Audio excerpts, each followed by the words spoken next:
we go. Thank you guys so much for tuning into session 2 of Beneath the Gold, which is our second season of our A Song of Ice and Fire TTRPG. I'm Zach. I will be the dungeon master today, or the throne sitter. Dragon Master master. makes a lot more sense. I was like, come on. Throne sitter, your PS. And I will be your, what's a good one for PC? It could still be player character. I guess that's boring. This is your POV for the day. That's better. No, yeah, I like that a lot because it is very like that. This is your POV for the day, Ashton. I will be playing He's the prologue. I am the prologue. Do you know what that means? No. The one that dies. Yeah. Every single book starts with a death. Oh. I guess that's a little bit of a spoiler, but it's very fun. I think the epilogue too. I think the prologue and the epilogue of each one always dies, which makes me think it's not going to be the case for at the new some one. point. Maybe Winds of Winter or the 7th one, Dream of Spring. I'm My favorite to sit the throne is, I theorize, is going to be the prologue of the next book. So I hope it doesn't start with him. I don't know anything, so I can't even Yeah. engage. But I will be playing through AGOT. If anybody needs a reference, you're halfway through a Game of Thrones. That doesn't matter for this game because this game takes place 236 AC, 70 years prior. And I have been halfway through Game of Thrones for. I just need to keep going. But I need will to finish because that's when the Winds of Winter is going to come out. Today's the 30th anniversary. This year is the 30th anniversary. 1996. Of Winds of Winter, or the Game of Thrones. Game of Thrones. Okay, I was like, he has not released a book for 30 fucking years, and you're waiting. A Dance of Dragon was the 5th one. That was 2011, so 15 years, so half that. But Duncan Egg 3 came out after that in like 2012, a year after, and then Fire and Blood came out in 2018, which is what House of the Dragon's based on, the whole big compendium, and it's half. There's a funny ass meme where someone's like, George is saying he might name Fire and Blood Volume 2 Blood and Fire. I'm gonna kill myself. Did he actually say that? Yeah. Which it's getting in the Blackfires, so maybe House Blackfire's wards are Blood and Fire, an inversion, or maybe that's dumb. I don't know. I'll give some minor houses wards. I can't give House Blackfire wards or like House Corbray wards because they are important. Your house, Corlys Corbray, one of your PCs, which we're going to get into, is like the second most powerful in the Errands. They are plot relevant. Yeah. So like I just cannot give that. Unfortunately. Not. Yeah. Well, I could, and maybe I'll die without book 6 ever coming out. But if I don't, then it works. I mean, I don't know. I think any changes you make, it would be pretty easy to afterwards be like, hey, this is what it is now. Yeah, it just actually didn't happen. I agree. Anyway, I will be playing 4 different characters today. Tagon, Corlys, Watt, and Toronos, the newest one. And we will be starting off with Toronos, but we're gonna have a scene before that. That's what I was gonna do. Due to having just one player here, we have a normal D&D campaign that does have 4 or 5 players. You're playing multiple characters. Now, that's not always going to be the case. Stylistically, different series have different things. We have a superhero campaign that you're the only player in, which we just posted issue 4 of, and you just play one character. But for this world with different POVs, yeah. You're Corlys Corbray, who is the Lord of House Corbray, and you're an Aaron, and you're a warrior is your class. Watt Rivers, who is a bastard of House Smallwood, who's a ranger. He is. And now also a Greenseer, which isn't a class. Correct. Basically, you got a feat. That and Dragon Dreamers would probably end up being like an addendum to a class, like Dragon Dreamer Rogue or Dragon Dreamer Ranger. I will make subclasses for this system eventually. So like the Berserker would be an Ironborn and a Dothraki Berserker. Cool, probably just be a Knight Warrior or maybe a Hedge Knight or something. Yeah, Hedge Knight. Hedge Knight would be a cool like rogue warrior mix. I agree because you're not used to like the heaviest armor and stuff. Tagon, a bastard of Aryan Brightflame. Tagon Brightflame is currently in Essos along with Toronos. Both of them are members of the Golden Company with Aegor Rivers Bittersteel. Tagon is a schemer and Toronos is a berserker Dothraki. Long live King Tag. And it's 236 AC, so that is approximately 27 years after the events of A Knight of the Seven Kingdoms, Season 1. Egg, the little bald boy from that show, currently sits the Iron Throne. Not for long. Tagon's coming home. Oh, no, well, you are currently reporting to Aegon. You're a snitch. Tyronos is loyal to the House Blackfire. You are not. So that's going on. And then Watt made friends of Corlys during last season, the Ashes of Winter. Both of them are in the Eyrie, or rather, in-house Corbrays lands at Hearthstone holding attorney or about to hold attorney.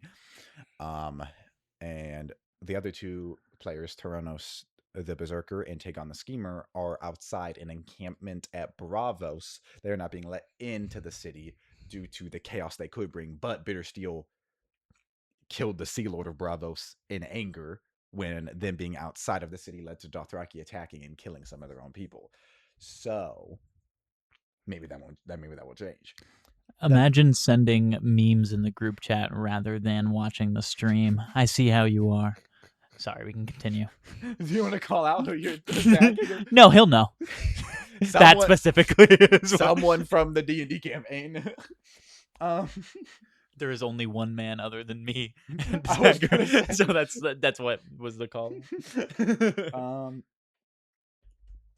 Yeah, some members of House Blackfire. Daemon III is the current king. He has a young son named Daemon, 14. Vaegor Blackfire is the son of Haegon, who was a younger son of the first Daemon, so a cousin to the current king, nephew to Bittersteel. Doesn't matter because he got gutted by Dothraki last session. You witnessed that. You failed to stop it. His son, Meleys Blackfire. What do you know about Meleys? I thought it was Malus. It can be either. Oh, okay, cool. Don't matter. He's a bitch. I don't. You played CK3 a little bit, and when I said a detail about Meleys, you remembered who he was. I don't remember now. Oh, I didn't remember that. I thought that was freaky. Meleys is only 17 now. He is Vaegor's son. That is my invention. We don't know who Meleys' father is, but eventually he hosts the 5th Blackfire Rebellion, or it's also known as the War of the Nine Penny Kings. Young Barristan fights in that. Young Aerys, the Mad King. It's in like 20 or 30 years. Maybe old you guys. Hopefully, if you all 4 of you live. But currently, he's just a little 17-year-old. Hadis Blackfire is another son of Haegon. He is the Resident Old Valyria expert. He's a freaky motherfucker. Alix Blackfire is the son of Daemon I. He's the maester of the Golden Company, essentially. And then Devon Blackfire, a drunkard with a love for women who regales the Golden Company with his tales. And then Aegor Rivers has his wife, Calla, his nephew wife, and then just a son named Brendan. You said nephew wife? Niece wife. Okay. A son named Brendan, who is 26 and is a very sickly bookwright. We also have plots going on in King's Landing, The Wall, or our 2 other areas. And if you guys are interested in last season, you can see Corlys Corbray, a knight of the Vale of Arryn, go to the north to assist in grain shipments that are not being received into the Vale. They're supposed to be being sent by the north, and you make some friends up in the north, such as members of House Stark and House Bolton. Last season, I guess, is called what it would be called. That's what I've kind of been doing, yeah. Last season was much more like a hero's journey kind of thing, like a Knight of the Seven Kingdoms, if you like Game of Thrones and Jason material. It's kind of like that. And then I think from what I've seen so far, this is going to be more like AGOT. I agree, yeah. Definitely, because we are leading to the 4th Blackfire Rebellion that will occur. And then I think if I did a 3rd season, unlike this season being only a year past the first one, it would in fact be 20 years in the future. Right before that, War of the Nine Penny Kings, which I'd have young Barristan just fuck everybody up. That's my goat. No, your goat is Jaime Lannister. Shut up. This is true. This is true. I know there's like this really cool old man who does like a lot of cool stuff, I think I like the child abuser and the sister fucker more. I'd say abuse. Child attempt killer. Do you not consider? And I just killed my kid. I didn't abuse him. I didn't abuse him, Bran. It's awful. God, it's awful you knowing nothing about Jaime besides that. But I know that my opinion is warped by things. Not warped. You're experiencing how you're supposed to see it. Yeah. At this point, it's crazy too because I kind of allude to the fact that he like gets better, but that wasn't always the plan. He was gonna get worse. Not just be a villain. Probably be. There's a trope called the dragon, to I think the dragon to the wizard. So like Vader is the dragon to Palpatine's wizard. So it's a sword. It's your bad guy The that you send weapon. out. So Jamie to whoever is the main villain of the human plot. The King's Landing plot. That's kind of what Jamie was supposed to be. Maybe So would he's have written been as a full villain in book 1 and I think book 2. No thought of giving him any sort of progression. He's just written, which is such a cool character to then try to advance. I feel like if he was going to be evil, it would have had to have been Cersei or Tywin that would have been that wizard in that case. I think that'd be It has to be. I think that'd be a logical through thought, and it is interesting that he has a lot of love and a lot of dislove for both of them. Yeah, So like maybe George flipped a coin. Because there is and he landed on the edge. in the book, there are like decisive moments, and like if you just did it the other way, he'd be like the bad guy still. So that's what they do in Game of Thrones. They have a moment where he doesn't help somebody, and in the show he helps them, and that person he helps is the bad guy. So they literally just, it could be that easy, and maybe he could still become a bad guy. I hope he becomes Lord Commander of the Night's Watch because he shits on Jon, and he wants to become Lord Commander of the Kingsguard. What if he became Lord Commander of the Night's Watch? And Brienne of Tarth, who is the lady that he lacks, and she's a good warrior. You haven't met her, but I hope she becomes Lord Commander of the Kingsguard. She a big lady, I know about Big her. lady, yeah. A Duncan's descendant. I hope Probably, she becomes Lord or is Commander. that confirmed? That one is confirmed. Oh, okay. That one is confirmed. It's one of the few things George confirmed at like a panel. Oh, yeah. The common theory being that House Tarth, Brienne's house, has recent Targaryen blood. That Dunk impregnated one of Egg's sisters, and who are older than Egg, closer to Aryan. And she ended up marrying House Tarth. So it then produced a big ass baby, and the Lord's like, "That's yours." He's like 5'3". He's like, The baby comes out as big as him. Hello, sir. I just got transferred here. But no, Brienne and Jamie kind of have a will they won't they. They both kind of yearn for each other, but kind of hate each other. So for them to like be so far apart, Lord Commander of the Night's Watch, Lord Commander, that's what I hope. It'd be fun. Or like he dies doing something good. I don't know. But if he regresses like this show, it could be still an interesting character. Yeah, I can never hate on. He probably goes and helps Fagon. You don't like that? He killed Ares, so I don't know if he killed Ares because it was beneficial for him. At least my understanding of the act right now. Fagon has not shown anything bad. He just says, "I'm the heir," by the way. Yeah, and he's like a decent ruler. Now the theory is because Daenerys is already that, Fagon will go mad. In the show, Daenerys famously goes mad. Fagon's not a character. Daenerys burns down King's Landing in season 8, and people are like, no. Because that's just not. Yeah, Fagon is not a character in the show. So people theorize they took Fagon and gave it, and Fagon's going to burn. Because they did get his notes for that last season, didn't they? Yes. They got told. So what they got is like a bullet points timeline. Very cool of George to do this and kind of dickheadish, but also very interesting, kind of DMing. Like, he gave them 5 options. So like, oh, well, this is an actual one. This character's daughter dies. Here are 3 or 4 ways it could happen. And they chose a bad one. King's Landing gets burnt down. Here's a couple ways it could happen, and they chose Daenerys. That's crazy. It seems like, and both of them and George have confirmed, oh, I gave like 3 or 4 options of how these major events that are going to happen in the book could happen. And that's how there's a lot of theories about Winds of Winter. We know something's going to happen. Like, we know King's Landing is probably going to get burned down. And it seems like they legitimately just chose the poor options for each one. Because Daenerys isn't the only example. Like, oh yeah. New Telltale game coming out. It's just of a TV show maker, and it's that choice specifically. If there was like a television show that was as in depth as Detroit Become Human, that's like a 2050 idea. But like the whole TV show would be your own fucking thing. Which I guess that's kind of what Detroit Become Human is. It's an interactive film. But like, I want something actually live action. I want something that yeah, and that's existed before too. I used to be obsessed with those, except I played a shit ton of them. Virtual Morality, I think. Yeah, that one, and then like there's a ton of them like that. Virtual Morality is really good. I need to watch that again. Something like Detroit Become Human that was episodic, because that is a cool thing about Telltale. Now Telltale has the issue of the first 3 episodes always have giant time jumps, and the last 2 or 3 are always back to back because they're actually getting the plot out. Sometimes there's aborted arcs, which is the name for the trope where nothing goes anywhere because they don't know. Sometimes the next time on the episode has stuff that doesn't happen. Famously, Big B Wolf Among Us is getting interrogated by a cop. There's no mundane element to the games. He doesn't talk to a cop. Carver showing up at the house in The Walking Dead season 2. It's Troy. It's not Carver. Or inverse that. It is Carver. It was going to be just Troy, what his dragon. That guy that Jane shoots at the cock. Yeah. So that's the issue with that. But if they did have enough funding to make something episodic, but as integral to choices, because obviously The Walking Dead isn't great with choices, that'd be fucking crazy. Which that's what D&D is. That's what writing is. Another good example of that doesn't fit the choice-based game bracket is them putting Joel in the Last of Us Part 2 trailer. Yeah. Dude, that was fucking crazy. I got reminded of that the other day, and I was like, that was a crazy fucking move. And that's just false advertising. I've thought about that a lot. But the thing is, if something like that did happen, I'd be fine if it's a dream sequence, because then you're showing us actual footage of the game.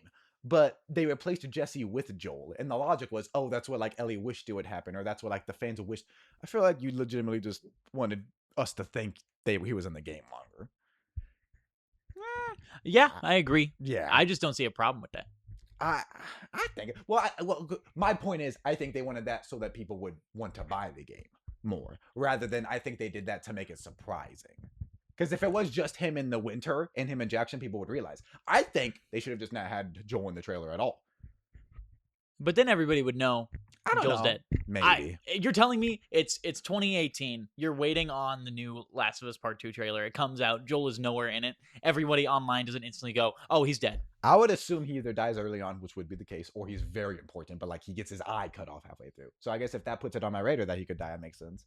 But they could have done like shots of him running and replace like Ellie with him running, which they later did with like no return stuff. Or just him with the guitar on the But that they took a scene of Ellie talking to Jesse and put Joel there. And he's kind of fun. It's a little bit, but like if there were scenes of him fighting or him like implying you play as him, that'd be fun. Or just make the trailer short. They've had 30-second trailers for games that have a ton of plot and stuff, but the trailer, I remember when people thought Abby would be Ellie's mom. Because there was that Seraphite trailer when Abby gets strung up, and all we get is her being strung up, her getting cut loose, and her fighting. I don't even think Lev or Yara are in that. It's just Abby. She frees herself and fights the Seraphites. And people thought that was... What's Ellie's mother's name? We know it. Oh, shit. And I agreed. For some reason, people thought she looked pregnant there, and I was like, Anna. People thought she looked pregnant when she got strung up, and I was like, I don't think she looks pregnant. That would be such a cool game to release. Oh, bro. If we ever do Last of Us TTRPG, it's going to be Last of Us Fireflies in the first 5 years, and Anna's going to be a main character because that's such a cool concept to explore. Anna's going to be a main character, and Marlene and Tommy. Anna, Marlene, and Tommy are going to be main characters if we ever do a Last of Us TTRPG, which I would love to do when season 3 releases in 2027. You're telling me on the first game they released a DLC called Left Behind that is Ellie and her best friend surviving and getting infected together. You're telling me they didn't do the same fucking thing with Marlene and Anna? What are we talking about? Story games need to release more DLC. If Red Dead had Charles and Sadie in the north and the south, and if Last of Us had Joel and Tommy flashback and Marlene and Anna flashback, I would fucking love it. That would make those games 10 out of 10 games, even though they both have issues that, in my opinion, make them 8.5 or 8s. Just make more DLC. Dutch DLC of his time in between RDR2 and RDR1. I would love that. You being an evil person in an RDR game would be so great. Because you don't want to be evil when you're playing RDR. Everybody knows that. Yeah, you don't. Yeah, definitely. Nobody wants to getting the choice too, or being forced to, would be sick. Yeah. Normally, I like the I don't need to start that. We're only 20 minutes in. It's up to you. I was gonna say I don't like when it's like they should have a spinoff because there's nowhere for the story to go. But I don't think there is legitimately anywhere for the story to go with Red Dead because it goes such a long spot. And people want it to be a prequel, but that'd be really stupid if chronologically it's 3, 2, 1.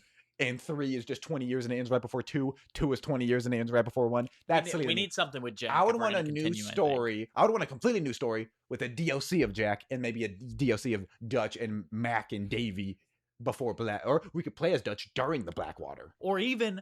Because Jack is interesting, but I don't want to see him just draft dodging the whole time. I haven't seen a game like this ever. Just an anthology game of like a little short games. It's like 5 little short stories. That's up for like open world or whatever. But maybe you could just switch back to them at any moment in time. Like Lego. Yeah. And it'd be fucking cool too if it was across time, So going up to a place, switching, and then that whole building is there.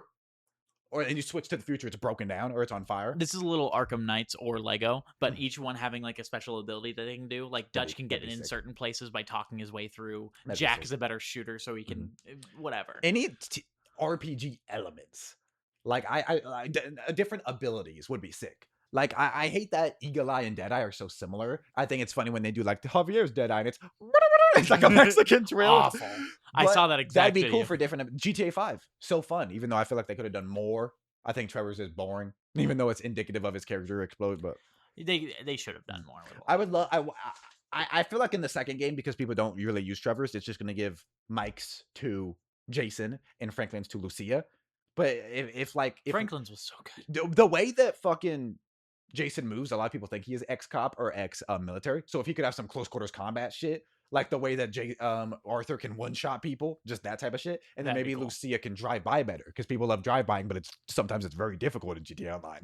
So maybe when she's doing drive-bys, it does more damage to a car instead of just driving better slow. What I think it should be, and this is an idea I'm coming up with right now with no basis behind it at all, is I think that they should... Stop zooming in. I didn't mean to do this. Trying to frame us better. I think that Lucia should be able to put the car in autopilot where it takes you where you're wanting to go, and so that you can do those cool shit. And then Jason just has higher melee damage or those one shots kind of things. That would distinct them really well. I do hope they do some like takedowns, like some Agent 47 or James Bond, because like you want to be good with guns and fists, but like you don't want to fucking... That James Bond game really... Oh my god! Changed my thoughts on hand-to-hand combat in games. Oh my god, it's so fucking fun. Not thoughts, but what to expect. Agent 47 too, Hitman. If you're in a big gunfight, you can run up to someone, knock them down, and they'll begin getting up. But like if they have armor on, you could just drop them, and then you can focus on other people, then turn back to them. Anything that mixes that shot from the Suicide Squad opening, where Rick Flag is shooting people. He stabs a guy in the gut, shoots the guy behind him. Like another guy's coming at him with a knife. He grabs the knife, puts it into his belly, then throws the guy away and shoots the guy in front of him. Like that whole thing. Anytime I think of melee hand-to-hand combat, gun fu, I think of that. It's so fucking cool. It's so good. Like, I've been playing Sleeping Dogs. Yeah, I've heard good things about that too with melee. You should play the game. It's very good. I don't even want to say anything because what do you think that game is about? Because I had an entirely incorrect. It's a seafood type thing, right? Nope. No. They're in Hong Kong. That's the only connected. But it's fine. Yeah. I've seen Sifu and I've seen Hong Kong and I've seen Melee. So I thought, melee fighting game. It is GTA in Hong Kong. Play it. Chinatown. Fucking play it. It's really fucking good. That's why it's I should say it's more like Mafia in Hong Kong. Mafia's good. I fear Jason and Lucia aren't going to have any abilities because people are like, oh, Vice City GTA 4 is better than GTA 5. And like, that's the truth. That is factual, but they don't have abilities then. And it kind of made them not feel like superheroes. So maybe it'd be cool, but also, no, everyone likes the weapon wheel, and that didn't exist back then. So recognize what's better about different things. I agree. The good and the bad. And I was talking about Sleeping Dogs. This is probably the genre that would fit TTRPGs the least. But if we ever did like a bank robbery TTRPG, driver, hacker, classes, gunner, shooter, just like I would love to do that, but I don't think it fits at all. But if we did, I would have a full melee class. It would have to be way more on rails, but I think yeah. Well, like a 1980s bank robbery. They did that for Dimension 22, and there was like a whole new system with exploding dice. So if you get like a 6 on a D6, you can just keep rolling it. And they exploded like 3 times in a row, multiple times in that, because they played 20-something sessions. So you can get like a 40 with a D6 or some shit. I just realized we did not have our dice. And the entire point of it was to be like campy, like Ife Nwadiwe, who's an incredible, hilarious man, plays you can have those if you want to know they're yours. He plays a Dominic Toretto inspired guy, but like for your character. He's like, can I use my crazy points to throw C4 in front of this car going 90 and it goes forward and explodes the car? He's like, yeah. Because it's supposed to be ridiculous. The Fast and Furious kind of, yeah. Yeah. Okay. Let's lock in.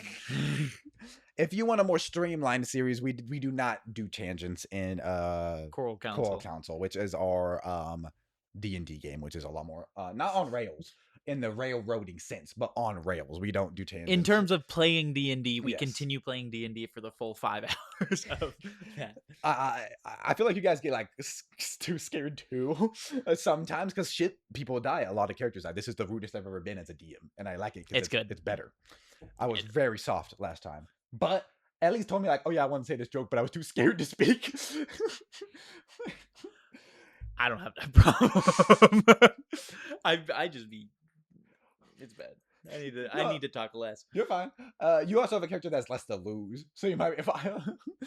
But yeah, currently you have 4 player characters in this one, so we can start with them. But we're not going to start with any of them because we're going to read scene 1. The council chamber atop Magor's holdfast has grown accustomed to empty chairs. One stood at the king's right, where the master of coin ought to have been. Another, beneath the chain enraven carved into its back, had remained vacant since Grand Maester Hilbert had died with a spear through his belly. The citadel had sent letters of condolence and assurances of deliberation, yet nothing else. King Aegon V looks around the painted table with a weary smile. It seems I have fewer counselors every moon. Sir Brian Blackwood, hand of the king, smiles thinly.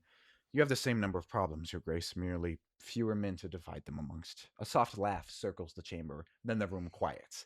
Athan Valerian, master of ships, breaks the silence. If the citadel means to wait until every Archmaester agrees, we may have another winter before King's Landing sees a new Grand Maester. Prince Darrow Motel drums his fingers upon the polished oak. They have received 4 ravens from me, each with more thinly veiled threats than the last. I cannot very well command the conclave, Egg says. Master of Laws Stavron Swan speaks up. No, but another reminder that his grace has been without a Grand Maester for half a year may persuade them that the matter has become inconvenient. Brian clears his throat. The Citadel is cause for only 1 vacancy. The Treasury remains another. We have been without Master of Coin for some time. Athan says, we have been searching, just simply to no avail. Why not just petition the richest houses to send a man forth? Hightower, Tyrell, Aaron, let their personal purses provide the crown with some relief. And in response, they sit the council to one of the strongest kings Westeros has ever seen. Darrow Martell, cousin to the king and master of Whispers, speaks. House Hightower is less rich than history might convince you as of late. And then Redwine, Frey, Manderley. Much coin rests in the realm now that winter has ended and trade has returned. A Lannister's coin won me my kingship, and Gerald heavily overstayed his welcome and put the lives of my children at risk. I intend to replace him based off the man's actions, not name. Brian slides a bundle of ledgers across the table. I can help govern the realm, hear petitions, oversee the courts, and answer your grace's correspondence. But I cannot also spend every waking hour untangling a few years of Lannister accounting.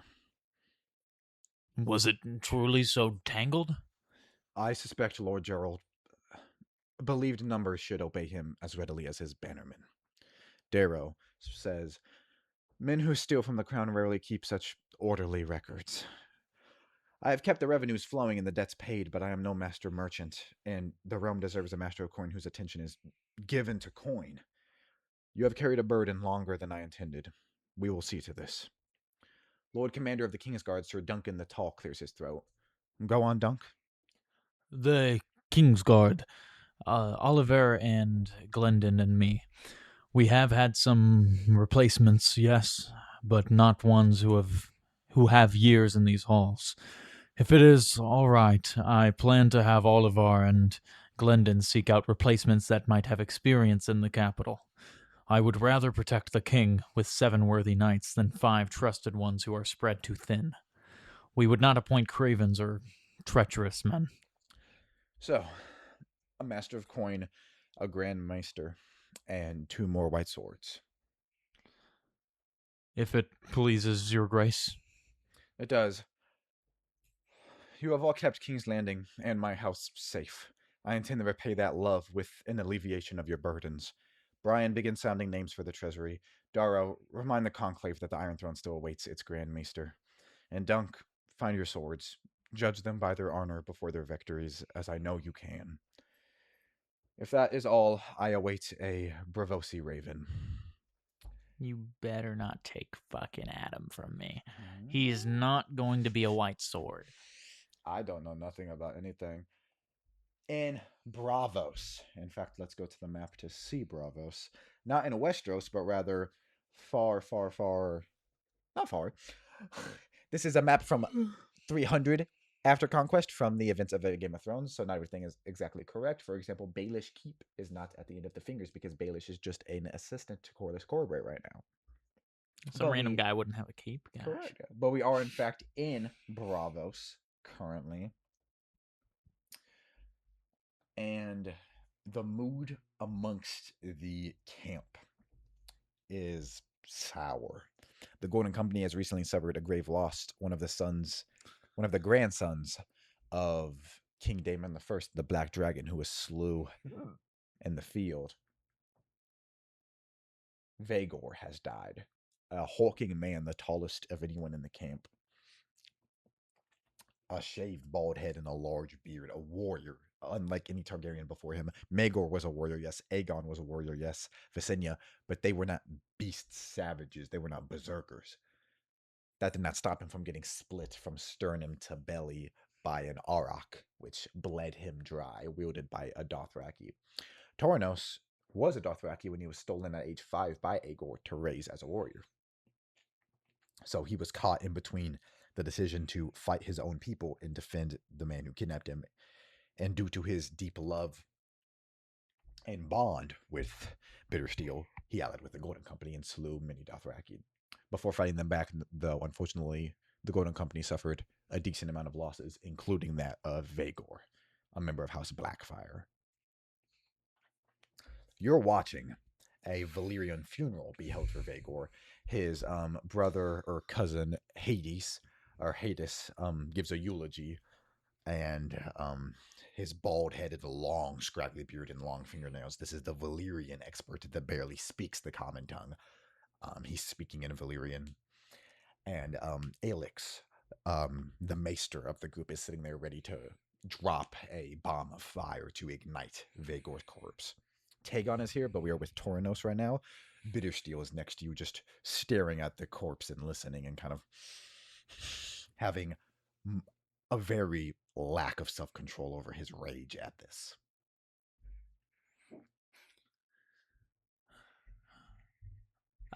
In the midst of this, while it all is happening in the front, do you think that Aegor would want, or does Toronos think that Aegor would want him to ask for what he wants him to do about this right now? Give me, I don't think you need to roll. I think yes. I think Toronos and Aegor's relationship is, I have a problem. I know you can fix it without giving me any grief about what I instruct you to do. Toronos would lean over to Aegor and say, direction? For now, just grab a horse, become an outrider, and just scan around Bravos. I doubt they would return, but I need to stew on this. I have more I may ask of you in some time, but for now, search the outskirts. No more blood. And he gets up and walks. As you're walking away, Hades, the long-bearded Valyrian, goes, Savs Valankar, Isa Halanta, Lizaljes, Na India Engos, Vala Mogulis. And Alix drops a funeral or a bomb on the funeral pyre that incinerates Vaegor's corpse. That was something about that being a younger brother that had fallen and his age of around 32, and something about attacking the West. And then Valar Morghulis, which means all men must serve. Give me a perception check as you grab a mount. Do you think your horse has a name, anything, or do you just grab one, or do you think you have a bond with a mount? With this rough riding, you might lose horses frequently. So if you think not, but maybe you had been lucky enough to keep one. Toronos' name in Dothraki in this means, of course, his name is Norse in English, but in this, my brain, that's just the Dothraki word for light bringer or light seer. Um, I think his name would be the name for light. So Ehos, I like that. name him after himself. That's cool. Eos. And given that name, Dothraki don't really have like a signaling thing. They just march in. But perhaps at some point in time, you or maybe your father Sees the campfires from other people that they're going to raid. or caused a large fire. Lightbringer instead meaning like, oh, a guidance means. I don't know if Dothraki really have surnames though, but this would not be the same clan from Aegot. This would be a different clan, so different culture. But that's my bad. I didn't no, know. you're fine. I would have told you when we were making characters. My thinking back then was there's different clans and they have different cultures, or maybe you got that name after the fact. Maybe We can explore maybe that. his father's. I think his father's name, if we are going without the last name, I think his father's name was Eosfari, and Aegor, when he I like that. did his thing, which is exactly what thought he Baelish was does. Baelish is his name, but his son is Martin Baelish, who you are meeting this session because he reached out to him to become steward for Corliss Corporate. But we can get into that. I'm so excited. Give me a perception check. Ah, my leg fell asleep. Why'd you do this? Well, you ruined my roll with that, so it's fine. That's gonna be a 4. 4. You ride out hard for an hour or so, perimeter around Bravos. As not many Bravosis died, there's no guards out here from Bravos. There's no like expeditions meant to protect you. You see nothing. There's no Dothraki raiders, and there's not even any Bravosi guards outside the city because they have no need to be. They did not suffer much. I begin riding back. As you begin riding back, we cut to riders. Fuck you. You're looking at all your character sheets right now. You're like, who's it gonna be? I'm trying to think of ways to lie, but that's just mean. I was like, their skin is, or their cloak is red. So you're like, oh, Blackfire, because it's bloody. They're Vale of Aaron riders. It is Vale of Aaron riders with Corliss. You see a red cape billowing for a second as the blood drifts off of it, and you realize that it's a cloak of Aaron. It's the way you say that. Fuck. Why do I actually do it? Corliss in the Hearthstone. Baelish is riding up. You're seated at the front. You see approaching two caravans, or two wagons rather, with some Vale of Aaron riders. Baelish rides up to you. My lord. That's not Baelish. That's very northerner. My lord. That's what my lord, not my lord, because he's highborn. Or he's not highborn, but he's used to interacting with high lords. Home dog.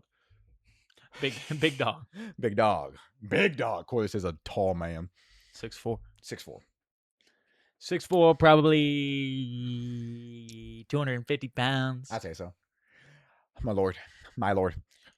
I just fucking gravitate to the northerner because that was all Corliss interacted with for all of last season.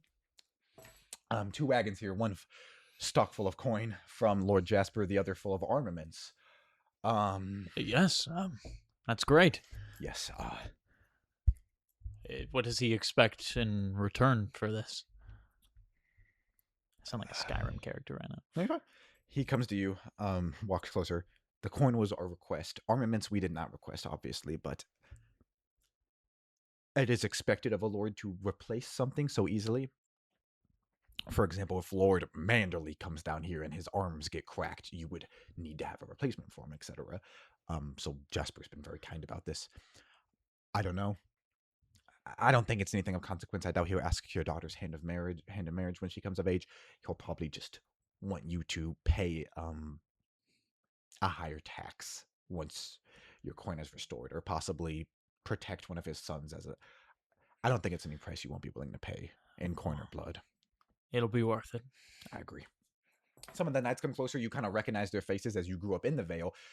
Once the winter occurred, well, even then before the winter, you grew up in the Eyrie because your lands were taken from you because your father fought for the Blackfires and lost. Creighton Corbray lost his head. Lord Blackwood slew him, which you found out when you were in Blackwood's chains. Last season's very fun. Corliss is a Valeman who goes to the north to find out the truth of something. He fights some wildlings there. He helps cover up their presence because no one wants to know that it happened. Watt, the bastard, fights off against the Viking Reavers in the Riverlands also during the winter, and then Tagon is going through an entirely abandoned King's Landing due to the winter, trying to get to the bottom of a scheme. I love how each character It's very from fun. last, It might be I think I like this more because we're going to go into a war, but I might like last season more because it's such a cozy but also terrifying small story.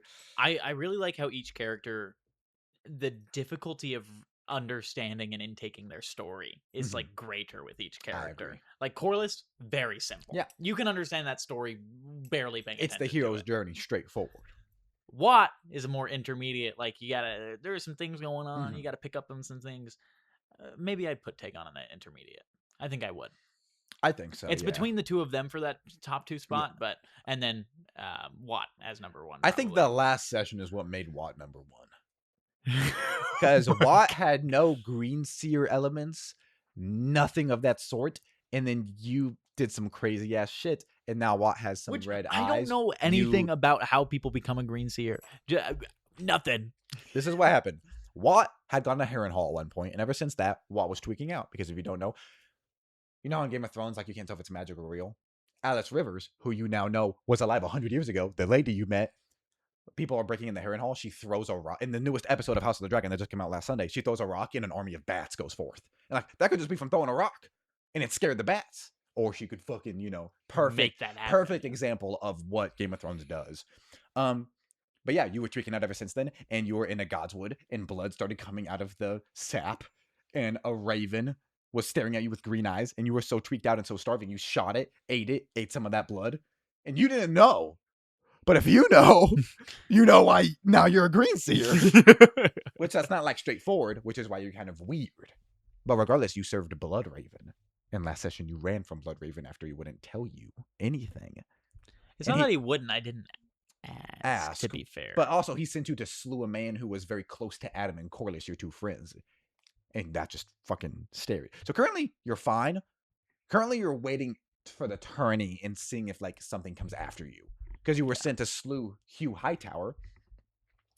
And then you found out Hugh Hightower was in the Eyrie. In fact, you didn't even know. Like, if you had rolled good on, like, investigation on the way there, you could have heard that Hugh Hightower is there. No, you were looking to kill Hugh Hightower. Instead, you went to your friend Corliss just to chat, and then Hugh was there. Which Ashton knew that Hugh was there. But I think it does make sense. No, I agree. Yeah. That's what I wanted to happen. Oh. Because I didn't want you to go in there guns blazing. If you did, maybe Baelish would have died. Something bad would have happened. And if you have just been firing, caused an explosion or something, yeah, something not good would have happened. Corliss has a child. He has twins that are younger than 6 months. It would have been so bad. A wife he just married and an old man he loves. That's like the equivalent of someone ringing your doorbell at 4 a.m. when you have a newborn and you go outside and shoot them. Corliss would have slew anybody. Which maybe Corliss and Watt still might come to blows if this is a very depending on what happens dependent season. But regardless, yeah, Corliss says that to you. He's like, yeah, you recognize some of those men. And my son Martin and my wife are in tow. They should arrive soon. Yes, and make sure that they have comfortable rooms for the both of them. Of course. Martin, I described what his role would be, and he's already keen on planning some of the tourney. So that should be exciting for both of you. Yes, that would be great. It will get to see his ability in the role prior to really getting into it. Of course.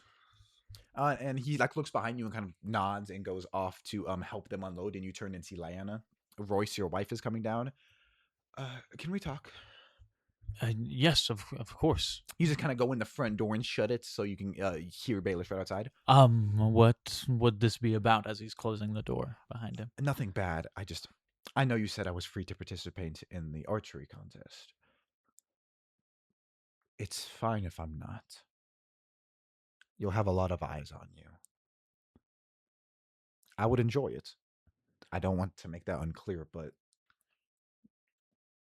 if another lord would like to decide what is good for my tourney, he can fight me over it. She kind of like hides a smirk. Very well. And then leans in and kisses you on the cheek and like walks off with like a pep in her step. Lyanna, you were 18 and she was 17. You got her wifeship from an arranged marriage. because you like saved the North essentially. She understands that, and she also understands that you're in a position where you couldn't turn down any wife. You need to rebuild your house. You are Corlys Corbray. It's neither of our faults that either of us are here. She also understands the mistakes in her life that she's made that made her Lord Father send her off. She might be a lesbian. She might be bisexual. I don't think she knows. So these moments of like physical romanticness or even more tender, knowing that she might not have any physical attraction to you, but she still gives you a kiss. She more often than not kisses you on the cheek than the lips. But it is an affectionate kiss. It's not because she doesn't want to kiss you. To Corlys, it would probably be more proud that he made her happy than being feeling romantic feelings. Additionally, Corlys might change us at all, but he is a homosexual man currently. At least that's how it ended last season. So yeah, this is an interesting physical dynamic. Also, you're now a year later. You're 19 and 18.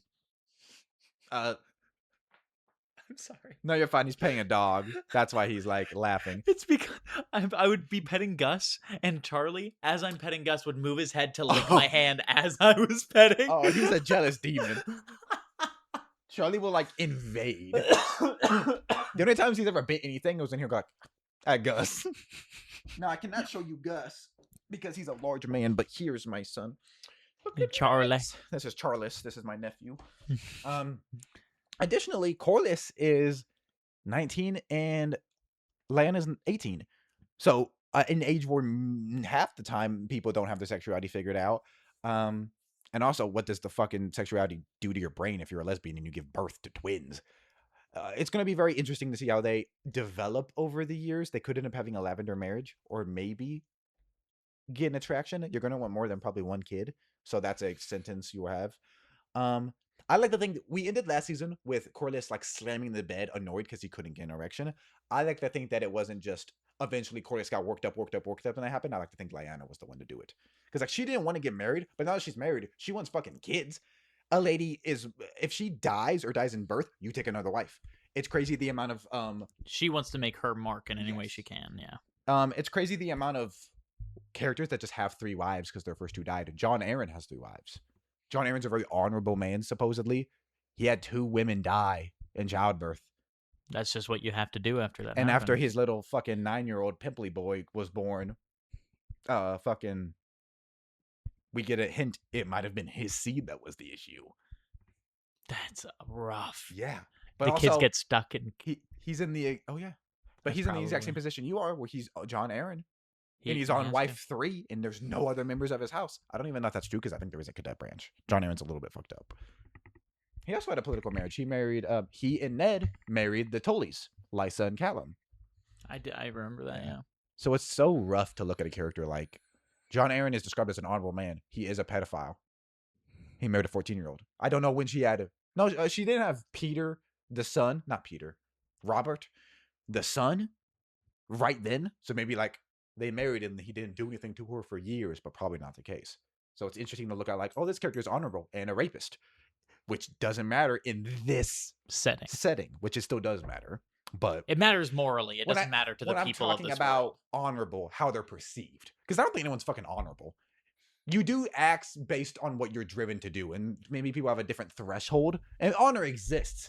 But I'm saying when I say someone's honorable, Jon Arryn is seen as incredibly honorable. He's a pedophile. If we were comparing these characters to the real world, like equivalents of what they would be, Corlys is only a good person because the Bible exists.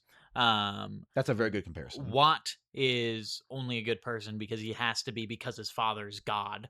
Wat's one of those people. I think Wat would be like one of those. We got incredibly political last time.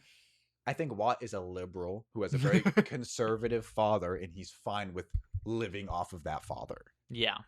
Definitely, I feel like is the comparison. So, like, you have these progressive views, but you're probably not a good person. And then Taegon's legitimately Jeff Epstein. Is not him specifically, probably. I'm kidding. No. But Taegon is willing to sacrifice so much to get what he wants. That's what you shouldn't have said. I wanted the voice clip. Taegon is not a pedophile. He would let children die to get what he wants. Probably. Which is what he wants is just to get record. Taegon is a bastard of Arryn, and he came to Westeros, and we're like, oh yeah, the greatest war happened because half the country supported a bastard. They got legitimized. And he was like, really? You handing that out? You hand those legitimizations out? And that would be the case. Aegon would legitimize Taegon. if he completed this. If this Blackfire Rebellion, and this Blackfire Rebellion is infamously short. I think one battle. So maybe. maybe. Fucking best promotion on streamboo.org. I want you die. to shove a knife in your foot. Huh? I was started with something worse, and I was and like, that's too far. Tyrannos, if I had to make an American, it's easy. I forgot about Tyrannos being a bad person because he's not. It's easy to say like, oh it's okay that my grandpappy doesn't care about gay people because he doesn't know they exist. But Tyrannos is incredibly uneducated. Like we've talked about how he might do some bad stuff because he thinks that is the norm. I think he is a Dothraki that was raised in the Golden Company by Bittersteel. The best comparison for Tyrannos is the people in like Appalachia that voted for Trump. I was gonna say, I don't think I said it, but like a deep Southern or a deep Appalachian is what Tyrannos is. He has no experience with anything else. So oddly enough, Tyrannos might be the one that so readily does evil shit, but he might be the most honorable, talking about like actual goodness. Well, how he feels. Because Corlys is, I think, in my writing, inspired by a character from our D&D campaign, a mythological character, a historical character, not in our actual campaign, called Isaac. He cares a lot about perception, so he finds it good that he's in a position where he can do bad things and advance himself, and it's okay. For example, Corlys executed a lot of wildlings, including children, last season. And that was seen as a good thing by those around him, and it helped push him forward. And maybe he almost took enjoyment in doing those bad things. But I don't think enjoyment. I think that's true of Isaac. I don't think it's true of Corlys. I don't think Corlys enjoys violence. I think you were bringing that. That is what I just said, but immediately I was like, no, I don't think Corlys enjoys violence. I think Corlys enjoys winning, and he would get just as much enjoyment out of a chavas, which is chess, or like knocking someone off a horse, as he does killing a man. His entire life he's spent being a loser. A loser, in the a lesser lose sense of the word, not like a gooner. So now that he has the ability to win, he's a winner. He's addicted. Yeah. But yeah, I that's a very good insight. I love all these characters. They're so good. So we're an hour in, 51 minutes. We got this. So Corlys, she walks off. You kind of look around. Wat is still in Hearthstone, but he is on the outskirts. And do you think enough occurred last session that we could discuss Wat's everything? Yeah. Okay. Wat, who is a woman living as a man. Your father, Lord Samuel Smallwood, you had 3 brothers who, whether it's from the rebellion or the frost or a sickness, died. And unfortunately in Westeros, it was better for him to have a bastard son legitimized than a single daughter. It would have been incredibly easy for someone to swoop in, marry her, kill him. They have control over House Smallwood. So Gwyn died, freezing to death. But instead, Gwyn actually cut her hair short, put some padding in her chest, and lived a life as a Wat Rivers. So in Harrenhal, Alice Rivers said some freaky shit to you that implied your gender. Last session, in an attempt to get you to stay here, Adam of 7, a religious knight, kissed you. And thinking you were a man. And you were like, that's gay, you can't do that, you're religious. And he kissed you, and he immediately realized you were a woman. So Adam is... That was so rough. That was a very sad session. I was like, Adam has weird feelings for you, and he wants you to stay. He's going to kiss you. He's also not very educated, so it's a very middle school boy thing to do, to be like, you want to physically leave this occasion? Kiss me. If we make out right now, you'll discover you love me. Yeah, and you love what you want him to do, what I want to do immediately. And Adam, it wasn't like forceful. It was like foolish. And he probably is terrified right now. He's like, he's sweating, having heart attacks. So, Wat, culturally, is still Wat Rivers. But now I don't have to have a heart attack if I accidentally call her she. Wat Rivers happened a couple of times. It was so I was funny. like, she, the woman you're talking to, I did it all. Wat you. No, but yeah, we only learned that. We technically, I would say we learned it at the end of the last session of season 1. We got flashbacks of every player. So we saw young Corlys and young Taegon and a woman named Gwyn. I wonder who that could be. That would be, I think, when fans would put it together straightforward, and then this would confirm it. Session 2, where Adam kissed you, and he was like, and this is something we have up and down. And this is isn't something we have run into. We probably will run into it today. Corlys naming his daughter Gwyn. Our thought process on that was that he probably just heard that name I thought it was while he was in beautiful. House Smallwood and was like, "That's a very pretty name." And his son Gawain is named after Gawain Corbray, who's your grunkle, who fought Daemon Blackfire. Daemon blinded him. So Corbrays have been at the heart of this Blackfire rebellion. Your great uncle died in the first. Your great uncle died in the first. Your uncle, who you never met, died in the second, and your father died in the third. And now you're Damn. fighting in the fourth one. He doesn't know that. We'll get to that.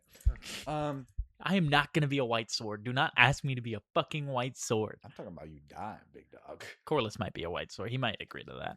Yeah. It's tough because you're in a position where like your kids are so young. If your kids were 15, Lyanna could run it. That's what he would. Lyanna and Baelish. But if Baelish, if Adam. your kids were like fucking 15, I think Corliss is out of there. If your kids were 10, I think you're out of there. Because I'm a lord and I get to be a fucking Kingsguard, which you would cast that aside. But like Jaime Lannister still gets the benefits of being a fucking Lannister. Yeah. That'd be your ideal. And it'd be even better if then you end up serving Aegon's son Jaehaerys, who isn't a great king, and then Aerys. You can't serve Aerys because we know all of Aerys' Kingsguard, but you could serve a fucking Whoever. yeah. You could die in Jaehaerys. Also, you could die at Summerhall. Are you not okay with the idea of some things being changed in your Game of I think Thrones changed. world? Yeah. The only issue is one Kingsguard could be different. Aerys are all kind of important besides Oh. one, but in my mind, Ned always kills him. So Jonathan Darry is the one of the 7 of Aerys who's like so unimportant. He has like 2 paragraphs. Ned Stark is an incredible fighter. Not an incredible fighter, but we don't know why he's called the Quiet Wolf. And in my mind, I have 2 theories. Either he like doesn't scream like a northerner in battle. He just focuses, which is why he's so deadly. He doesn't go, like a northerner. Or He just locks in. He just doesn't brag about his accomplishments. I like to think that he slew a Kingsguard, Jonathan Darry. And the only people that know are people that saw it. Because we know how every Kingsguard of that memberhood died. We just know Jonathan died at the Trident. So the fact it that has to be. Yeah. So the fact that Ned killed, I like to think that Ned Stark killed a Kingsguard and he never repeated it. And he almost was like, don't you fucking tell anybody that happened. Because he doesn't want to, this whole war happened because his sister got kidnapped. He doesn't care about this. He doesn't care about feats. He doesn't care about anything of that. So in my mind, that's always been a headcanon I've had forever, anything Robert's Rebellion, Ned would kill Jonathan Darry. It would probably just be LARP, but we should do a one-shot of that where I play Jonathan Darry, and at the end of the session ends with him dying. If we have, it'd be fun if we go progression, and when we do have a 3rd season, maybe with players, it's 9 Penny Kings, then Robert's Rebellion, and then maybe fucking Greyjoy Rebellion. But Robert's Rebellion's awesome, but Greyjoy Rebellion, prime Ned, prime Robert, not 18-year-olds, 25-year-olds. That's when Theon's dad rebelled. Jaime Lannister is right after both becoming lords and probably having the best training they've had in their whole life. Yeah, that's why they got blitzed. That's why that rebellion got fucked. They had everything they needed to wipe that shit out. Yeah, because you're looking at Lord Jon Arryn, Lord Ned Stark, Lord Robert Baratheon, Lord Tywin Lannister wielding Jaime. And it wasn't like the rebellion where Tywin sat out all 3 years and then came in and won because he had a whole army. They were all on that shit from the start. It was literally 6 kingdoms against the rebellion, the fucking Ironborn. They got wiped. That's unfortunate. And it'd be very cool if like Corlys dies here, and then Lyanna and Baelish have to have a heart attack, making sure his kids live. But it'd also be cool if Corlys is 90, fighting in the that took place 10 years before 300, so it'd be around 290. This is 230, so you'd be. Corlys definitely is the kind of person to abdicate as well. I agree.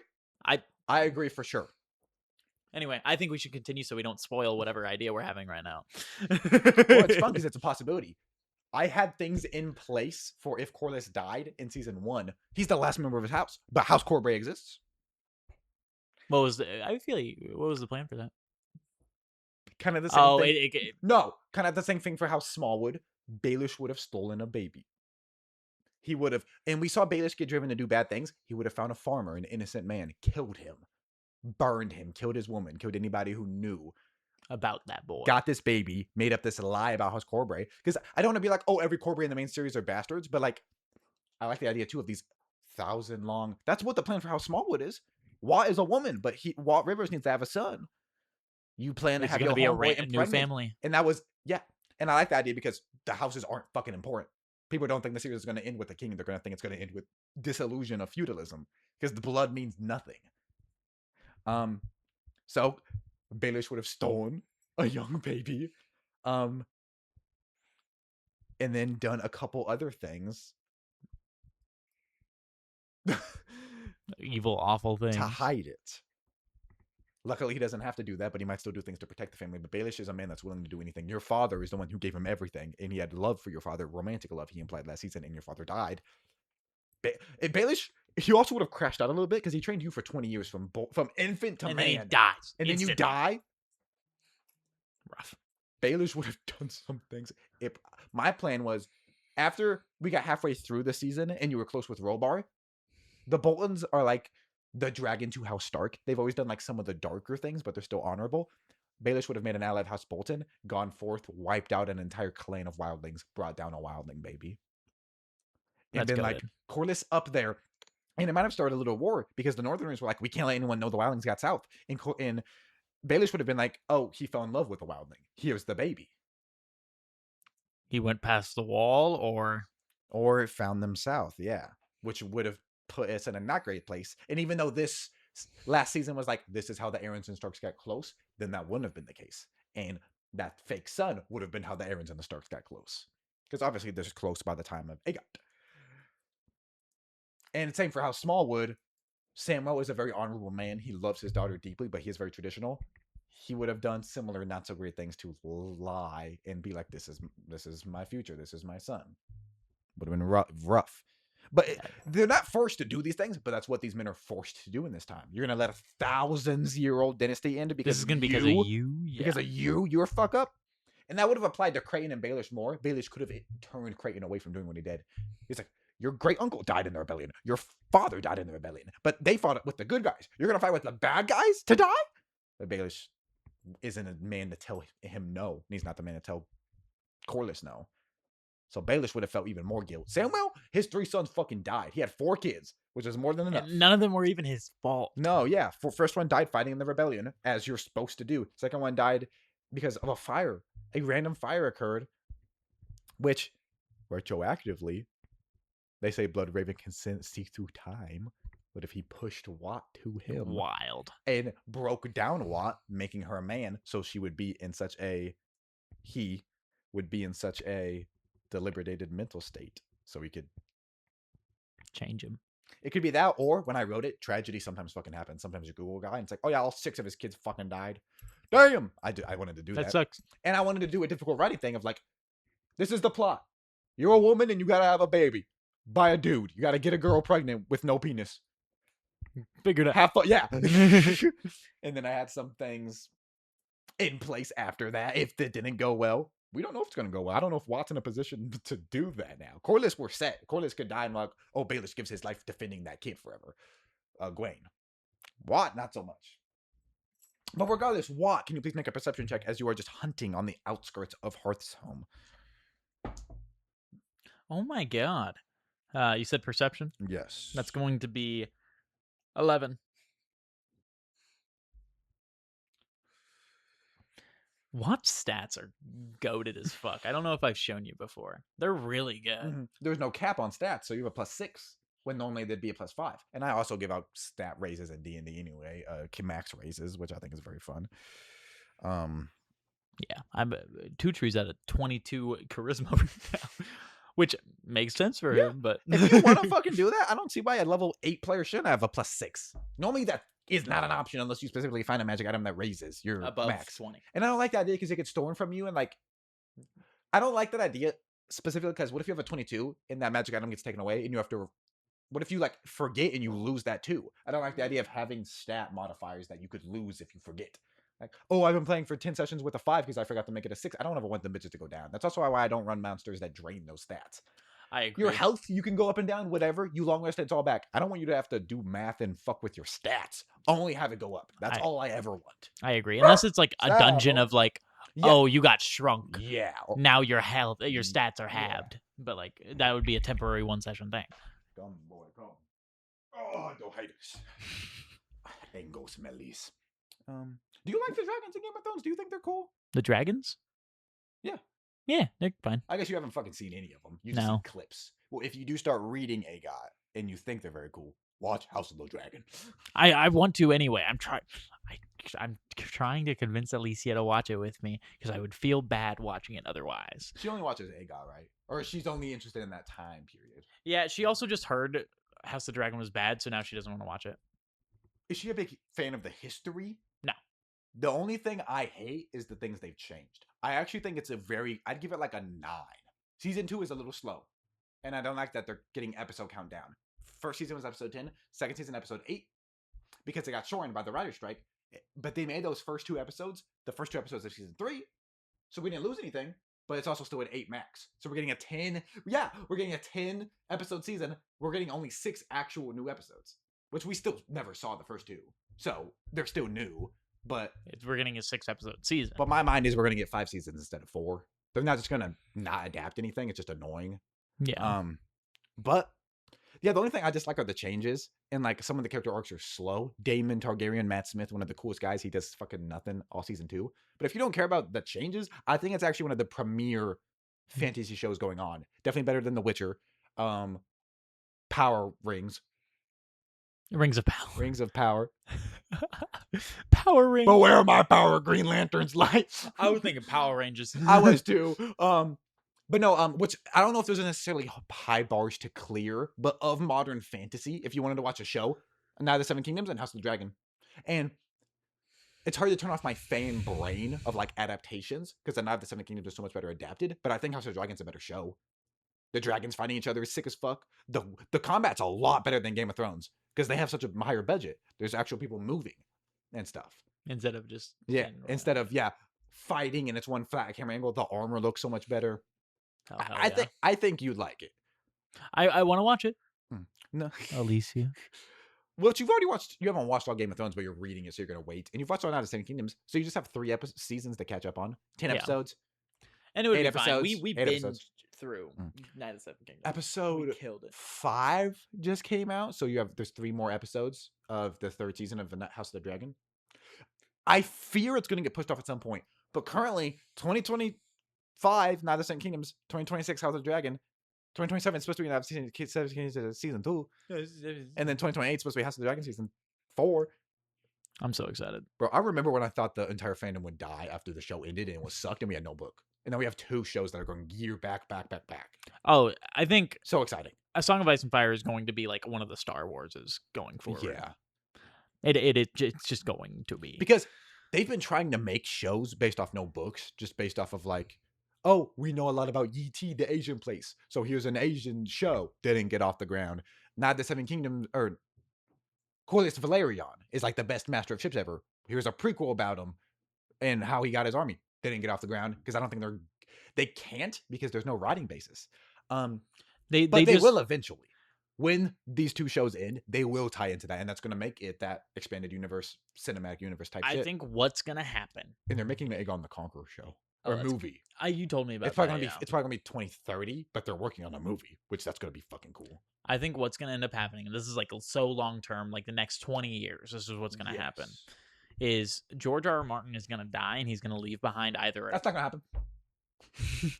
My goat. You think he could die? Maybe yours. He did.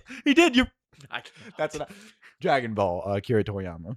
Rest in peace. He was legitimately a very good writer and artist. Luckily, much better artist than he is writer. But George is not as old as people think. He's only 76, so like he has a decade in him. Hypothetically, that's like 20 years. He could die tomorrow. But I think people think he's like 90. He's only I think it's 76. He's big. He got thin though. He did? Yeah. Oh, I didn't know and that. It may not be healthy. I also thought when he was big, but he got thinner.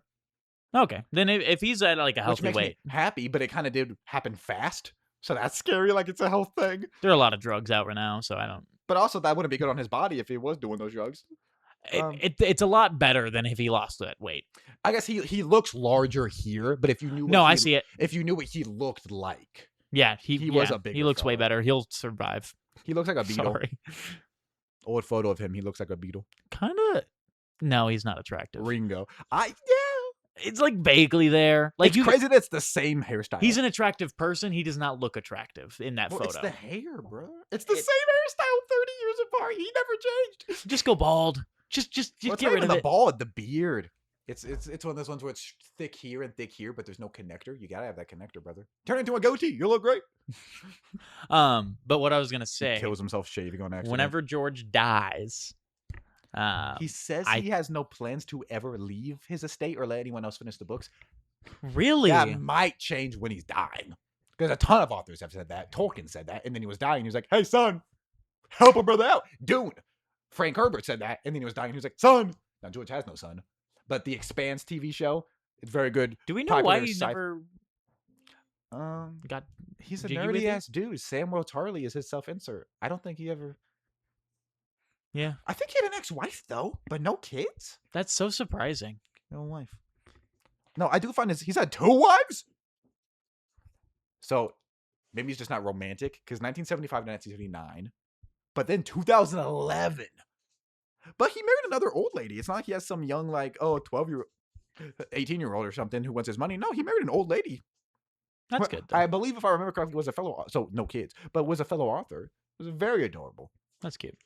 But what I was gonna say before you gave me that information, it is weird. He has no children. was that this is what Akira Toriyama did. He would hand off the rights to A Song of Ice and Fire to a separate company that he would create, and then that company is what would approve material. The Expanse TV show is a sci-fi TV show that's very popular. I've never watched it, but the 2 people that co-write it, they are no longer, but they used to be his proofreaders.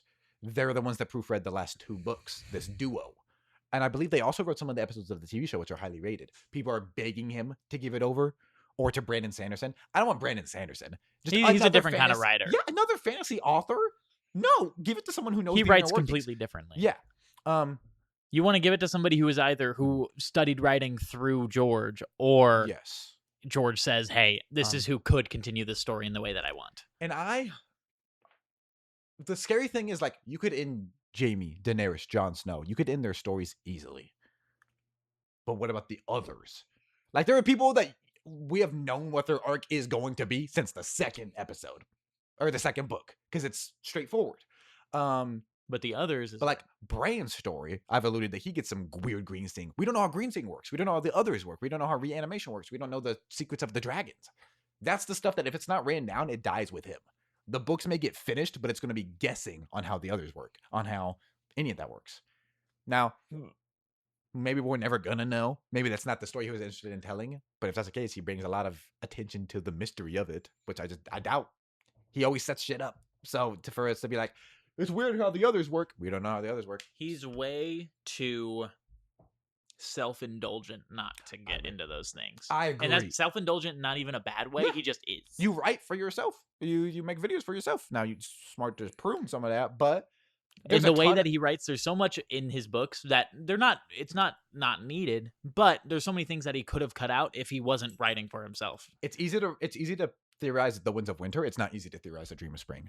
No one fucking knows what would happen, including George. He recently said that and this was like a giant, this is why I have hopium. In the past 2 years, he's been like, oh yeah, I made a big change in Winds of Winter. And he's writing. I don't think he's not writing. He just has no self-control. He recently said, I was going to kill Sansa, but I didn't kill Sansa. And he wasn't referring to book 1, 2, 3, 4, 5. He was referring to the Winds of Winter. Why would he say that? Because I think he's so transparent, but also that's such a big character to be like, I might kill her, I might not. People are like, oh, that wouldn't work for her arc at all because her arc is getting stronger. I theorize, and also because he's so flippant, that the others are going to come down. Because when stuff like that happens, when the walls break in The Walking Dead and they all come down, when a giant medieval army attacks, sometimes characters just die. So like if Sansa gave her life saving Myrcella, Cersei's daughter, was my thought of how it went, and then another come up and stab her in the back. That might be a good ending to her arc, even though it'd be incredibly sad. But a lot of people want her to be spoiler, so I don't care. Well, it's a position they want her to attain, and it is a feasible position for her to attain at the end of the 5th book. So that means other people are out of the way, which I don't want to say. Oh, okay, my bad. But it's like that's the logical place for her to conclude. And then he's like, "Oh, I thought about killing her, but I didn't. But like I flip flop." What are you talking about? What are you talking about? And he just needs to not be a gardener anymore. He needs to be a freaking pruner. Because that's the thing. I feel like something he needs to realize is if he just got Winds out and he couldn't change anything and it was all concrete, that would give you even more reign to dream, bro. Have fun with Dream of Spring. And that book's never coming out. That book can come out in 30 years and everybody would be like, well, Winds of Winter. No, I'm excited because a part of the bloat seems like he put off chaotic things from the third and fourth book. If the Winds of Winter ever comes out, it's going to be 2,000 pages of bloodshed. Characters getting cold. 3 battles. 3 battles are about to happen. A battle with Daenerys, a battle in the north, and a battle between like all of the south of Westeros are about to happen. And you just stopped the book? Yeah. Rough. Incredibly. And a little stupid. Fagon lands in Westeros at the end of A Dance of Dragons. I would be so pissed if I read all the books. I would be very rightfully so angry. Yeah, just George. I just don't get it. It just doesn't make sense. But Because he's definitely comfortable in the position, but you realize how you would be, your entire legacy would be beloved if you released at least wins.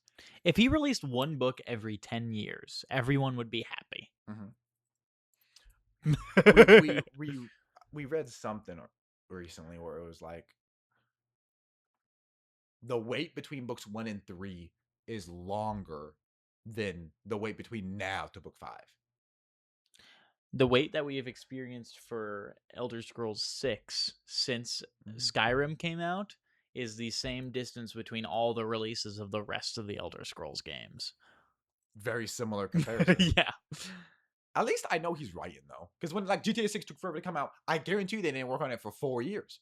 They just they couldn't start something that big immediately. That's not how an Arthur works. He's gonna start that shit immediately. You may take like a month break and like go around the world or something. But Because he's rich and yeah, annoying. but like Fallout 5, GTA 6, Elder Scrolls 6, why did it take them a decade and a half to come out? They didn't work on it for half a decade.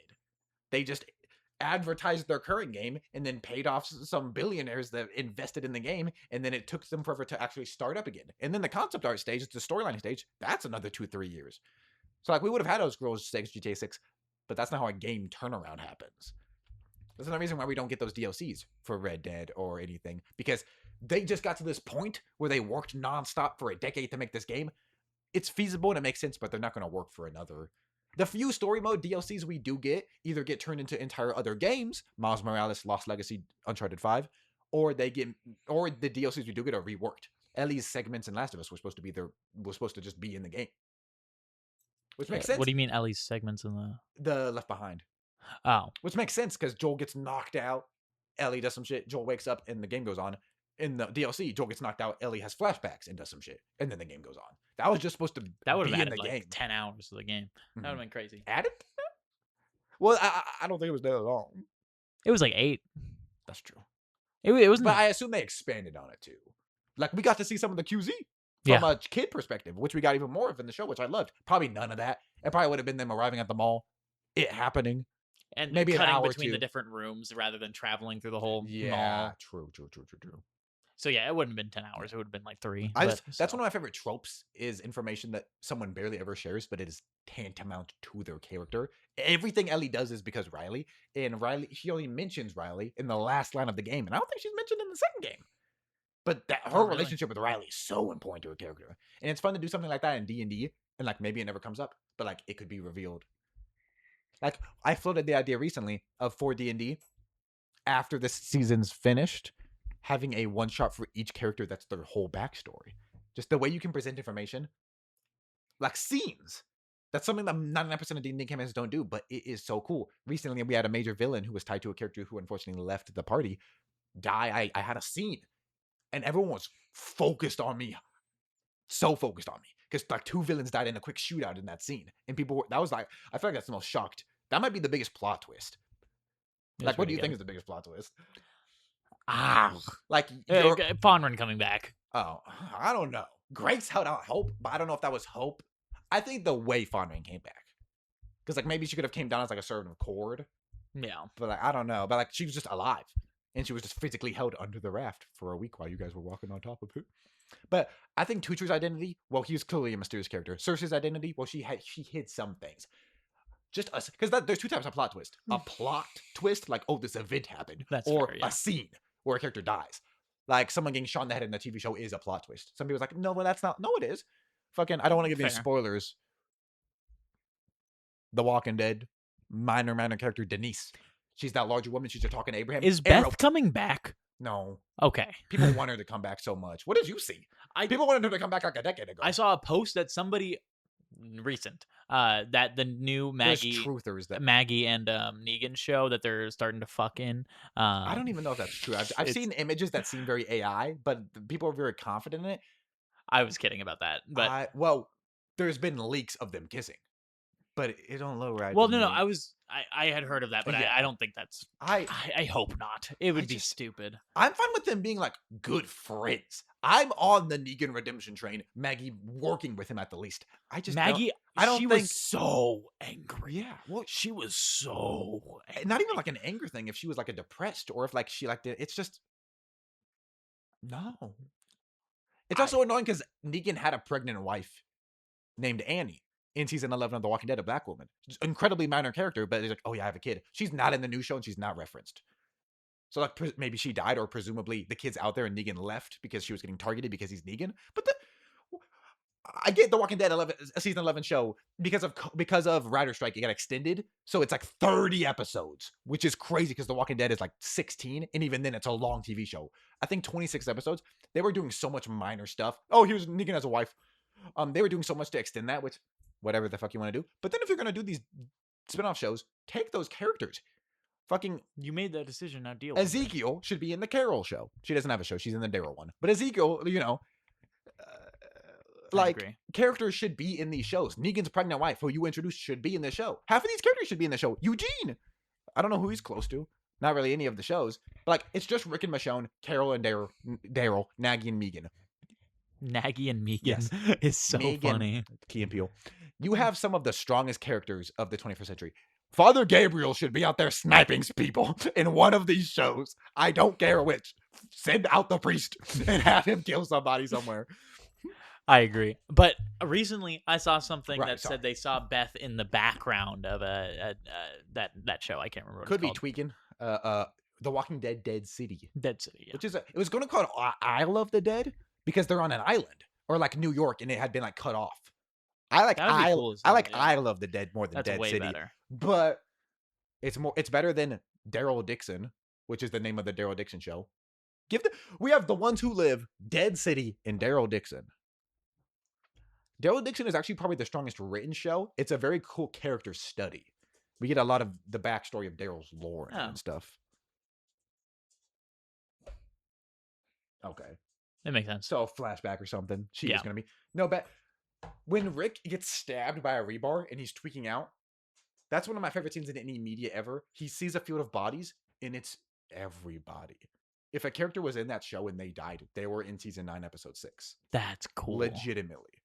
And That's cool as fuck. Like not even like, I hate to derail, but it's one of the craziest things I've ever seen. Because if they had to like pay all those people, Jim from season 1, the mechanic that gets bit and he's in 3 episodes, he's in the background. That's goated. That's Yeah. really good.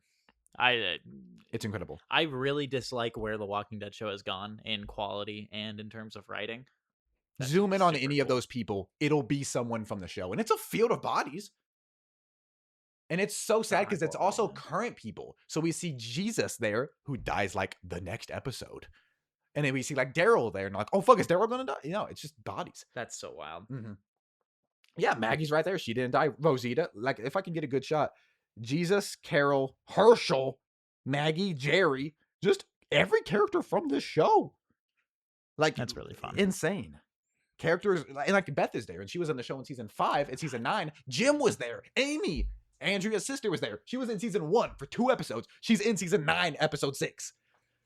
And just, you can't deny The Walking Dead doesn't have a love for its own storytelling, which is more that can be said for the Game of Thrones show, which gets bored of even using old-timey vernacular. They start saying dad instead of father. They start saying real instead of true. Game of Thrones is sort of its own language as the show gets on. The Walking Dead, you cannot say that they don't have a love for their own fan base in their own series and stuff. I agree, yeah. Now, the later seasons, like you said, poor quality, but I can watch something that has heart in it versus something that's shallow like the later seasons of Game of Thrones all day. I did not get off that train once. I watched season 9 to 11, the 50 episodes, because each one of those later seasons was way too long and extended because COVID, writer strike. And that's why I like the gardening, not the architect storytelling. My favorite episode of The Walking Dead was because of the writer strike. They needed a new episode. It's the Negan backstory. Here's Negan. That's my favorite episode of The Walking Dead. My favorite character, Jaime Lannister, who only got a redemption because growing instead of architect. George wanted to explore that. So I can't hate on anything that takes a billion years to come out or anything that's lower in quality if the reason it is because of that also gives us some of the best. People just look at the bad. Like, That's yes, fair. season 11 did not need to be 30 whatever episodes. Yes, we got my favorite episode, Here's Negan, and Jeffrey Dean Morgan gives the best performance he's ever given as that character. And that might be the reason why he got a sudden resurgence in popularity and is in the Maggie show. No Sanctuary, the opening of season 5, episode 1, was my favorite episode for years until season 10, from 2015 to 2021. That's really my good, yeah. fan casting account on Instagram is named after it. No Sanctuary. It's a cool concept. It's a cool story. It's a cool scene where they all break out of prison, and these characters who have never met each other are working together. Rick and Rosita, Abraham and Daryl, never met each other, working together.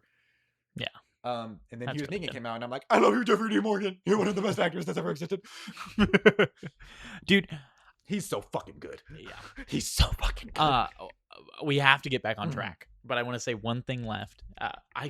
We have never played D&D together. That can't be true. That can't be true. I can think of one time when you played Igmac, the Blue Imp. Before that name got used for a much more interesting character, and I played an ogre. When we were 15 years old. For 30 minutes?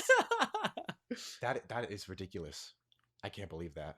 We've never played D&D together. I don't count that. I don't either. My class was ogre. I specifically was going to say Holy shit. that we should play a zombie one together, because I think we would have a really We are good definitely dynamic, the biggest fans of that genre. but nobody else would be able to DM that. So Well, we can do some unique shit. I don't know. Just buying a story and, There Yeah, DM there are, there are yeah. DM-less things that we could co-op together, even though it's meant for one person. True. Yes. That we need to think about that idea at some point. Mm-hmm. 2 DM, both of us DMing. Yes. We can figure something out. Yes. That'd be fun. Just unique shit. That's what I like to do with the channel, not just a billion campaigns. Because there would probably be some way where we have another dice tray over here, yeah. and anytime can a sit decision needs to be made. Here. Or like That'd we be could so tag in. Everyone around the table has one like switch. If one person's being evil, and maybe you're more evil, and you just look at the notes. I did think of doing again an April Fool's idea or Yes. something where I get the wish spell, and I'm like, I want to be the person who Or decides This everything. would be fun. A roller or whatever, flick it, and whoever cast a move. Last D&D session, I had Ellie play an NPC for a very fun sequence, and she was like, "Okay," because that's how he talks. Something like that. It'd be fun. Jeffrey D. Morgan. I'm making like mood board fan casts for the Greek gods in preparation for the Pantheon one shot we're doing coming up. A Greek god, ancient mythology. Join our Ares. Discord to see that. Yes. The current ones. He'd be a really good Percy Jackson Ares. Yes. The current ones I have are Nikolai Coster-Waldau as Poseidon, who's Jaime Lannister, Poseidon. Josh Brolin, Thanos as Zeus. And then Hera, Lauren Cohen, also Maggie from The Walking Dead. And then the other, Her in crazy makeup would be wild. Was what I'm Her picturing, hair yeah. slicked back. yes. Dude. And then Viola Davis as Demeter, Lucas Till as Apollo, Alicia Vikander as Artemis, Sean Bean as Ares. Oh, I lied. He's Hades, which is the two people I would say for him. Adria Arjona as Aphrodite, Christian Bale as Hephaestus. He's done a ton of physical stuff with his body and putting shit on his face. Hephaestus, because my Hephaestus would be a physical deformity, not just ignoring it. The whole basis of the story. Pedro Pascal as Hermes, Dev Patel as Dionysus, and Jeffrey Dean Morgan as Hades. What kind of facial disfigurement do you think you're? Sometimes it's bodily, sometimes it's physically. I think I want to do both. A stunted arm. Like the little. Yes. I shouldn't do that. No, but makes it difficult for him to do his job, which I think is a tragedy. And then he's married to the goddess of beauty, a physical deformity, maybe to a degree of Elephant Man, which is not what the term I should say, but that's what people think. Who just looks incredibly unique. Sebastian Stan played him in a movie recently, or at the very least, face molded together, looking burnt. Yeah, for a Hephaestus thing. Yeah, this side sucked in, and he has to speak out the side of his mouth because everything's tight there. But I definitely want a physical one that makes it hard for him to even do his job, which he loves, which is tragedy. And then Aphrodite's you're uggo. So I'm gonna go cheat on you in front of you. By the way, a physical deformity as well, just incredibly messed up, which is also so cool for a god having two deformities. I would do that. Yeah, that's good. Hephaestus, no one's Ellie's playing a child of Hephaestus. So maybe if she tweaks out in Pantheon, we'll see deformed father. How interesting. Wow. Yeah, you got 11 for that perception check. I can't believe you remembered that. Yeah. Bro, oh my god. Okay. We're going to do a couple more scenes, then we're going to go on break, and then we're going to come back and Kill it. kill. So not a lot. There's squirrels, there's horses. You actually do not see a lot going around because of the recent people journeying to Hearthstone for the tourney. It is very sparse. So you don't have much, and you just kind of have to begin returning. On one of the like south entrances to Hearthstone, you do see Adam like waiting for you to come in. You guys have not really spoken since you said, "I'm not leaving. Just let me go hunt." At like the end of last session, he's just waiting, like looking at the floor. I approach. There's not much out there. Our camera is set on a cardboard box that handsome man Gus is actively licking. So apologies. Come here, food. Dude, he's getting in there. Talk about How in many it licks to get this? to the center of the popcorn machine. I forgot that's what it was. Is it still in there? Yeah. Why did you get it? Well, I won it in a raffle at like an event. So I want to use a popcorn machine, but it is currently in the box. Don't be fucking.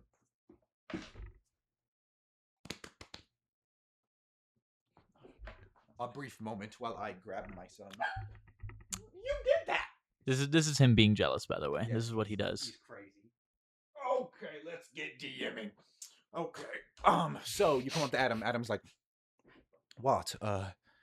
Lord Corliss said to send ravens to the strongest members of houses in Westeros. I did a look at them, and just Lord Samuel Smallwood was on that list. I didn't know if you wanted to hide yourself when he arrived here, if he even came, or if you just sent a representative. I don't know. I didn't know who would recognize you or who would know anything. I was completing a duty for my kingdom. I'm not ashamed. Of course. He might be here in days' time when the tourney occurs. I see. I just thought it'd be better if you knew. Thank you. Of course. Have a good morning. Yes. Is there anything I can do to help with the preparations? Anything? Just labor. We're setting up the targets, the lists. I can assist. Cool. Hell yeah. I've been DMing modern day children in Dark Tether where you're a teenage superhero. So if I say that's dope, Why are you smelling about very well is what he says. You guys begin doing that. Tagon. Can I get an athletics or acrobatics check? Athlobatics check? Acrobatics. Roll acrobatics or roll acroletics. Sounds like an ancient Grecian name. Acroletic. Maybe I'll Google that to see if it's a thing. Autocorrect to acrylic. I have another Tagon character sheet that's just called Tagon Brightflame. I don't know what I was planning. I know where that comes from, but you had to copy your character sheet because it wouldn't let you open it for some reason. Well, no, I just have a lot more aliases on there too. Well, that might be the modern one. Which one's higher level? Because you had to make a copy of them because it wouldn't let you open it. The current one is higher level. I'm so confused. What am I missing from there? Sorry, let me compare these really quick. No, you had to make copies because for some reason, and mine also, for some reason, won't let me pull up the Blackfire family tree. I had to make a copy of it. I don't know why it's just a Song of Ice and Fire material. Maybe George is sending out copyright strikes. Everything the same. Cool. So it's fine. I'll fucking know. Come on, take Brightflame, acrobatics or athletics as you are climbing a tower to find somewhere to loose a raven with information. In the efforts that it would get to awful. Master of Whisperers, Daryl Martell. That's going to be an 8. I would say you have an advantage because this would be the same spot that you have been climbing for the months you've been stationed outside of Bravos. But also, you're a schemer. You're not physical. You're a 12. completely social class. 12. Yeah, he's a +8 in charisma. Allure is what it's called. Allure this tower. You're able to scale it well enough. Finding familiar spots to nook your feet, and you pull yourself up, panting. A lot of scars on your body from the grievous injuries you got during the fight in King's Landing last season. You look out on the tents outside of the city. You have your hood up, so if anyone spots you, there's no affiliation of you to them. You could be a Bravosi citizen. What? You're sending a raven to King Egg. What do you think it entails?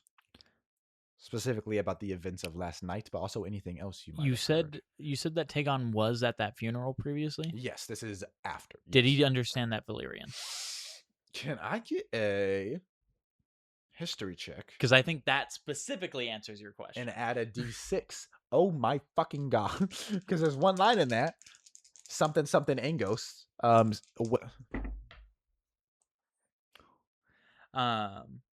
I am going to use, unfortunately, a lot of my scheme dice right now. No, you're fine. Because I do think this is cool.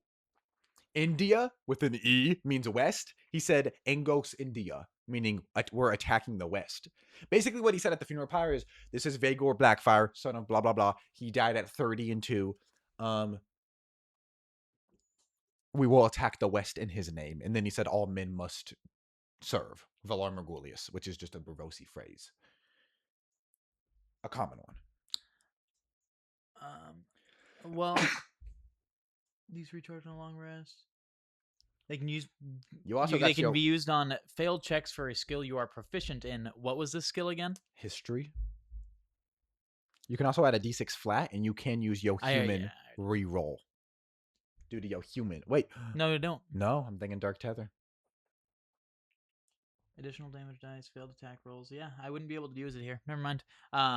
Anyway, that is going to be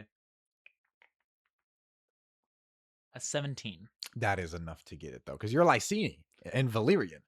They speak some Valyrian in Lys, where you grew up with your sister Amalia and your mother, Maegora. That is enough for you to get the full sentiment of what he said, which is, we will attack the West in your name. And perhaps it's just because the Dothraki attacked recently, or perhaps it's Vaegor's death spurning them onwards.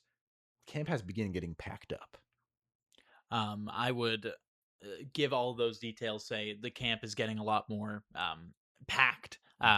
There is a lot less patience from the higher ups. Also using some fun turn of phrase.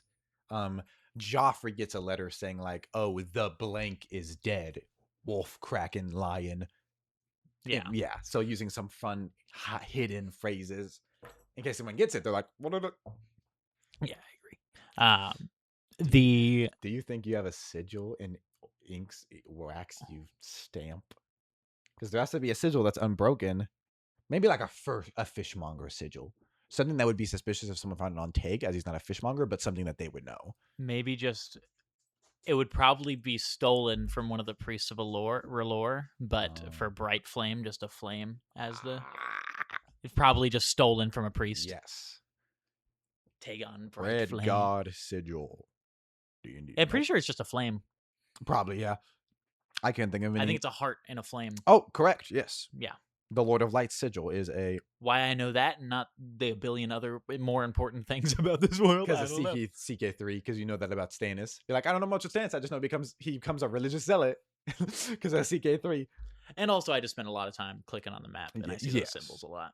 Yeah, R'hllor. Nope, R'hllor. God, that's one of the things that you can tell we didn't fucking say out loud before we wrote it. R'hllor. R'hllor. You go to Horrorland. R'hllor. R'hllor. Okay. What else do you say besides that? And that they directly said that they would attack the West in the name of, and I would say, what's his name? Vaegor. And the West is just attacked. The West is just Westeros.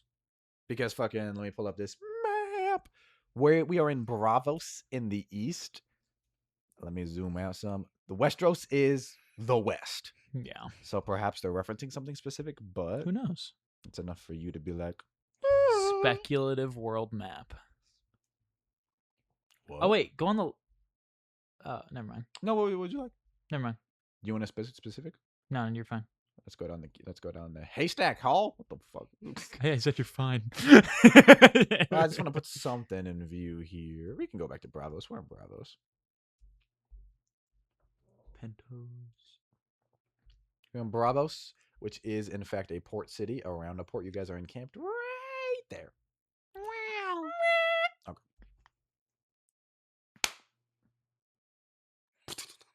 With that, you grabbed a dove and you put it in a bag or something.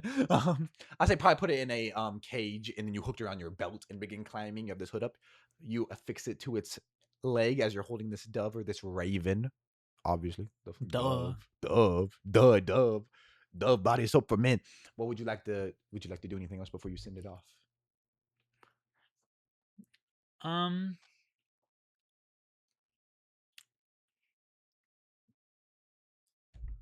I didn't get anything last session to put in there. Nothing really. No. Yeah, no, that's it. Are you thinking of anything? No, nothing in particular. Oh, okay, no. Yeah. That question seemed like, is there something you're forgetting? No. I'll say it if. No, with that, take on Bright Flame. You descend. Can I get another acrobatics or athletics check this time? I'll say also with advantage. Thank you. Because you're just as familiar going up as you are going down. 19. 19. You begin descending and drop in an alleyway and kind of look around. Begin making your way back to camp. Toronos, you return from your ride and begin approaching Bittersteel with the not great news that you saw it nothing. Is there anything you would like to do as you ride on your mount? His name being Ehos. Ehos. Is there anything you'd like to do as you ride into the camp on Ehos and you see it begins getting packed up? Vegor's death seemingly spurning them on. Ehos in Spanish means eyes, by the way. So every time we say Ehos, it sounds like eyes to Spanish Eyeball. speakers. Yo, horse eyeball. No, I think in his mind he has completed the job that he was supposed to do, so he's going to just go back to Agor. Whether or not his reaction's going to be good or not is not part his of fault. Agor is a little bitch, an old man. He probably doesn't physically abuse you much, so it's not like you'd be afraid coming in, like dreading whatever's going to happen. It's just unfortunate that I did not find anything. It would have been easier to come back with a head. Yes. You mount, tie your horse, kind of go up to the banner and open the tent flap. Normally, the recent days that you've seen Agor in here, he's been like planning heavily, talking. He was talking with Vagor, members of his family, with Tagon. You come in, he's just sitting in a chair with that Valyrian steel arak that he got from the Dothraki, just like pondering it. Nothing. That's unfortunate. But I almost think this be lucky. The Dothraki might have just spurned us on. We've been spending far too long in Bravos. War? Yes. Soon? Immediate and exact. We'll spend maybe a day here in Bravos. I've already sent out people. Daemon is talking to who he needs to. In the midst of the archons of Bravos are attempting to fight a replacement Sea Lord for the one I cut down. And the Arak? You wanna... It's beautiful. He takes it and kind of like swings it upwards down into the table to hook it. It could be yours if you... Anything. He's like really serious. It's probably the most desperate we have seen him. Someone is to blame for what happened with Vagor.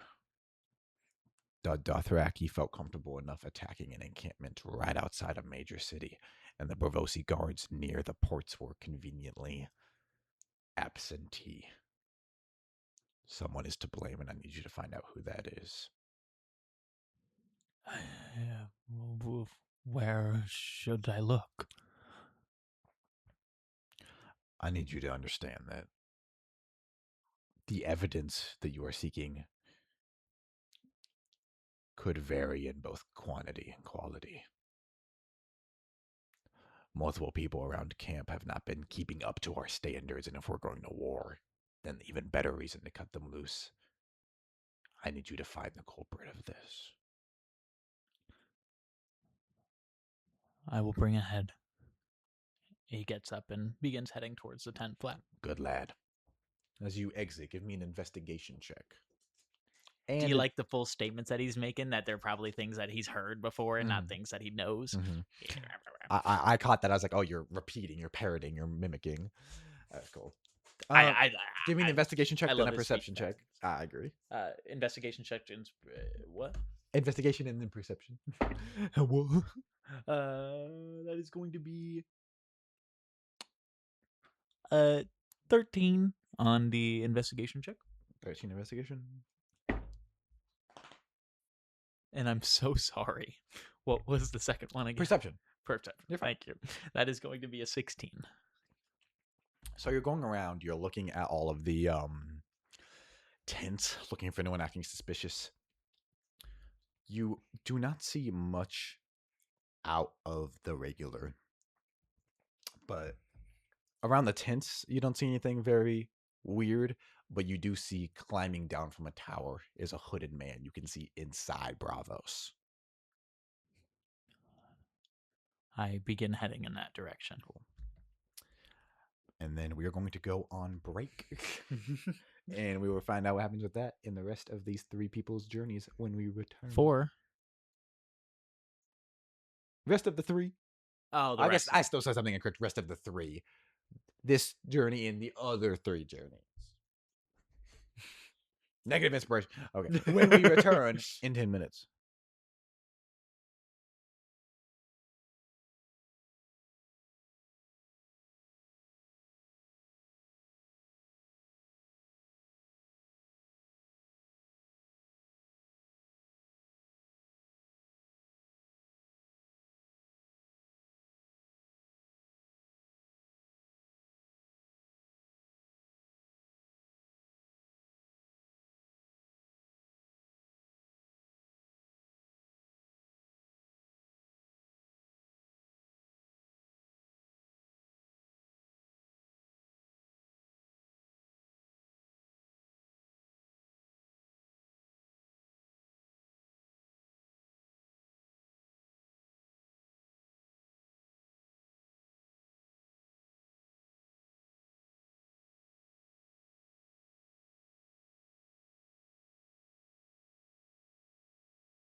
Couldn't even And hear we're what I said.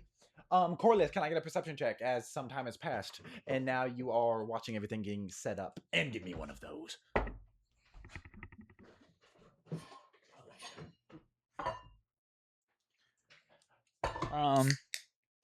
That perception check from my boy Corliss is going. I do not want Corliss to play. Corbray. Two of his nicknames are his monikers. Corliss Clansbane, after he executed several members of the Stonecrow 16. Mountain clans, and he saved John Aaron's life. And what's your other name? The Steeled Raven, bestowed upon you by Lord Blackwood. Hell yeah! I need to put the Steeled Raven under there. I thought I did. Sorry, I might be on the Bright Flame one. I don't know why there's two. Now the Steeled Raven and Corliss Clansbane Corbray. It's a good thing those names don't start with K's. So you see approaching, no military escort or anything, just as you're sitting there watching people come up to your path, guards kind of draw swords, a woman and a, by these standards, almost a man, but a 15-year-old boy. Baelish rides over. This should be them. And he dismounts and kind of gives his horse to Eddard, one of your guards. And yes, let's welcome them in. He would get up and begin walking towards them. Probably, he wouldn't be in full armor right now. He's in his noble. I think you're the nice type of fella, clothes. just like Isaac. You got chainmail on. At the minimum. Yeah. So chainmail, maybe gauntlets if you're outside, but some armor. I think he wears normal clothes over chainmail. Mm-hmm. So he Which always is just a looks thing a little bigger. in A Song of Ice and Fire. Is a thing? It is. Oh yeah, hell yeah. There's moments when like coups have happened where they do that. It looks like they're normal, but it's really thin ring mail. Hell yeah. So like they see it and they're like, we can't get him now. Because you're not supposed to be wearing nothing to like, you show up with any armor to like a feast. Oh, that you're implying something will go wrong. And if it does, then you were right. Yeah. And you win. Welcome to Hearthstone. I am Corliss. It is very nice to meet both of you. Baelish kind of nods. The woman dismounts. It seems like she's decently used to being on the road. Similar age to Baelish, maybe a little younger, but that being late 40s, early 50s. The boy around 15. She helps him get off. He has short brown kind of maesterly type hair with like a bowl cut around it and just normal, like they both have normal clothes on. The woman a little bit weathered with like a scar on her face. What was the boy's name? Or Martin. Martin. You don't know the woman's name. And you must be Martin. And he goes up and is shaking hands a thing? They do the fucking. Yeah, they do. Yeah. Yes, my lord. Father spoke of some things I could assist you with. This is my mother, Sabbatha. And Sabbatha nods. Sabbatha and Martin Baelish. What's her favorite color? Sabbatha? That would be pale green, similar to a gray. I thought you were going to say black, because Black Sabbath. No, Sabbath yes, a couple of things. And he said your name was Sabbatha? Yes, my lord. Some guards come up and like respectfully take their horses, making sure it's okay. Well, it's very nice to meet both of you. Let's get all of your horses in. The horses get taken off to the stables, and the four of you guys kind of head into the main house area. So, Martin, how much have you heard from your father on what I need you to do here? Stewardly situations and things I could assist in that manner. I've done we were in a place with a very good library. I've done extensive research on attorneys, and I've made a layout for you if that's okay. Yes, that would be great. Did I tell? I just can't remember now. Did I tell Baelish that Martin is just going to be, or how he would do it? Okay, cool. You said, I thought I had told him that he was going to be the corn. Baelish was like, I got a son that's nerdy, and you were like, well, we can try him out. And you did not know that he had done some like tourney setup until right now. Cool. Yeah. Yes. Can we find somewhere to sit? Who is that? Martin, who like seems very like eager and also like confident in his abilities. Yes, of course. Let's. What time is it? Morning. It's 10 a.m. or so. We can go get some sup. We can eat and talk. Very well, yeah. Kind of as that begins and people start getting food brought, It wouldn't be sup because it's not dinner, right? break Or our fast it, would be the term. let's break our fast. Yeah. Come they begin eating. Martin kind of awkwardly puts papers on the table, but can tell it's comfortable and that's fine. They both eat a little bit aggressively. Sabbatha just seems to be watching him with pride, and she doesn't talk much. Her and Baelish don't seem to be cold to, or they do seem to be cold to one another. Less cold and more a lack of warmth. So, Martin, before we get into Yes. business, I guess, what would you say your goals are here? What do you want from me? Simply, I want to be worthy of a position in the council of a new up and coming lord. I want to do you and my father proud. That's very good. When it comes to the tourney we are having, do you know its purpose? I was not told, but I can assume through your newly made stature, simply to raise awareness of your being, as well as draw coin here. That as a secondary objective, but I have had 2 children been born as of late, and I am hoping this tourney to be Westeros's. I'm having a brain fart. What's the word for letting everybody know? Westeros' acknowledgement. Acknowledgements, yeah. Acknowledgement of you would have got the knee bent to you by those 4 lords that serve you. So this is a reaffirmation of heir, kind of, would be what it was if it was the king. You don't really need that, but an acknowledgement of, hey, some people found out I was a lord a year ago. Now I'm a king and a lord and I got 2 kids and a little bit more soldiers. It is to tell everyone we have entered a new golden age of the Corb race. Of course. I'm sure I can have someone write and find some local bards that will be happy to sing for a low amount of coin. Yes, that would be more than fine. Did you say you'll drive yourself, or Have a writer, perhaps. I'm not very in that manner. yes? I there's someone in town that would be perfect for that. Let me, Baelish, can you find Watt for me? Maybe with Adam. Of course. Gets up, leaves from, or he probably wasn't even eating, just standing guard. Such a good Nods, way for Watt to fuck off. and walks off. Yeah, yeah, that happens. And Martin goes, yes, it's very fortunate a lot of these traveling heads knights or traveling bards will take food as payment much more. So in a position like yours where food is in abundance, perhaps more than coin, this is perfect. Yes, of course. I do wish for this to be a serious tourney. However, Of I course. am using this tourney not only for you, but for all of the positions that I am attempting to fill. Your father might not have been told you, but if you do well enough here, I will consider making you my master of coin.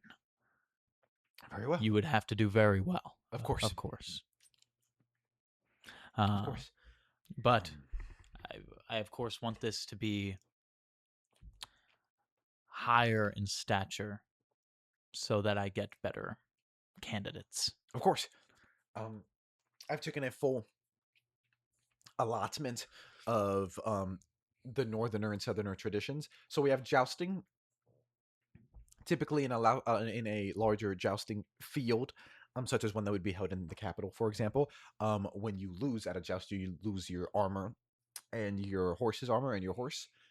If for a knight or a hedge knight, we might have more hedge knights than knights. So if you wanted, we could not do that, and we could get more hedge knights coming in. But if we did, that might have us be seen lesser if that was the case.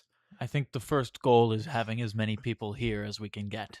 The more people that are going around Westeros talking of the great tournament that was held by the Great Corbray, the better. Okay. Then no losing of the horses. I'll even advertise that. Then just the quintain and the riding at rings. Um, I'm sure you know, but if you are not aware, just two additional horseback lance activities: a quintain, riding and striking at a target, and then riding rings, riding with a ring on the end and placing it. It's usually held before the joust. Completely standard, as is the next two, even though they're not always the case. But you have a lot of land and a lot of armaments, I see. So that'd be the archery competition and the melee. Oh, how many competitions would like a base level amazing tournament have? All of Everything, them? Cool. everything. Yes, All of them. as many as possible. We'll do it all. Okay. So that's melee and then would you like mud wrestling and axe throwing as well? Those are northerner traditions. They would not be commonly found in the south, but they would extend. Uh, it could tire folk. It could have more people come from the north to spend coin. It could have people view you in a They different manner. throw axes? Yes, smaller axes. They have them for riding. About the size of a short sword. Imagine a short sword versus a sword. You're picturing a wood axe, half that. A hatchet is another name for it. They throw them as if it's an archery competition at a target. And then mud wrestling, they wrestle in mud, often over a rope, to extend it one way or to try to pin their opponent. Which Wherever he was, he had access to information, and he read up on tourneys. let's have a bout of mud wrestling. That sounds Farewell, and fun. no axe throwing. I would agree. um, and the winner of the joust is the champion of the entire tourney. Normally, you could have a champion of the joust and the melee, but that would mean multiple gold dowries put out.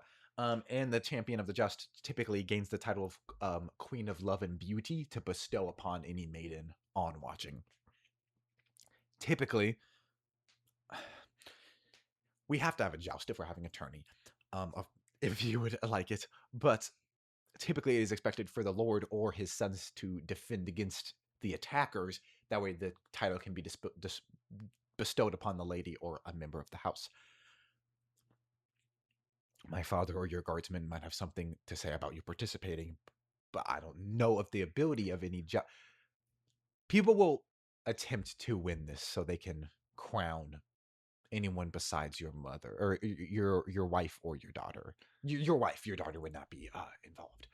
It would be There almost they're going to try to they're going to test you in this manner. there are two men who have protected the corporate name in the past 19, it wouldn't be 19 winters, that's what I would say, 19 years. And one of them, he looks at Baelish, deserves a break. It will be me. He returned a moment ago. Oh, I forgot. No, you're fine. He returned a bit ago. My lord, I know you've never seen one, but tourneys can be nasty work. Baelish, do you believe me to be ready for this? Baelish kind of nods, or bows his head. We did get a new blumbering fool who I'm sure would be proud to defend you, as well as loyal men. You see now this concern for dealing with a brash person. You can see Martin and Baelish have the same face and the same manner of speaking. Boros Burrell, the pale crab. I Even would Rodin. prefer not to play with my food, if you know what I mean. I have shown him to be lesser. Perhaps we could witness a joust firsthand before you make your decision. If you think it necessary, And he thinks of all of the splinters he's seen sent in the sides, necks in his lifetime, and you're just picturing knocking someone off a horse. We can, yes, discuss this later. Sure, I don't see the issue in it, but whatever. Martin writing, and we discussed this earlier, but would you just have knights, or would you have free riders and squires and followers of the old god as well? Free riders, you would know all of this. Squires, sometimes squires can fight, but sometimes they're like, no, you're not fitting. And then followers of the old gods, there's no knights up north, so none of them can travel down to participate in a tourney. And then free riders, hedge knights, not landed knights, a lower class. When it comes to any Anything having to do with a sword or a joust, I think it should be only knights. However, when it comes to anything without a sword, it should be anyone. You'll find many hunters come for the archery competition, I imagine. This is a minor note. I almost didn't notice, but Him changing his belief system to allow for this. there's been members in the past, such as a Blackwood. Would you have women participate if they could? Now, women cannot be knights, so that means no jousting, no melee. But the archery competition, women hunters, is not a regular among the Vale of the North. Yes, any landed woman can. It's not common. Yeah. Very well. I think that would be the limit of it for what he would. I agree. The gymnastics he'd be doing in his brain. Fantastic. We can begin the preparations immediately. I already see you have some out. He begins gathering his things. Sabbatha goes, "We have rode quite hard. You may need some rest first." And Martin kind of like looks between you and her. I can begin work immediately. Yes, begin now. Very well. Sabbatha kind of bites her lip and then goes to Baelish She's and gonna mutters kill something. me. She's gonna poison my drink. She goes to Baelish and mutters something, and Baelish's like, "Yes," and moves her. She's just asking for someplace to stay. And that gets off. What? Cut back. Adam is leading you inside, and Baelish comes up to you. My lord, Lord Corliss was wondering if you could head into town. What did you want to look into town for? Bards. Bards, right, just singers. You're familiar with the lands amongst here with the different towns. If you could just do a quick ride in and look for any singers or bards who would enjoy meal and food in a week's time to sing songs of Lord Corliss. Yes, and is anyone coming with me, or is it just I? Take Adam. I thought Martin was going with. That's what I thought was happening. No but need to. I and agree. after that riding, and he wouldn't also know what to pick. He just knows having bards would be preferable, but he has no. Then he wouldn't ask that if there's anybody coming with. He would just go by himself. You're fine by myself. Yeah. No. Of the guard, we have little, so unfortunately, I would request Adam's presence here and the other guards. Hopefully, that will fill soon, though. I told Martin to jot down my son is here. I told my boy to jot down the best competitors during the tourney. We hope to fill the ranks of the guards more. But for now, if you can ride alone. That is more than fine. I will complete this. Thank you, son.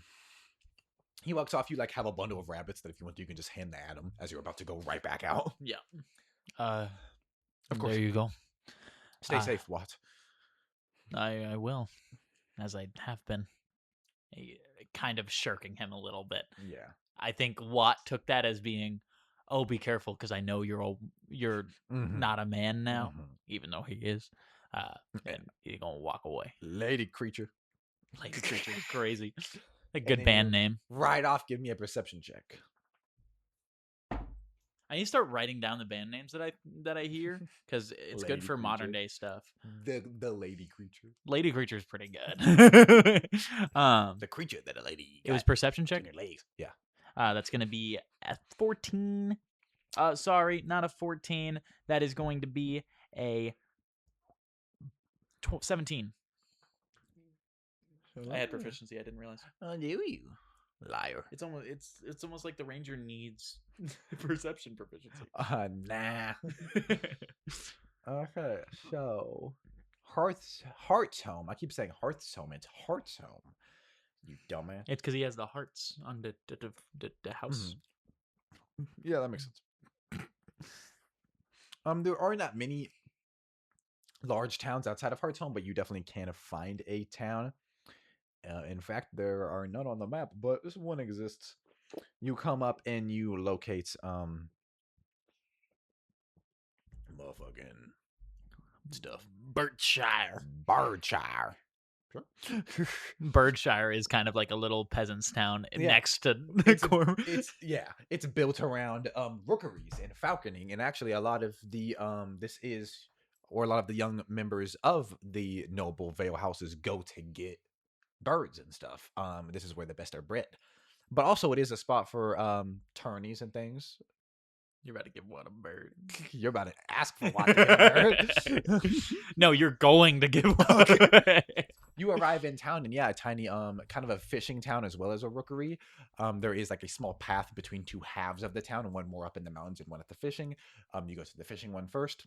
A lot of people just cooking around. There's a beggar, alms for the poor, on the ground, blind, holding onto a stick. Watt has no money.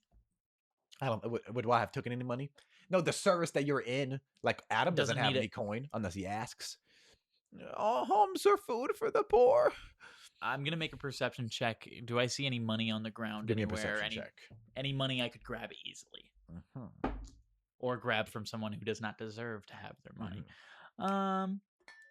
Perception check. That is going to be an 18. There's this knight with dressed like a Valen Aaron knight. In fact, it's probably one of the ones returning from delivering the armaments earlier this day. You see, he's like talking with an older woman who's like putting her hands in front of all of her fish that are on top of her thing, and he like grabs one of them and like jerks at her to make her fall back, and he takes his helm off and begins biting out of the fish, and his back is turned, and there's a hefty coin purse just right at his waist.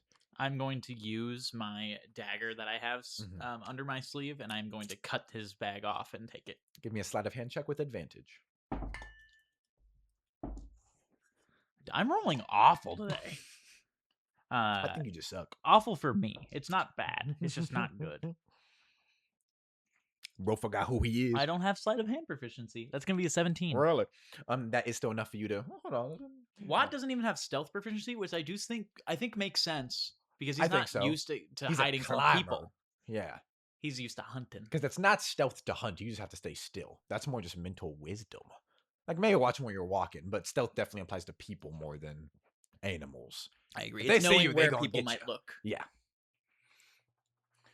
No, animals, you don't have to worry about the way they look. You just gotta stay still. So I guess kind of stealthy, but yeah. Yeah, you're able to slice it off and grab it. Just like as he turns using his momentum, he doesn't feel it. He spits out the fish because he doesn't like it and like sets it back on top of her food, and she grumbles. I don't look inside the pack. Feels hefty. I go and I drop it in the hat and I walk past, not waiting to hear him. Thank you. And you begin walking down the street. There are quite a bit of birds, and there do seem to be some singers. You hear a open tavern. One man is like recounting comedies. And once he finishes up and you kind of listening in, another begins singing a song of Sarah Targaryen. No, let me get it right. That's a wrong one. No, it is Sarah. I'm not fucking stupid. You're stupid. Sarah Targaryen, who was daughter of the old king, King Jaehaerys, ruled for 55 years. She entertained 3 men in a tower once, and one of them, in this story, which may not be accurate to actual histories, one of them was decapitated, one of them was sent to the wall, and one of them asked for a trial by combat, in which the very old king defeated the young Beesbury and slew him. And people like rejoice in celebration that this man that had consensual sex was murdered. As that gets finished, you see there seems to be a little gaggle, about 3 bars, around 18 or 19, probably trying to make their way in this city, trying not to fish or not to rook. That the older members seem to enjoy, even though some of them seem to glare at them, not being traditional. Yeah. Walk straight up to them, very clearly wanting to start a dialogue. There's this man with curly ginger hair, a boy rather pimply face. Hello, sir. I am Watt Smallwood. I come from Hearthstone. Lord Corbray is looking for some players to be at his tourney. I was wondering if you would like to be those players, gesturing to the 3 of them. They kind of look at each other. One of them is like dark skin and seems to be the quieter one of the group. One of the other ones has blonde hair that's very like matted. The ginger one who looks to be the leader, even though he looks the youngest. Even though he is the younger. That is what he looks the youngest, and he is the younger. He looks the younger. Would this be a paid excursion? You would be fed, and you would have your name and face be shown to.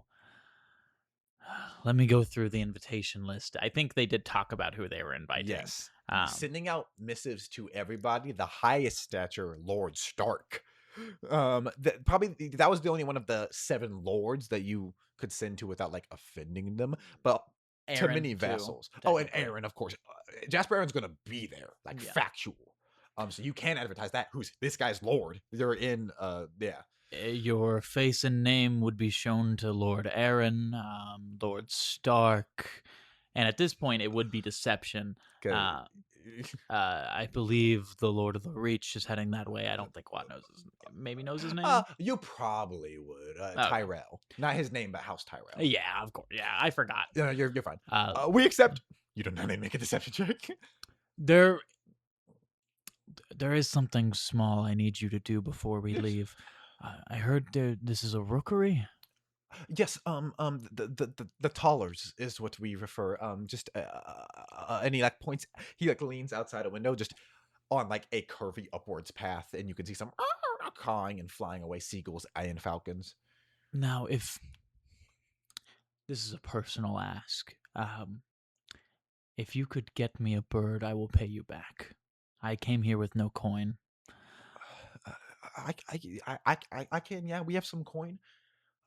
He's gonna make an insight check now just to make sure they don't spend the last of their coin on a liar. Give me a persuasion check, right? That's how that works. I was like, what do you do with that? He gets it. 16. Yeah. Yes, we have some coin, and they begin pulling up stags and dragons. And they are still stags now because the silver coin is after the first Baratheon, Aegon the Conqueror's bastard half brother. So they're still stags, and coppers are Faith of the Seven. They grab up some coin and go, "We'll a falcon. You look like a hunter. Would a falcon suit you well? It'd be Yes. the best, yeah." Go, and the dark-skinned man takes it and runs out the door. We have a donkey. We can fit 2 of us on it. Did you come here with a ride? Yeah. Yes, and Yeah. one of you can ride with me. That'd be no issue. Great. Great. Do you know the blind man down the way? His beggar. I don't know his name, but we call him the blind man, old fool, or the 2 things. So he's actually like a beggar. I didn't. Oh, if it's a guy's, he's upheld it for decades. Okay. Yes. I like Watt making sure that he actually did a good thing. It makes sense for somebody who has been working wronged, but also identity is a big part of his theme. That the man comes back with like a hood, shroud, and opens it. What does your falcon look like? I think pretty basic brown feathers, yellow beak, or perhaps as a reference to Brendan Rivers, but also your inverted colors of how Smallwood as a bastard. Perhaps it's albino, and then that can put some terrifying in your thought. What if red eyes? Yeah, matching color eyes to you. Yeah, I think Watt initially sees the red eyes peeking out from the. Did you look up albino falcon? Yeah, is it not cool? No, it's cute. Is babies. Baby birds are creepy as fuck. I hate baby grown birds. ones. He's adorable. Oh, not if it's staring at you and has red eyes, and it might be a grown man. But you can't see none of that. The bleak. I do think the beak is black. Yeah, if it's albino, that's cool. That has to be edited. Gotta be. What creature has all black eyes? It looks really funny through the camera. Oh my god. That's goated. Not that. My face in the corner with just the bird. Yeah, it looks at you. Watt sees the red eyes in the pouch for a second and gets worried, and then quickly realizes that it is just a falcon. Is it already? Not Brendan Rivers. Is it already trained, or is it? It should be. This was for the purchase. Its color. Some folk are superstitious. Was the reason it didn't sell, but it's good training. You should be able to extend your arm, and it can return. It should be able to. It should be basic from what he said, and also as you bond. Watt puts out his arm. He gently opens the thing, and the falcon bursts open and jumps on your arm. Oh, okay. Well, let's get out of here then. And Watt kind of gestures them towards where he left his horse. You kind of like perch it on your shoulder as you begin riding off. Two groups, 4 people begin riding off, and it is not the bird, but the blind man who stares directly as you guys walk off. Damn it. If it's a guise, it's been upheld for decades. Terrifying thought. Turns out it's somebody really important. It is Brendan Rivers. We have a new follower on Twitch. At least I got an email, Fairy Joanna. I don't know if it's new or Oh. if I just got an email about it immediately. It is new. Welcome in. Thank you Oh. for joining This is us. session 2 of our A Song of Ice and Fire, aka Game of Thrones game, Beneath the Gold. We also have a main D&D game you can find on our channel. We were like 20 sessions in, and there's 5 players. But some days pass, whether it be in Essos or... Nope, not yet. Tyronos. Nope, I lied. Can I get Tagon to make a stealth check? Tagon. Tagon. Bright flame.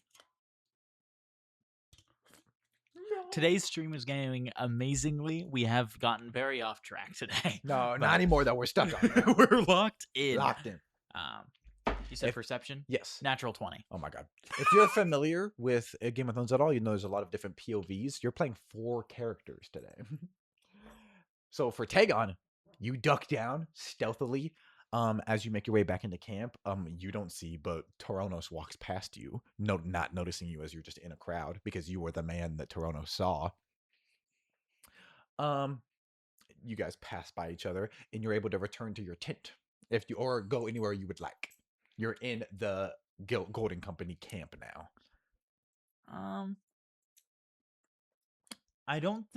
I think this is incorrect. I do think Tagon would have at least a little money. How much money do you think he would have? Miscellaneous amount. Cool. You can do what you want. Some things coin's a bigger factor, some things are not. I think you're a superhero character who's a teenager who's poor, who lives in modern day, just kind of stole some bank robbery duffel bags. So sometimes money's important in a game, sometimes it's not. Yeah, you would be given an allowance, so to speak. A lockbox similar to the one in the Red Dead Redemption camp, where people can put in and take out. You cannot take out from Agor's personal stash or anything like that. But yeah, you can have some coin if you want it. I think he's just gonna go straight home. Actually, he's gonna head straight home from Bravos. Yeah. Yeah. You go right to your tent and you poke your head in. Amalia is writing something at a table, and Catriona is just folding outfits. Hello, both of you. I just got done. Yeah, I'm able to see the chat box. Sorry if I'm not responding to everything very quickly. He said, "That's good to hear. Hope everything keeps going well like this." It is. Thank you very much. Thank you so much. That's very nice. I'm enjoying the stream, and then what you said at the end. I'm reading it. If we're in the middle of something, I usually wait to see anything.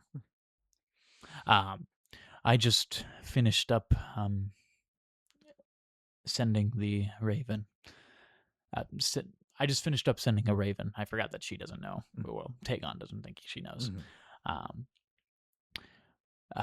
What have you all been doing? And we just woke up later in the day, broke our fast. Are you hungry at all? And then after that, we're just going to go into the market city, see if we need anything before the Golden Company departs. There's rumors, and based on what they've been doing, that we're going to sail somewhere soon. That is worrying with what... Anyway, yes, I am very hungry. Thank you. Yes. And you guys begin sitting to eat. And then some days pass. Tyronos. Unfortunately, you were not able to find much in the city, but over these past couple of days, you have been focusing heavily on searching Bravos in the encampment. Is this your favorite game? I think out of the ones that we're doing, we have the Coral Council, which is a D&D group or D&D campaign with like 5 players. We have Dark Tether, which is a superhero campaign. Me and you are doing. We have this one, which is a me and you Game of Thrones, and then we have a 2-parter Star Wars one. If you would have asked me during the first season, I would have said yes. And not that this one's any worse. It's just that Coral Council's really good right now. Coral Council is very good. It's my favorite D&D I've ever DM'd. It's very fun. We're 21 sessions in. It's very cool. And upcoming, the next time we stream, it's going to be Pantheon, which is ancient Greece. Check out our YouTube channel if you want the uploaded videos of all of that. They're categorized into playlists. Hydra Studios we like to do unique stuff around here. So we have a D&D campaign. We also have superheroes, Game of Thrones, And Star Wars, and soon we're having ancient Greece. very soon. And we're talking about in October doing something incredibly experimental, a Dragon Ball, or Yeah. is that what you were referencing? Well, I was thinking of a lot of stuff. I was thinking of the FNAF, not in Yeah. FNAF's story, but a horror series, animatronic horror. And maybe that'll be classless? You guys all have like 10 hit points? My class is going to be old. Old. You have a concept for that, which is an elderly man. But yeah, we like doing unique stuff with the channel. So yeah, we have our main focus, which is, of course, our beloved D&D game. It's a pirate game, hence why it's called the Coral Council. It takes place on the Raft, which is this large constructed country in the ocean. But we like to do experimental stuff too. August, Star Wars is returning, so we're gonna, or Star Wars Zero Company is coming out, so we're gonna do a one-shot continuing Jup story. I love Jup. Yep, who getting jumpy with it. But if that is everything, they said something. I can see exactly what you see. I just cannot read that left because the quality. It said, by the way, where are you from? Well, they said, sorry, I apologize. I don't know why I say it. A child named it. I said it because it's letters on a screen for me, I think. By the way, where you're from, like Midwest area, we have a few cast members that don't really want their general location Based out of said. America. So, yeah, based out of America, Midwest-ish. And then, why haven't you set up any customized logo and panel for your channel? Doesn't matter. Mhm. All right. So, yeah, Tornos, you return after a not incredibly successful venture in the past couple of days. You go and head your way to Bittersteel's encampment, and he kind of you enter and you see he's talking to that young boy about 17. In fact, I want to make sure because I have two ages in my head for Melis Blackfire, 14 and 17, and that's a big difference. That is pretty big. Yes, especially in this world. It's prepubescent versus a man 2 years. 17. You see this man, this 17-year-old man, who's Vegor's son. And he has this gloomy expression over him. He looks like 25. He has a thin beard that's come into existence. Not thin, like a beard that's just short, and that rotted head just staring at you, the head of an infant that always makes you turn away slightly, maybe. Come. And this is Toronos. This is Bittersteel. Oh, yes, this is Toronos. Before we head to certain victory, I wanted you to take Melis and just scour over Bravos one more time, see if you could find anybody responsible for the ongoings. Okay. Oh, it's not him at all. Okay. Okay. Yes. Hooded man in Bravos. What was he doing? Climbing down. And then did Toronto see Tagon while he was waiting back? No. Okay. I no idea where it went. Go again and see if you can find any scalers or climbers. That is unique. Bravosi don't climb, they swim. Said with such disgusting contempt and xenophobia when he's in their land. Take the boy. We will go. As we will ride is probably what he would repeat. Melis begins walking with you into the city. How long have you been with the Golden Company? Sorry, I'm gonna answer a couple of things. We aren't interested in commissioning any like channel logos or anything like that. I appreciate the offer though. Thank you so much. What was the question you just asked? Just Melis said, how long have you been with the Golden Company?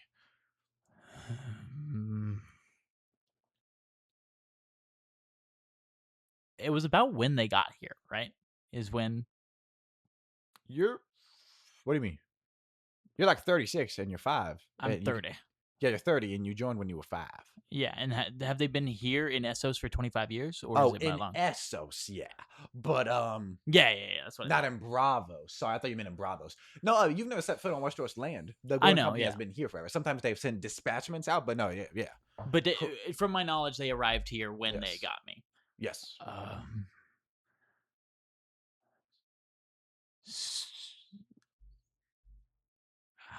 How long have you been here? I was born to my father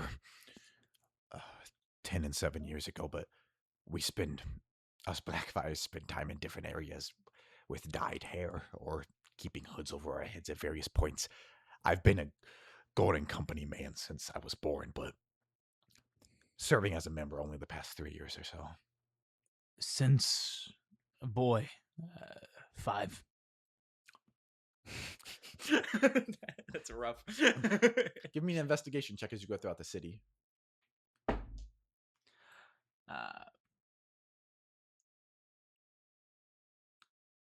Investigation. Yes. That is going to be a 13 again. That's what he got on his first investigation check. He's so investigative. He's a -2. You go throughout the city for some bit with Melis, who doesn't seem interested in much conversation. You eventually come to what looks like the outside of a bathhouse that looks like it's been closed, and a man on the street is speaking in a language you don't understand, seemingly being like, from what you can tell, being like, no, nothing bad happened, we're just shut down for maintenance, etc., talking to people who don't seem interested, but he's speaking in Provosi. We walk over to him, and as we're walking over, I turn to Melis. Speak. Okay. He said in more of a questioning tone. Speak. I cannot speak his tongue, but I can make him speak ours. And Melis begins approaching him. Taranos follows. Do you speak the common tongue? And he does not say something either of you recognize, but he says in Bravosi, I am, in like a dickhead tone, or like saying dickhead tone, but he switches. I speak Westerosi, yes. Melis goes, what's going on? The bathhouse had a minor setback. A woman fell ill here, but through her own causings and led to her passing. We will be open shortly. Can I help you two gentlemen? Is that building that he saw the man climb down from close, or can he point at it in any way? It is close. Man with hood. Climb. He's going to make a history check, and then you make an insight check. 16. 16. Oh, no, sorry, not 16, 14. My bad. I've never seen something like that. No, I'm sorry. You think he's hiding something on a 14. He reaches toward, not reaches, but leaves his hand on the blade of his hand axe on his side. The bathhouse will be open shortly, within the next day or so. If either of you two need its uses, we just need to finish cleaning. Man with hood. I've seen nothing like that. He looks over to Melis and says, lies. Melis kind of nods and turns back and grabs him by the throat and like throws him down to the street and steps on him and pulls his sword out and kind of puts it into his shoulder blade. You're going to tell us the truth now. Our men have died.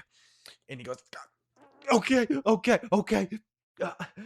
like puts his hands up. She did not die of an ailment. She had her throat slit. Someone snuck in and killed one of our members, and her throat was slit. Two people. Two people. Two people dead. We did not see who did it. One of our members, our compatriots, stabbed through the chest, and then that woman slit and her body dumped. It was sometime before the attack on the gates. The same day. The hooded man. I truthfully know nothing of that. I swear to you. Done. Melis nods and kind of begins to let him up. And as the man turns, Melis holds out his hand and he like takes his hand, sticks him in the throat. Melis pulls out and like kicks him down. Let's continue. And kind of brushes past you. He kind of like glances at the man on the ground and then glances back at Melis after deciding not to help the man and follow after Melis. Probably a decision he's had to make over and over again.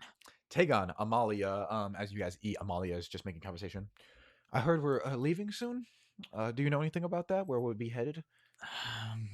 I don't know. Not enough, but too much. It's due to the man that died, my cousin. I didn't like him. You weren't supposed to. I don't know what cities would be more accepting of us than Bravos, Karth, or Marine, but they're slaver states. Not that King's Bravos doesn't have. Landing, What'd you say? nothing hopeful. Do you think we should go to King's Landing? And she interpreting it as the three of you go to King's Landing. I feel like something bad is about to happen. I think I need to sleep. He's clearly referencing his dragon dreams to Amalia, maybe not to his wife if she doesn't know yet, but him waking up in the middle of the night probably is something.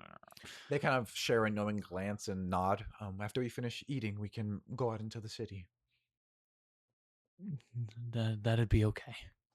And you guys just sit there eating. Watt. That's sad. Watt, you're just riding around the outside of Hearthome. It's been days since you provided bards. Some more and more people are coming here. You find, as you're just riding up the entrance, you have some squirrels and some like plucked apples sitting here on your horse. You see a man, an old man, traveling on the side of the road. Watt waves his hand at the donkey behind him with the two bards. That would have been days ago. It's been days since, so you're just riding around eating and getting apples. You're fine. The bards have since made their home at Hearthome. As the tourney is almost finished. Or finished being set up. Watt slows down his horse and says, do you need a ride? If you're willing to provide, give me a history check. It's your daddy. No. Your daddy's not that old. 13. Divine man? No. He just has Faith of 7 garb on. I'm just an old Septon lad. If you wanted to escort me, I'm on my way to Hearthome. We're heading to the same place. Hop on. Fantastic. Kind of comes by and gingerly ties his staff to your horse, and you uplift him up. I heard there's a newfound lord there, and they begin riding as he starts speaking. The places I've served as Septon have become discouraged with my tenure there. I was just going to bid service to the lord in place. I've heard they've had trouble getting the... Oh, no, that's a different one. That's Aegon. I've heard they've had trouble finding a suitable candidate. They'll be happy to have you there. Good. I'm Voldemort. He who shall not be named. Vortimer. Huh? I'm Vort. Okay. It's very nice to meet you, Voldemort. I'm going to... Vortimer. You can call him Vort. Thank you, Vort. He gets hit in the head by a chipmunk. New Septon. New person. New Septon. His name's Bob. B-A-U-B. However, I do know they're searching to fill the role right now, so you may have some... Doesn't feel right to say competition to you, but some competition. It's fine. I'm a faithful man. Septons often have additional Septons to serve them. Whether it be a lord or another Septon, I simply want to serve and help grow the next generation. He'll be very happy to hear that. And they ride off. Cut to that happy man. Corliss, you're just looking out, drinking your morning, probably ale or water. You see two familiar banners approaching, as it seems like just a small retinue, 2 riders each in those green and yellow colors, with some Veil guards with them. Harold Templeton and Orson Wainwood, 2 of your cousins. Oh, not your cousins. Harold Templeton is your cousin on your mother's side. Orson Wainwood was just your squire. House Wainwood was given your lands, which is why you kind of badgered him. But it's been a year since they seem taller. They're dressed in some armors. I think Corliss would signal for his gate guards to open the gate prior to meeting them outside of it, as he has done with everyone else. They open and they come in, and you guys kind of meet each other. Harold dismounts and kind of runs over and hugs you a little bit. It's been far too long. It has. How have you both been? Very good. And he looks back, and Orson kind of like kneels. My grace, your grace. You may stand. What have you both gotten up to? Let's eat. We can talk about it over food. We cut to you guys eating. Harold. He's just fucking eating. It's the one thing you have an abundance of, yeah. Harold sucking down soup. We've just grown in service. They would now be around 17 and 16. Just trying to be strong knights in our youth. We heard about the tourney and we wish to participate. Yes, you're more than welcome to. You may have heard. I don't know if it's that much of a secret. I'm looking to fill a lot of my council positions with this. So if either of you do well enough, that may be open to you. Mm-hmm. That would be fantastic.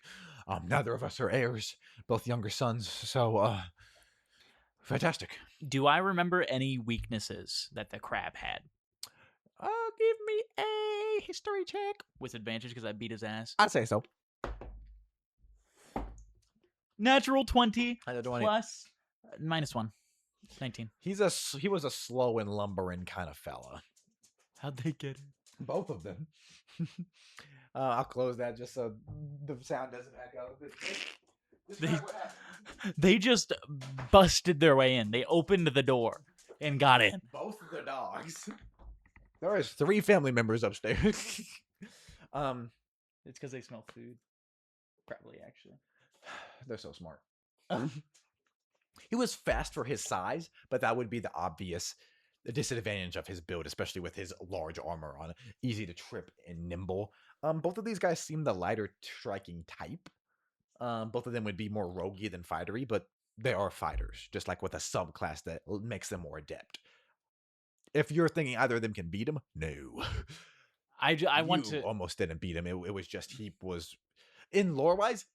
You were going to beat him regardless, but the riding that he had gone through and immediately into a fight, not even finishing eating, wore him out. Yeah. But you probably would have beat him regardless. You're quicker and you're more tactical and you have a better blade.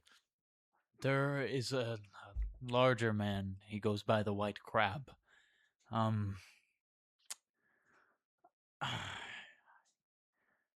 This is hard for me to tell you, and it's going to be harder for you to hear, but you aren't a match for him.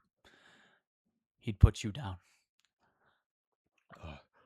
Well, we would only face him in the melee. That's a free-for-all, so to speak. Perhaps we could outlast. You can try. If you are fighting him 1-to-1, I would faint. How larger is he? Surely bigger men than him will be coming to the tourney. Do you think before that time, Corliss has ever seen a man larger than himself? No, and Boros was the first. He's about 6'6". He is larger than me. Oh, damn, that sucks. Damn. Well, we got. It's been nice.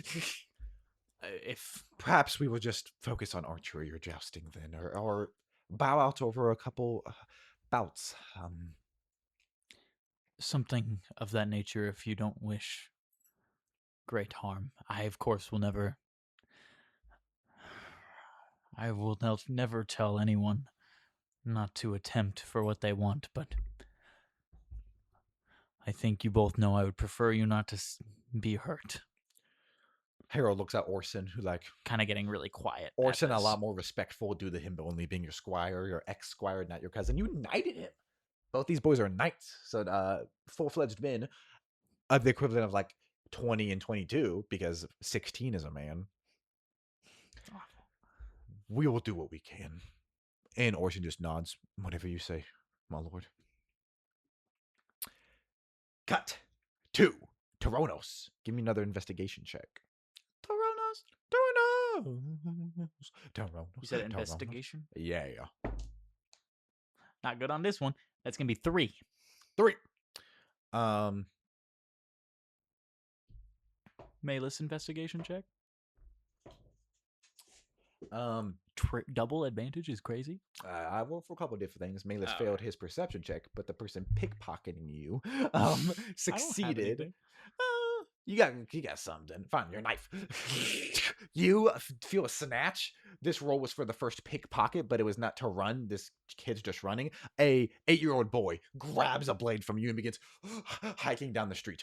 Hey! What the fuck? He starts running as quick as he can. Give me an athletics check. That's going to be. Oh my god. That's going to be a 25. Run up, grab him by the scruff. He like pokes you with the blade, but it's in a thing, scabbard. so he doesn't know how to. Hey! And while grabbing him, like, and he drops him. Too frozen to run, even though now would be the best point to save his hide. Why? Do I see Malus? Does he see Malus coming up from behind Yeah, him? Malus comes up from around you. I don't know. Is he coming up? So you ran quicker. Malus is a younger man, and he probably has a fucked weird gait. He's approaching, but you have a moment of privet. Run. What? Run. This is unfortunate. Malus catches there before he gets up, and he begins getting up. Malus grabs him. Intense, but not as intense as if it was a grown man. He holds him against the wall. It's a boy. Ask him. These fucking kids, they scoundrels. They crawl through these streets like rats. They see more than anybody. Ask them. He kind of seems apologetic as he's asking. Hooded man. Descent. Yes. Malus like, what do? what do? What do? He just like pulls out a finger and then points to Malus, who like, the fuck? Grabs him by the throat and like holds him against the wall. Hey! He grabs Malus's hand. Get your fucking hands off me. He knows. He knows what? Information. Like, you can't kill him if he knows. You think I did this? And the kid's still like pointing at him. Explanation. What the fuck are you talking about? And the kid just like, in tears, connects his finger to the hair of Malus. Shorter length, curly hair. Like him? Just nodding. Malus, a Valyrian, looses his wrist and drops the kid and goes, fuck! And goes to grab him again. He does snatch him again this time. You're coming with us. And like starts walking through the street as the kid. You can do whatever you like, obviously. But he walks off of us. His mind is made up. Enraged that seemingly one of his own blood is to blame for this. Malus. What? Turns with the kid. His limbs flying. Searching for words that he doesn't know. You take, tell sooner. Need know now. I take, boy. This won't slow me down. He weighs 10 pounds soaking wet. It's fine, Tor. You started at this age, so did I. We have our newest member of the Golden Company. The boy looking terrified. But it would... We lost men. We lost a great man, my father. We need to replenish. He's a...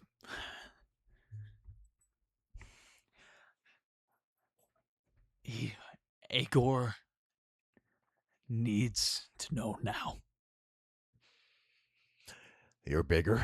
You got him. You can walk straight. You go. I'll go with the kid. I think Toronos is going to punch Malus in his secondary head. In an attempt to knock him out? Or in a just to get him away from the child at the minimum. Cool. Give me an attack roll with advantage. Natural 20. So I do need a D4 doubled plus your strength mod. Because you hit this motherfucker with a fist. That is going to be... Where's my fucking strength mod? Jesus Christ. There it is. That is going to be a 13. I got 4. You begin approaching. He's like, I'm not letting him... You knock it. Yeah, you send him flying, the 17-year-old, into the wall, where he hits his face and drops, and there's some blood on the wall, and he's immobile, twitching almost. And the kid drops. It doesn't thank you. Just runs off, and you're sitting there with your hand a little bruised, knuckled, and Melis is lying there. I think in this moment, Toronos knows he cannot go back. I think he knows that he will be killed. I think, however, he still holds this grudge against Tagon. So I think in his mind, he would go, okay, I have a job, I'm going to do it, and then I'm going to leave. So I think he is going to go to Tagon now, just assuming that it's him. Mm-hmm. You run through the streets, your hands bloody. You begin walking into the camp. You see joking with someone directly in your path is Bittersteel. Just talking with someone a little jovial. He sees you approaching, and you got to try to hide, but he comes you over. I was just talking here about one of the pirate queens, the old mother, reached out to us to get our services, as if we would serve them, as if we were the second sons or the maiden's men. Where's Melis? Have you I found the boy coming with slow. I tell you first. You found something. Give me a persuasion check. I think a deception, but it doesn't matter either way. Oh. Deception, yes. 4. Come. We must discuss this. You look injured and brash. Discuss this with me before we move on. You need your blade, don't you? And then that thought, that shining beacon, that Valyrian steel arak comes back into your mind. You think you beat the fuck out of Melis. He may be down for hours. You would bet he'd be down for hours. Come. Yes. Come, son. Yes.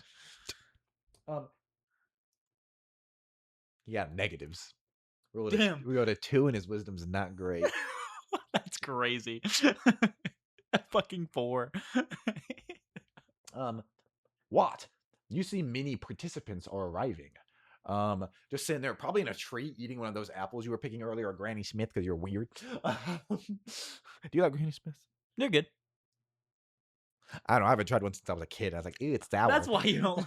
They're good. I'll be eating apples. Try Granny I actually Smith. do. I eat apples. I eat the red ones, though. I ain't gonna buy a bushel Red of the green. Delicious. No. That's what they're called. Well, I red, think. fuck you.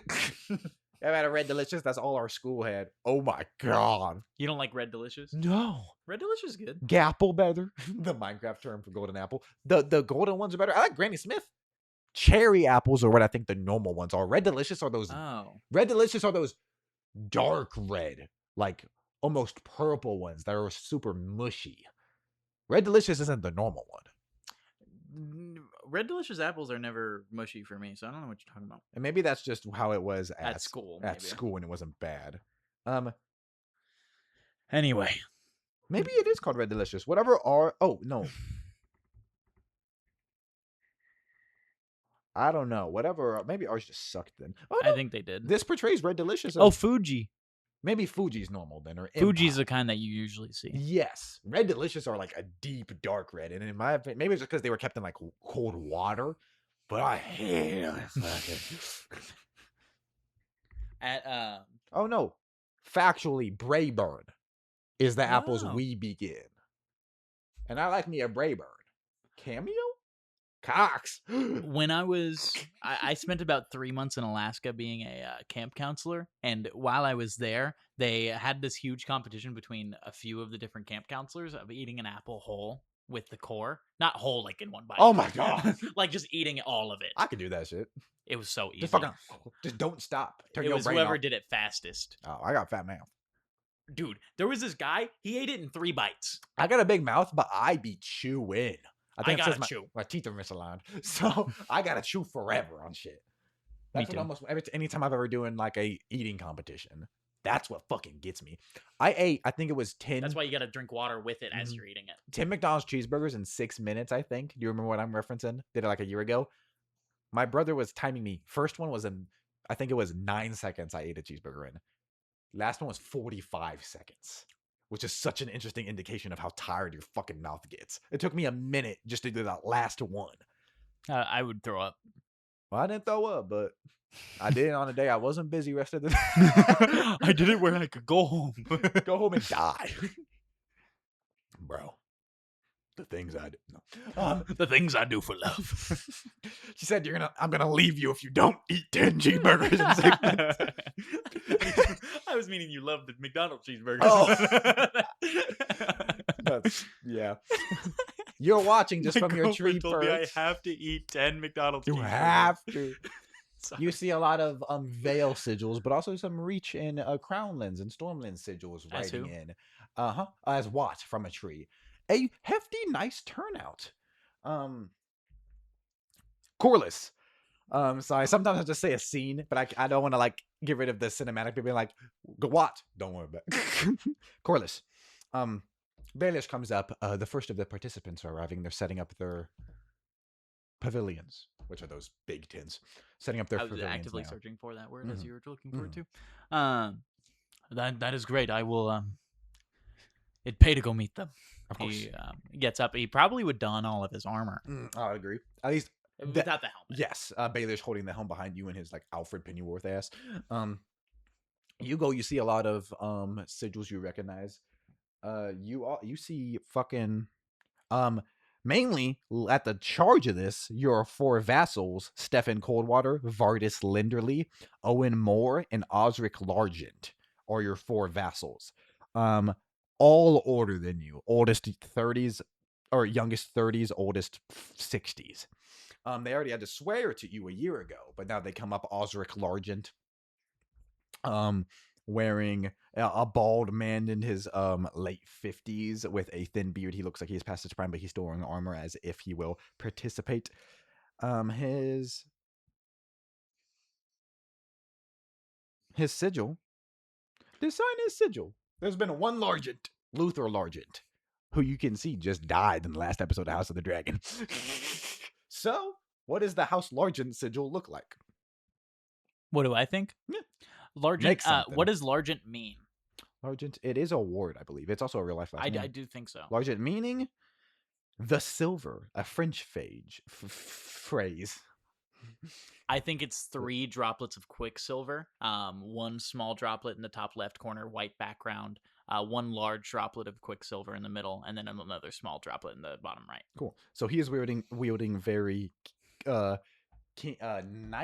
Knight's Guard, King's Guard type armor, pale white with some yellows. The only known Largent, Luther Largent, served the gold cloaks of King's Landing. So I think this house takes pride in serving either King's Guard, Faith of the Seven, City. Comes up to you.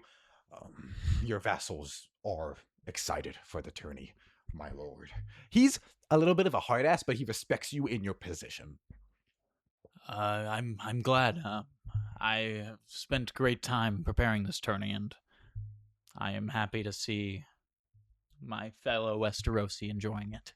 Do you need any help with our men setting anything up, son? That word not said with an intent of disrespect, you can tell. But if you take any, of course. It's of respect to your young age, but the power you hold. Yeah. You're like, but that could piss Corliss off. I'm thinking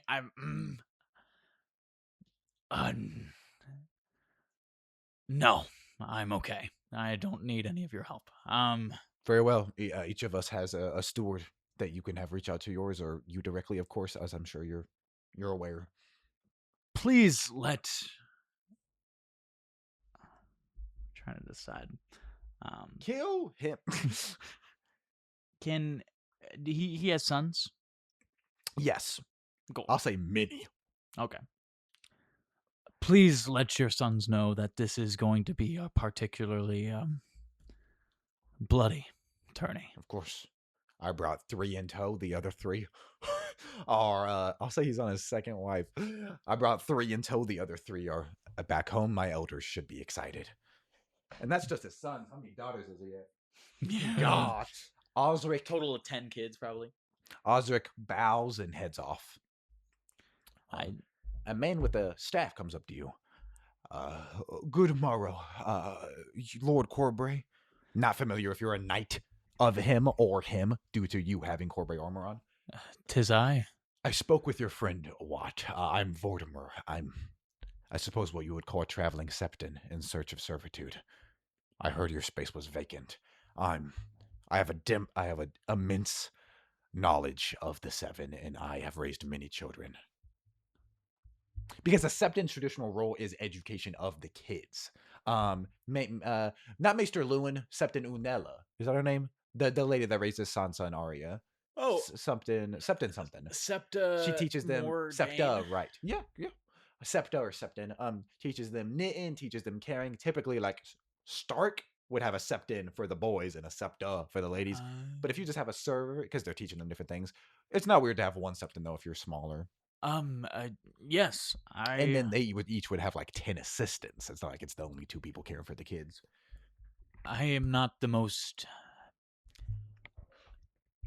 He wouldn't say that about himself. I don't care much for um, your knowledge. Not that it's not important. Of course. I go speak with Leanna. She can make the decision. Your lady wife? Yes. If you can't find her, ask Baelish where she is. She's probably in the God's Wood. I will await patiently if she is. Thank you very much, my lord. Begins No problem. walking off. No.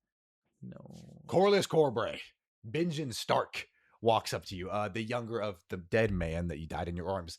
The younger of his twins. He lived in the swampy area, the marsh, where you fought with him against some of the pretenders. It's good to see you. Comes up. He had a very sour and dour mood when his father died, and when he was protecting his uncle Ned and fighting with his twin Brandon. But he seems glad now. It is happy to see you again. I heard that some areas of this were open to non-knights, and I just had to come down. I've been cooped up with my lady wife for far too long. He says in a way that you can tell it's not hateful to his wife. He just needs to smash some heads. So whenever I was talking about who's allowed to do what, I meant to be like, oh, anything with a sword. I forgot that the old gods they didn't have knights. So can I change that slightly to anyone that a lord permits or knights? I think that makes sense. No, yeah. Yes. Cool. And I heard there was mud wrestling, and I haven't done that since I was a lad, so mud was too frozen to wrestle in. I was hoping that would bring you and your kin specifically. Yeah. If only it was axe throwing. Okay. Well, it's good to see you. I'll find a pavilion to crash in. And if you need a room, I'd be more than fine offering you one. I might take you up. You Southerners have nice, very hospitable. He looks around outside at the approaching tents. There's also it's a little bit of a ride, but we don't have anything left at some point, there's also the town of Berkshire right down the way. They have I may stay there. Yeah, it is not unheard of. Tyrion does it. Yeah, staying at a town nearby. Yeah, it's not unheard of. Yeah, if you don't want paparazzi, so to speak, of people, or just laying low, you don't want. Yeah. Who's the most renowned individuals to arrive as of yet? It's him and your 4 vassals. They're. I would say you are probably the most astounded. I had a large man named the White Crab come. House Burrell. House Burrell. They're decently popular. They're kind of near Celtigar and where the Fingers are, the islands that are next to Bravos versus the Iron Islands, and they have a much better public opinion. A member of House Burrell also has shown up. We have already fought. I bested him. I'm sure. That is about it as of now. My vassals are here, but of course, we expect Aaron. However, yes, I'm sure Lord Jasper. His father and him were fans of the tourneys. Maybe not Jasper in his current age, but his son, John Aaron. Maybe he's old enough to participate, and maybe you never know. Maybe more members. I'm hoping for as many as will show. My children deserve as much. Of course, I'm sure more will. Fuck me. The Stag of Baratheon is coming Oh, as no. Lionel Baratheon. No, he's not. You're lying. No, he is. Fuck you. Lionel Baratheon is beginning to enter. We're gonna cut to I think I have to go meet someone. it's gonna be an exciting turn. Jesus Christ. Lionel Baratheon. Go fuck yourself. You're gonna lose an eye and be like, I'm excited. Take on. Give me an investigation. No, give me a roll a d20. Because your ass decided to dream. Natural 20. Bro. The natural 20s this session have not been as abundant, but they have been way more important. This is fire. Holy shit. You see water. Multiple boats lined up surrounding the outside of a large city. You're sneaking through the city, this tiny dragon, ducking behind things. A horse made of fire rides by, and you cower from it before continuing on. You approach the docks, having an intense feeling you need to go there, and you land onto a boat, begin sniffling into it, move with your nose and kind of claws, move a tarp out of the way. This large mythic beast comes forth, a kraken, from the bottom of the boat. This large squid growling at you. Give me a attack roll. Natural 1. Natural 1. You try to burst blue flame on it, fight with it, but it begins choking you out, and you get drug into the water. As I'm getting drug into that water, do I see any other dragons looking down at me, safe on the side? Give me another perception check. That is... I didn't need to look at the stats last time because it was a natural 1. Yeah. Let me... Perception... That's going to be a +6. 17. 17? I've gotten 17 on every perception roll Tagon has needed to do. Mini dragons, about 3 or 4, coming at you, staring down into the water from the darkness, before they part for that flaming horse to leap down into the water, and it gets extinguished as this skeletal horse is coming at you. And as you're being restricted, stabbed into your heart, and you just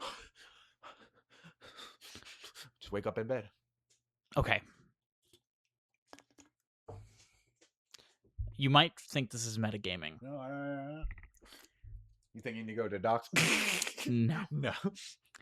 I think Tagon would definitely, and you can agree with this at least, Tagon would definitely take that as, Tagon kills I am himself. going to die soon from either whatever the Kraken represents. Second or so time you've had a dream where you get plunged. And the skeletal horse, whatever these two factors are, they are going to get him. I think Tagon would take some drastic measures right now. I would agree. I think Tagon is going to cut off his finger and leave. Because in that dream, it showed them being safe there. Nothing happened to them. It was just about him. So I think he cuts off his finger and he is going to fuck off. Give me in. Like into the wilderness kind of fuck off. You could just do it. I would say a wisdom check, but I'm not going to be like, oh, you fail. You physically can't do it. No, fuck. Constitution check not to scream. Somebody notice. I'd say so, yeah. Endurance check. Hell yeah. 9. Cut to Tornos. You seem in a hurry, lad. Tears the Aurak out. Have you found something? Tagon. What? Oh, the boy saw something. And Climb. You would make that distinction to Tagon. He was the only one of the Valyrians who wasn't distraught. You already saw him writing things last session. I was more taking it, even without that evidence as well. I think Tagon, I think Toronos just doesn't like Tagon because he is loved by family that he has with him all the time. He is everything that Toronos wants to be, respected, speaks well. And you were all of it. You were implied upon last time Igor said to you, find somebody. He essentially said, find a culprit. Yeah. Yeah. And that would be the one he would want to get rid of if he could choose. Arian's boy.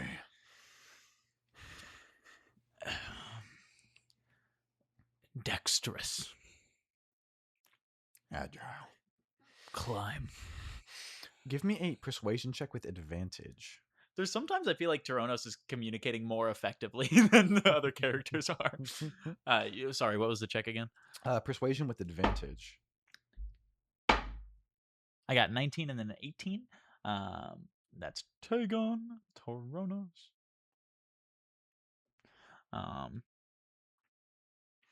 That's going to be an 18. He nods.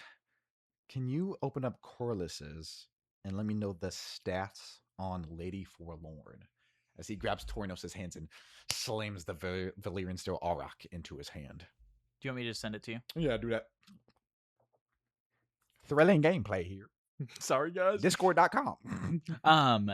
It's a 2d10 damage. Okay. And then does it have a property? It is Reach Valyrian Steel.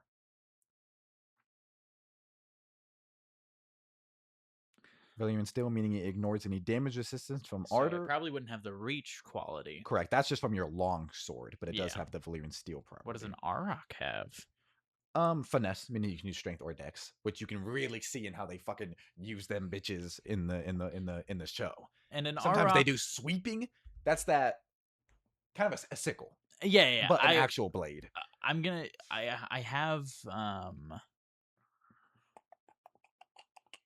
I have proficiency in a certain weapon. I have proficiency in Kopeshes.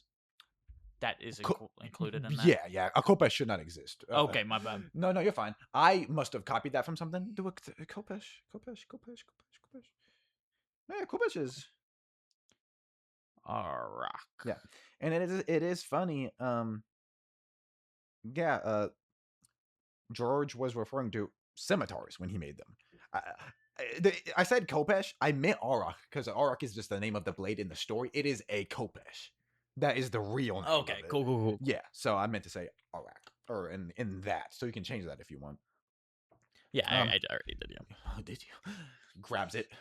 Find him or one of his brood. Bring him to justice. I can use that. Now! Slap in your face.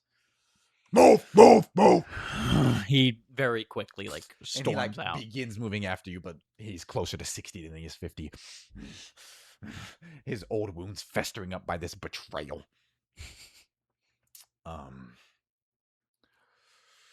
What?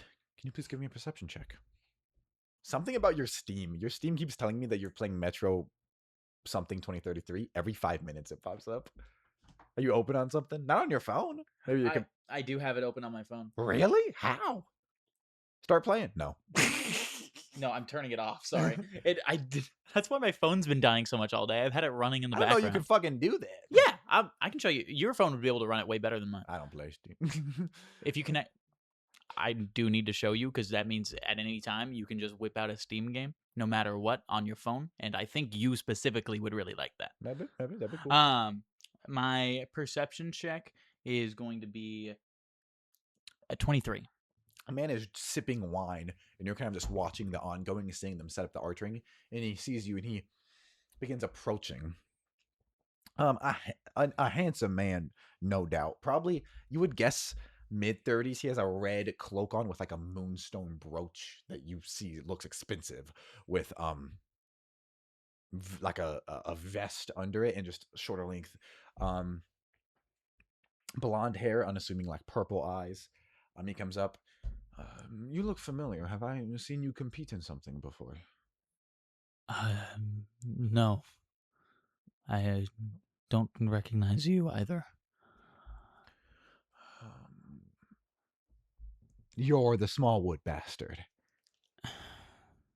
Oh, I trust me. I mean no offense. We're all bastards. So. I am heir of House Smallwood. Of course. And you know me how? Maynard Plum. I'm a friend of your father's, you could say. We fought together in whatever the last rebellion was. I see. So I recognize you around the face. What are you doing here in the Vale? I am doing some work. I have spent some time away. Oh, understandable. We all need some distance from our fathers every now and then.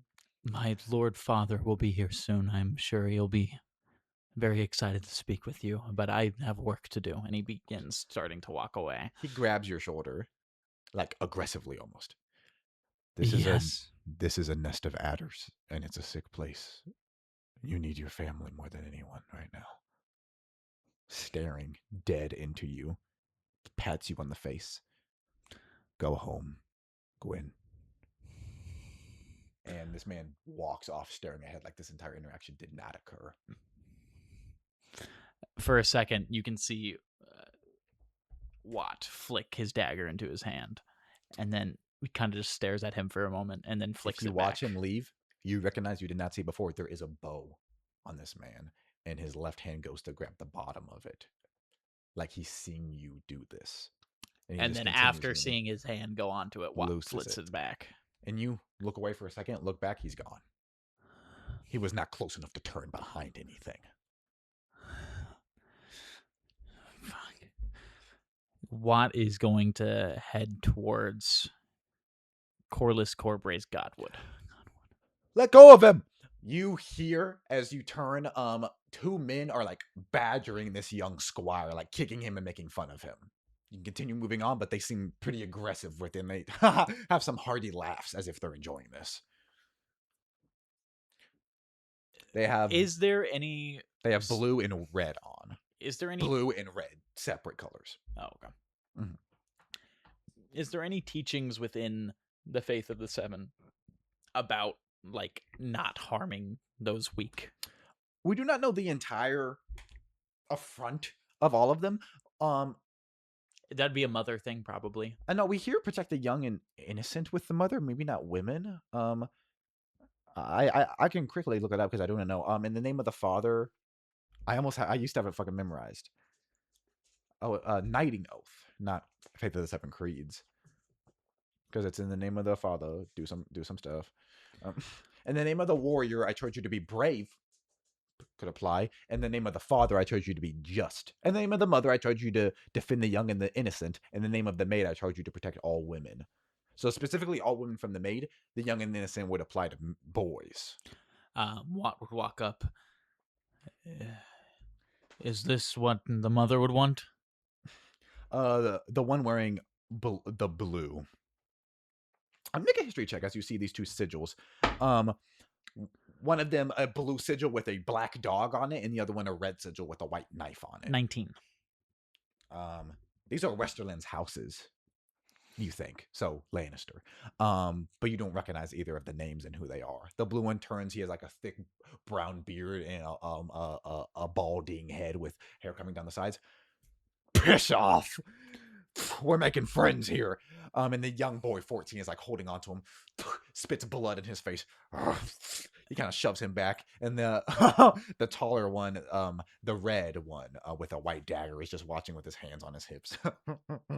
Does Watt have a call for his falcon yet? You can. Watt calls his falcon, which he has yet to name. And Albini. no! Biney. Dexter. Name him after the ice truck killer. I do think Watt puts a lot of importance on I the agree. names. So take your time. That's specifically why I have His name is Brendan. His name is River. Okay. It's not bad. White River? Maybe. Well, I want to think really hard on it. Bird. like dog from The Walking Dead. Calls him down, and then I specifically command him to just start scratching at one of their faces. You feel something in your seer connection to this beast. It's an angry creature, and you just had to call it, and it was already attacking. You saying approach, he was coming in with blood. And then, as I assume the other one begins to try and help, Watt is just going to come over and try and kick him. like So, into his side. Give so me he that falls agility over. attacker with advantage. As going for the blue one, scratching up the side of his head. The fuck! He grabs with his falcon. The red-shirted blonde one goes to help, and you 25. Yeah, you drop him with his heavy plate armor, drops like a sack of bricks. The bird flies off and there scratches up the side of the brown-haired one's face. What the fuck? And then Watt, not minding either of them after that point, is going to help the boy up. He like gets in your face. Who the fuck do you think you are? Watt Do you know who we serve? Watt quickly flips his knife into his hand and like puts it up to his neck. Hey. Yes. No, sorry, he wouldn't say yes because he doesn't know. No, and I do not care. The red-shirted one begins rising, and you hear a clash of metal behind you. You quickly look, Corliss, unless you disagree, lifting and slamming this dude on the ground. He saw the whole thing. He was approaching. He probably sees the Orson in this young man. Yeah. So, I thought it was Orson. No. Dropping him. It seems the melee has started early. As you hold a knife in, the guy just backs up. I think I'd win. Kind of taunting. Kind of shoves you, but not in a gentle way, as the man sits up. Is everything okay here? Corliss says. The young boy, just some sparring practice. Corliss immediately knows it's bullshit. Who are both of you? The red-shirted one gets up. Sylar Sarwick. And he looks to the blue-shirted one. Wyman Westford. Fuck off. Both of them begin moving. He like touches the broken nose of the boy. Ollie Oakheart. My father was named after your great uncle, the one who fought Damon. I And don't... now if you want to play Corliss, if that's important to him at all. You can play Corliss if you want. Oh, sorry. No, he's just grimacing at the broken nose. Probably this boy cannot do anything the rest of the tourney to recover. I don't think those men should be allowed into a tourney as honorable as yours, Lord Corbray. I disagree. They're the elder, and before I came here, I saw someone I meant to speak to. How Baelish could take them down. I say let them participate. With thinking, Lionel could fuck these guys up, Binging could, I could, Baelish could. If Watt was so easily able to kick that guy. There are pussies that use their status. They're Gerald Lannister's men. Perhaps sent here to disrupt. Win money and just take it. That kind of thing. Good job, Watt. He like gingerly taking your arm. You did good. I have to go speak with Lord Baratheon. Stay safe. I will. Corliss turns and riding up on a horse. Seems I missed all the fun. A Lionel much closer to what we see Lionel as in the Night of the Seven Kingdoms. Lionel, in that time in the books, is closer to Dunk's age, not an older man. But now you can envision that Lionel here. You're the lord of this Hastelud, are you not? Yes, I am Lord Corbray. And you are Lionel Baratheon. Yes. Now, the mud wrestling, I'm used to it not being in full plate armor. Was that a little show of force? It was a show of the rules here. Patting you on the arm. Very good. Boy, take my horse. Handing it to some boy who nods and takes it off. We are short on a maester. Did you bring yours with you? Quite. Would you be willing to look at the boy? Or would you be willing to have him look at the boy? Andrew! That's really fucked up, holding a tourney without a maester in the household. Yes, it is. That's really Which is why I scrolled down to the plot point that it was. Luckily, you got ahead of it. Andrew! This 95-year-old man comes out. My lord! Lift him! Some guards pick up Andrew. Do you have a space he can set up? Yes. Any room he wants in the keep. We'll pick. And I have a young son, and I've been meaning to drop my maester off. Keep him. Good lad. He comes and picks that kid up and hikes him over his shoulder. We'll get you some. And he like pats him on the back. We'll get you some service. I cannot wait. And Lionel walks off with this kid who like looks around over his shoulder. I feel like I was robbed. What would have happened was a knight was going to get injured, and people were going to start yelling at Corliss, "What, you don't have a maester to heal him?" And Lionel would have saved him and been like, "You should be ashamed. You're making requests of him. I have a maester. Come to me. He's the one putting this on. Why should he?" That type of thing. Yeah. But no, you fucking... That was a good thing. It may have sounded like you missed a plot point, but that would have been negative perception of Corliss. Well, we had Voldemort. He would have Vortimer, who's a Septon. I started saying it right. And more trainer, but definitely not a maester. Oh. Better. Oh, yes. Yeah, he's a Septon. Similar fields. Baelish, as a steward, could do some healage, but maester. Yeah. That character is not a character. He is only in the books or in the show. He doesn't even have a wiki page. He is only credited as Baratheon Maester. So I went to IMDb, found out how old his actor is, and did the math from now. So in 209 AC, the actor is 62 or whatever. This is 23 years later. 95-year-old man. So, and if you remember, Lionel hated that maester. So he's still alive. He's like an old dog that wants to get put down. And he saw an opportunity. You keep him.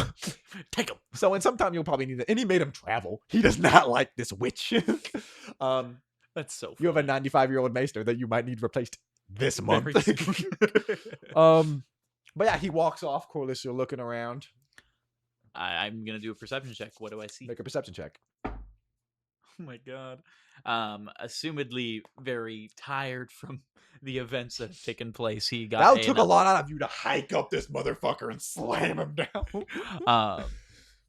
Unnatural 1. You're very tired. Thornos. I see the keep, and you go home. My bed. Thornos. If you roll low enough, you just want to go home. Picture that at a normal party. Like, guys, I need to make my way home. We're 2,000 miles. I gotta go. No beds here. Give me that donkey. That's so fucking funny. Cutting to less joy, so to speak. Thornos is rushing. Tagon, you left. So Tagon, sorry, apologies. Give me a stealth check, Tagon, as Thornos goes for your tent. This is for all the everythings. All the whammies. This is +9 to this stealth check. Do I have advantage because he's not expecting him to be trying to leave? I'll say no. Please? Yeah. I'm going to use all of my scheme dice. Okay. That's all. 11. It's not something you're proficient in. You are proficient in stealth. So I have expertise. And I still I rolled a 2, by the way, just so everyone fucking knows how fucked I am right now. Which is an 11 with my +9. And then I'm going to add 3 d6s to it. Don't be sad if it's bad. That is now 15. Unnatural 20. Damn. 22. Because I do think hearing someone coming in, he would use all of his muster to fucking... So you poke your head out. You do not see Tornos approaching. This is a little bit before. Where do you go? I just used all my scheme dice. Well, that'll apply to anybody that looks at you in the next fucking 10 minutes, which is getting out of the thing or into the city, which are two important things. Like I said, I think he fully believes that Amalia and his wife are going to be safe, like completely. I think he runs off into the closest field, the forest, wherever he can get out of line of sight. So it is. It's a field. Yeah, everything's a field. The city, because this is a desert. So, or a field, a patchy gray grass, dead grass. Yeah. So do you go for a horse, or do you just fucking go into the woods? Or I'll say there can be a thicket, a brush of splintered trees. I think he would just go into the woods. Cool. We see a camera shot of Tagon fucking leaving evidence to imply you had been maimed. Yeah. Correct. Intentionally shooting blood out to make a trail as he goes one direction before going a different one. The second he turns the corner, the camera turns and Toronos is coming around the other one. Give me a perception check as you're going through the... How do you say? Tent. Perception? Yeah. That is going to be an 11. An 11. You're bursting your way through. You find blood pooled around a finger that looks like it could fit Tagon. And as it's seeping into the dirt, you kind of follow it, and poking out from under one of the beds is a large amount of parchment, like it had been grabbed quickly, or as if something was stuffed here recently. He grabs from under there, trying to take whatever he can. You see. go in. What languages can you read? None. None. You find a letter with some text,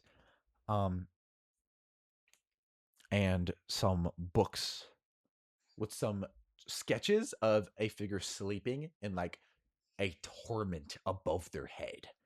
And this appears to be a smaller bed.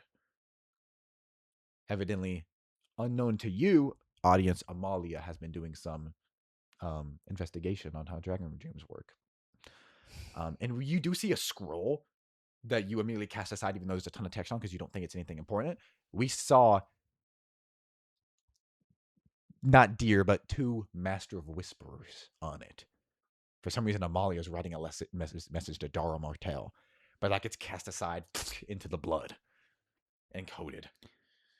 I pick it all up, and then I take the finger, and I guess he would put it in his bag. Pocket dash. And then he would walk back out and walk back to Agor Rivers. He's now going to decide, is he going to go back to Agor Rivers? You can continue searching for Tagon. Yeah. But whatever you do. As we've discussed, Tyronos is looking for his way out. He wants to get that Arok and then fuck off. But now he knows something's happened to Tagon. Amalia and that woman are alone. Where does he begins following that blood trail?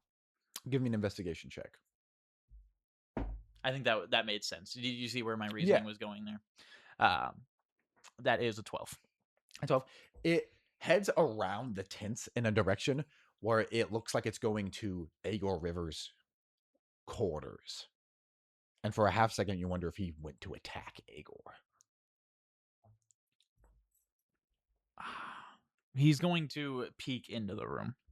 Perception check. 15. 15. You peek in. No one is in there. You see what looks like a chavas table set up, a chess table. Newly set up. It was not set up when you left earlier. Give me a insight check with advantage. Because natural 1 I got on the first roll. Bittersteel is a close figure to you. 8. Seems like he quickly set up a game. Perhaps to stall someone who might have been here. Perhaps he was wishing someone would come and he could stall them with a game and perhaps have one last game with them. He views Tornos as his physical soldier. Tagon's his soldier of the mind. He wants to beat him in that way before he is the But Arok. Tagon, being incredibly smart, motherfucker booked it. That natural 20 that's something changed everything. That's something Agor Rivers would be like, I need to best him mentally. A real smart person? Leaves barefoot. I think that's so. It makes sense for Game of Thrones. Yeah. Get the fuck out of there, brother. I think is the Arok in this room? He gave you the Arok. He did. Oh, that's my bad. No, you're fine. You have it on you. I think he would now assume that Tagon walked to the room, saw that table, and assumed something, because Agor would not have that in his room if something was not wrong. Mm-hmm. So I think he's gonna leave the finger on Agor's desk or whatever something he has, the battle table in the middle of it. And then he is going to go to Bravos. Okay. Probably searching for a ship to get onto, or if he sees Amalia, I don't know what he would do. He cares so much for children. Okay. Because you exit, and it seems like tracking the blood trail same to you as that little brown-skinned girl. She like looks at you, Amalia, looks at the finger on the table, and she runs. Tyrannus is gonna run after her Give me as an quick as he athletics can. check.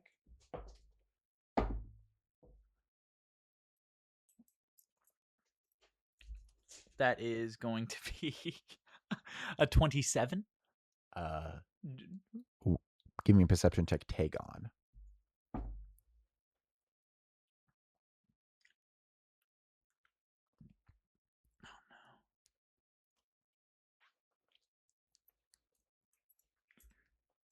I think you have an assumption of what decision he would make in that moment, and I think you're going to be wrong.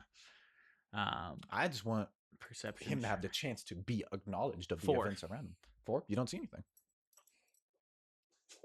You continue trucking through the woods. Sorry, that would have been a 6. That hasn't changed anything. Cool. But thank you for fixing it. You continue moving through the woods. Give me a survival check, Tagon.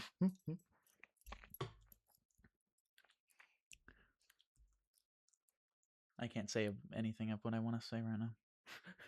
Fuck you. The fucking soldier boy. Fuck you from The Boy season 3, the strongest ever in history. Survival is wisdom. Fuck you. Yes. 5. 5. So as Thronos is running up and like seizes Amalia, as she raises, Tagon falls as his ankle gets caught in a bramble and slams down, and his leg is twisted badly. The second he tried to do a jump, and he's not a man built for this. We're gonna cut to Watt knocking an arrow in a line at an archery tournament. But before that, did Watt, you left after the beating? Was it for something specific or just going around? It wasn't for something specific. Yeah. Give me a competition. What?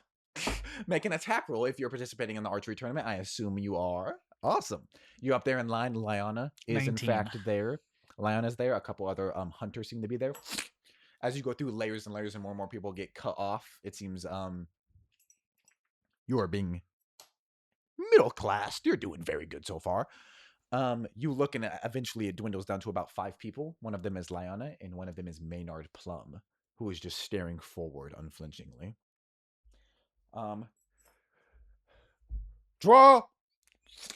No, knock. Draw. Loose. Can I? Corliss or Baelish would be saying. Can I wait? Can I shoot? Can I wait for a second, watch where Plum is hitting, and attempt to hit the same ring that he hits? Make this a game of us trying to get the same points rather than trying to win. I think is fun. Yeah. And I think it would be an intimidation thing. Like, I'm as good as you. Give me a perception check with advantage. Thank you. I got another natural 1. Well, you have a little natural 20. You can tell intentionally so. He is hitting the line in between the bullseye and the outer ring. Dead on each time. With that natural 20, can I know each time now? Just so we can skip Yeah. that. Okay, cool. Whoever this Maynard Plum is, he is an incredible archer. Give me an attack roll with advantage. That is an unnatural 20. Once again, you match each other's pace. Lyanna hits a bullseye. So she's going to win. But they saw these other 2 people doing these. And it is cut down to just you 3 as Baelish kind of claps his hands. Our final 3. Watt Smallwood, head of House Smallwood. Heir of House. Bad news about Sam. Yeah, right. That's he how tripped on the way here and cracked his neck. CK3 ass. Game of Thrones ass. I'm sure. Well, you just did a take on his Daemon Targaryen's wife, Rhea Royce, fell in the Vale. Beat her head in with a rock. And Lady Lyanna Royce, wife to Lord Corbray. It is Lyanna Royce, sadly. And then Sir Maynard Plum, as he has to remember this new man he's never met before. Esteemed member of House Plum. It's the last of you 3. This, depending on the rolls, one person might get loosed or 2, and we might have 1 winner. You now see that Maynard is not staring ahead. He's staring at you and then back to your target and like glares almost and then repositions. What would you like to do? Watt is going to try and do the exact same thing. Mm-hmm.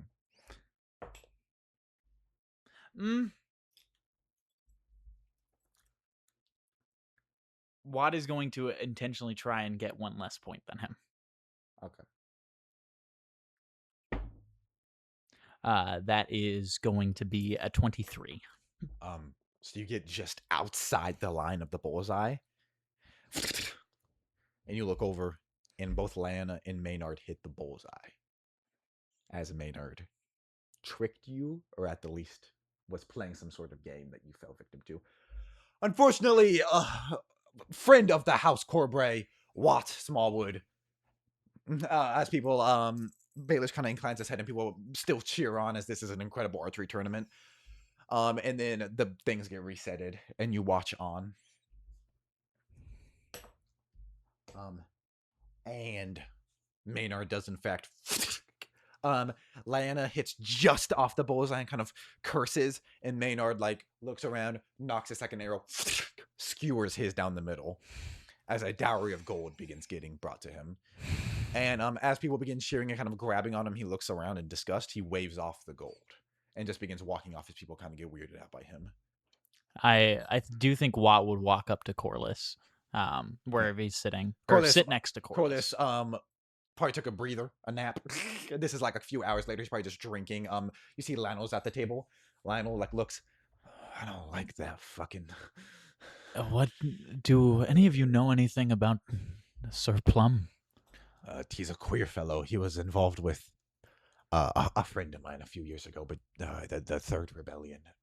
It lasted a day. Was it Samwell? No, nothing like that.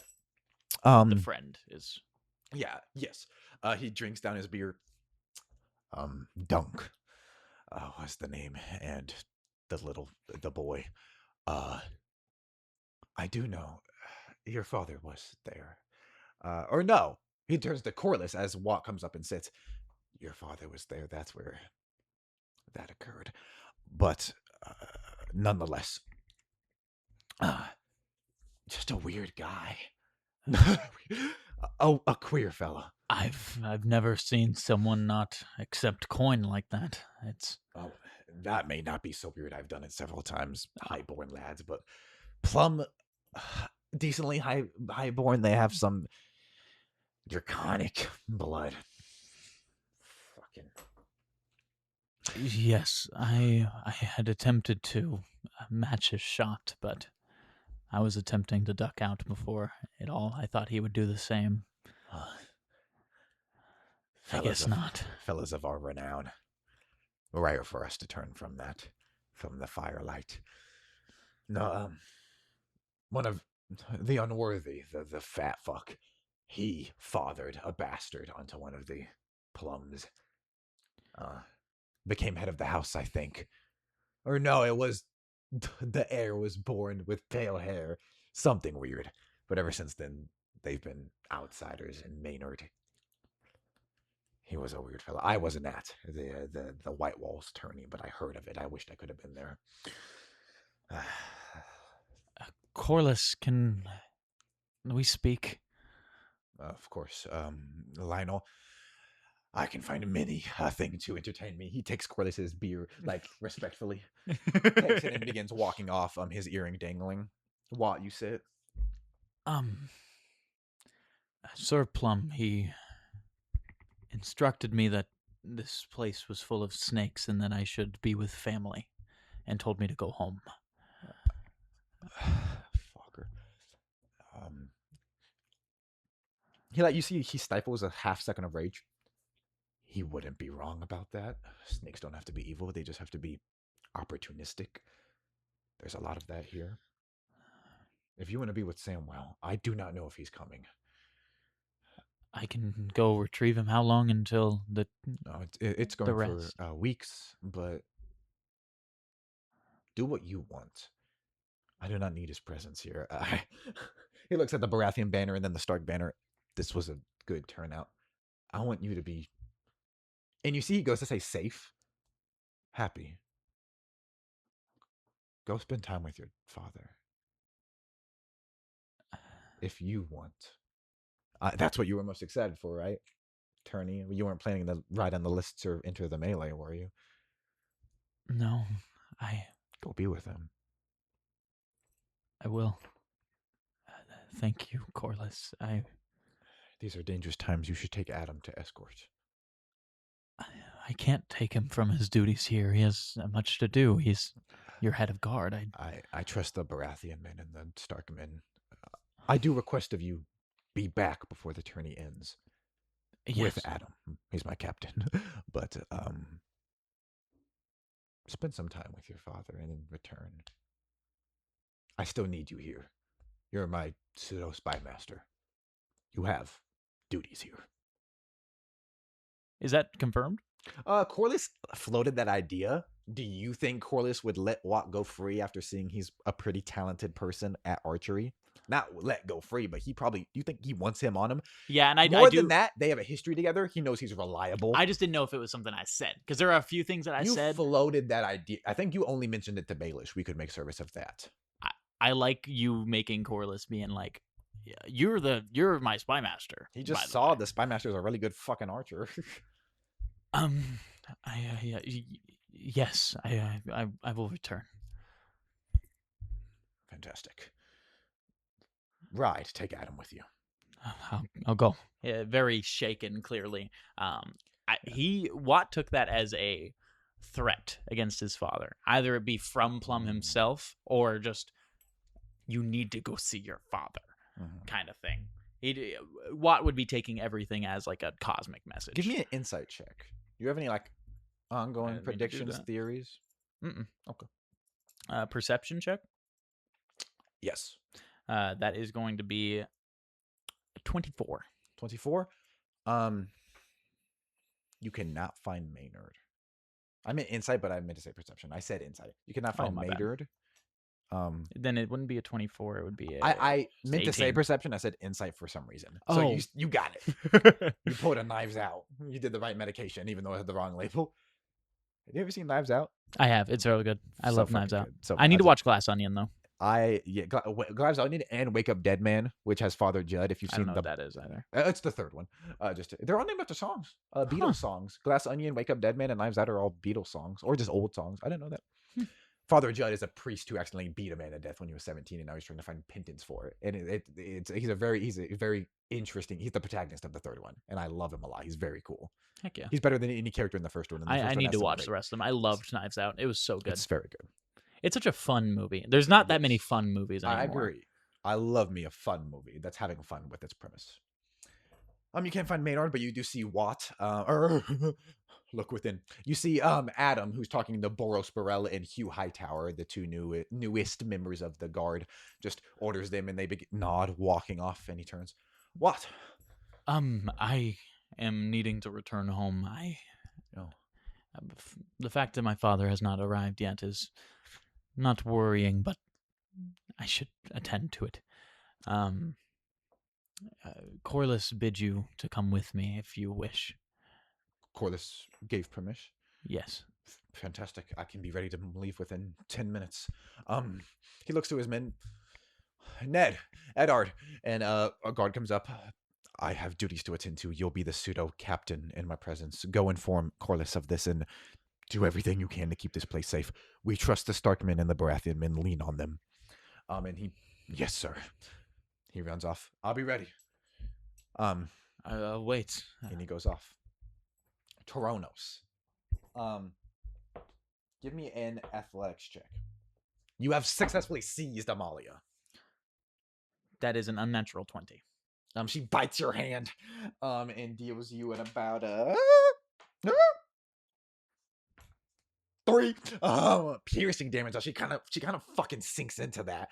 But you don't lose her. I didn't see anything. Let me go. Where's Bitter Steel?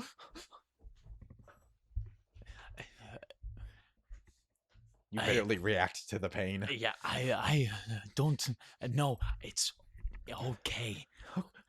Okay. Okay. Okay.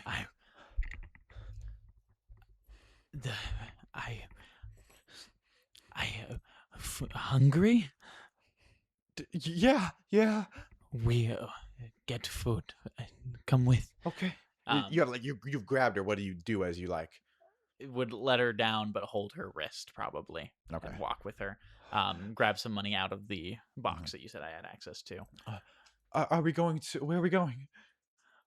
We Bravos. Okay. Take on left. Okay. Give me a persuasion check. It's crazy that this is true because Amalia shouldn't believe this because it's insane. Oh my god, that's gonna be a 17. 17. Okay. And you feel physically her body like begins to loosen, and like she was kind of just gently like absentmindedly pulling her wrist. She doesn't do that anymore. Tyrannus would let her go and allow her to follow. She like moves, but it's still right there, and you guys are walking together. Where woman? Did you see what direction Tagon left in? And you guys like enter the gates of Bravos. A gore tent. Blood. I saw. And you guys walk in silence for a moment. I think he specifically wouldn't tell her that he found the finger in Tagon's room, and that I think that's where he would leave it. If you want me to make a deception check for that, but he's technically not true. Yeah. No, technically not true. Yeah. You guys begin walking, and she's like looking around. Oh, again, where woman? She turns around and like looks behind you. Oh, and like points with her her chain. Good. We eat, and they continue towards Bravos, not minding her, unless Amalia does something. You're right next to a pottery barn. What's your armor class? You got a 14. My armor class, it's not going to be high with this guy. You 16. Unarmored defense. So you had your con. 16. Shatters against your arm absentmindedly, and she begins taking off. He runs after her. Mm-hmm. Yeah. Give me an athletics check as you like run down the street. Natural 20. God. Plus 8. This poor little girl. Right as she starts to go, just fucking drops her. She runs. I think grab the okay. She like tries to start tearing at her shirt. It's okay. He wouldn't do that. Probably pulls her very hard. She succeeded her insight check, so she believes what you said. She's just having self-doubt that he would leave. Let go of me. It's okay. We need food. I have to tell Catronia. I'm fine. I'm not hungry. We just ate. They're going to kill me, and you, and her. The most full sentence. Why would they do that? Why would they kill you? Take on betray. No. I betray. We must leave. Coming up in front, behind her, but in front of you is Maylise, who's like limping and leaking. Was she the one who struck me? And you realize he does not remember what happened in your plan. No. Tagon. Tagon? That's his fucking woman, his kid. His innocent. Keep an eye on her. And he rushes past you. We must leave. And you realize in your head, you thought you had to leave because Maylise would say what happened. He does not remember. I don't think your plan changes, but that just opens up a pathway in your head. Fine. Amalia's at the dock. Catronia's at the docks. We can go to her. Okay. What do you do with her body? What? Like drag her, let go of her, drag her by her arm, drag her by her scruff. Probably just over the shoulder carrying. To do that, mirroring how Lionel did it, and you guys begin going to the docks. Corliss, Baelish comes up to you. I really don't think this is a smart idea. You're getting ready for the joust. I assume Corliss wants to participate. Oh yeah. Oh yeah. We have men that can go in your stead. Hugh is eager. Adam is. I am the most eager. And unknowing that Adam is leaving, he said that. I will be more than fine. I am excited. It's been a year since I've been in a real fight. I'm hoping this will feel like it. You go up to a horse and kind of get your arms on the large jousting lance meant to shatter. And then a very large jousting shield. What's this jousting shield that was wielded by your father and his father look like? It'd be like a tower, larger, plated instead of I think it's legitimately a huge raven. I think it is like the beak would probably be the only part yes. protruding out of the shield shape, and the wing is like the upper right side, and the tail feathers are the down. I think that's fire. Hell yeah. And that raven's head probably gets cut off all the time. Yeah, it's like scarring. It was black metal or brown purple, deep purple, and now it's like scarred and old. We could repaint it with your sigil, my lord. It would take half a second. The raven has suffered damage. Of course. Helps you get mounted. Or rather, Orson. Oh, would you have Orson, Harold, your cousin, the squire, or the boy, Ollie? Oh, Probably that boy just to show, like, piss off those Lannisters. or three, all three. You can have a team of Lannister, or a team of squires as Nobody the wants lord. a team of Lannisters, bro. Small council from Doom. All three of them would not be weird or anything. Wait, I need to ask you this question. Nightmare blunt rotation, Game of Thrones characters. Arian. He'd immediately start drinking wildfire. Lionel would start the longest tangents. Unfortunately, I think also Bran. Bran? He's fucking... Bran's greening the fuck out. Littlefinger would start like so much shit. We can take over Machiavellian, the guy that makes plans when he's high. I think and he doesn't. Tyrion's on like the godly blunt rotation circle.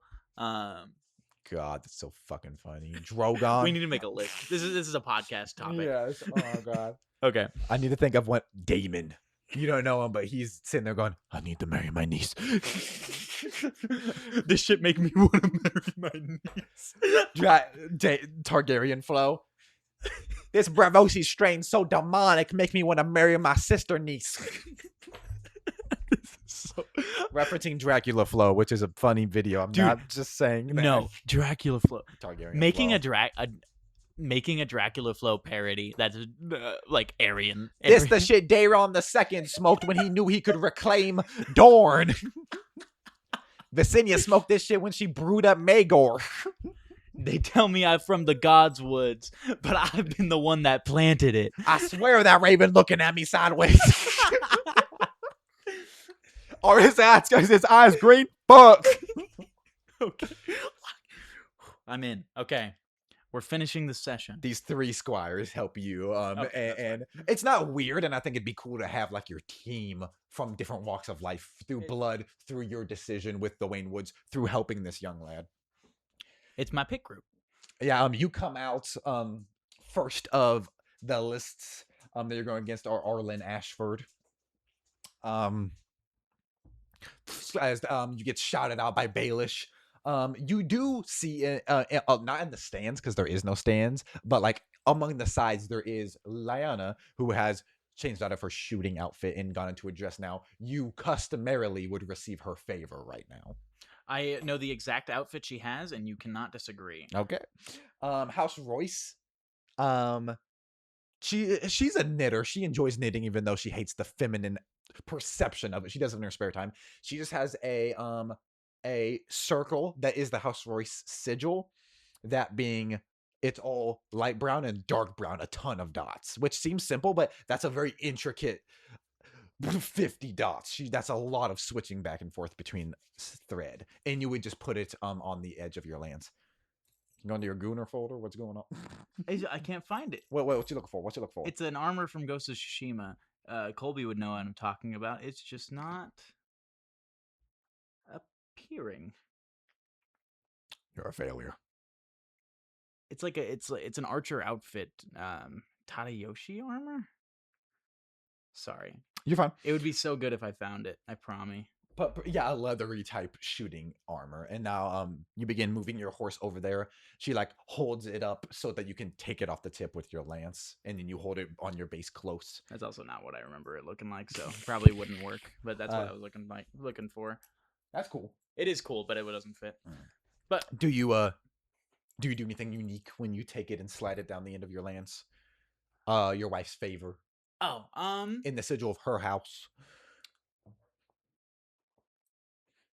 probably put it in the raven's mouth on my shield. Ooh, nice. Kind of as a shield against that. They are said to etch runes into the House Royce into their armor and their weapons to strengthen them. So you do that on the edge of your shield. You bear down on Arlen Ashford, who has an orange and a white sigil. Give me an animal handling check and an attack roll.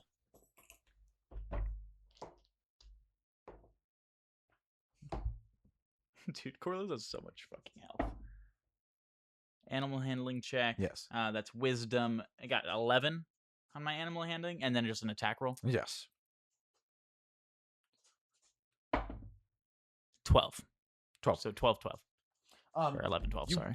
kick off, and you have some jousting experience, but not much. And it's your fucking takes a second to aim properly, but you do get a clean pass off as you turn and begin focusing again. Toronos. You go. You're dragging Amalia down, and she's like, "We were investigating that boat." And you see it is one of the few ships that is a Blackfire ship that has been permitted. We were just investigating it for nothing in particular. Where we go. And we would just start walking, going towards the woman first. She's not on the deck. She you got to get on deck with her. She's downstairs. We found something. Where we go, lead me. She leads you down, and she like walks slowly. As you get down, Catriona is aiming an arrow at you, and she's like, seems like she's like off balanced. Maybe it's the sea, maybe it's something else. On the ground is armor with a giant squid painted on it. Why are you here? Why is he here? I don't know. Take on left. What? What you saw? She steps in front of it and like kicks it back. Fuck that! Where did Tagon go? Finger, blood. She looses an arrow. It goes past you and hits the wall. And when you turn back, she has another one knocked. I was coming to return the child. I can leave. You're Agor's dog. Are you helping us? Helping what? She looks to Amalia, who looks back. Where did Tagon go? I don't know. Blood to tent. She like draws or undraws and lowers her bow. Where? Agor, sorry, not Aegon. No. I said Aegon, I think. What is your plan? Leave. Done. Serve me instead, please. Distract Agor. Distract? Yes. Go speak with him. Tell him you found Tagon. This helps? Yes. She begins grabbing things and putting them. If you have some doubt in your mind that this is not the people you want to serve, inhibit them and give us a chance, please.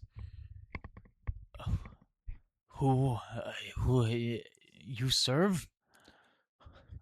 Go talk to Agor. We won't need long. She's safe? Amalia. Is she safe? Yes. He leaves. You walk through the streets. Do you make your way to Agor? Yeah. Can Tagon please give me a stealth check?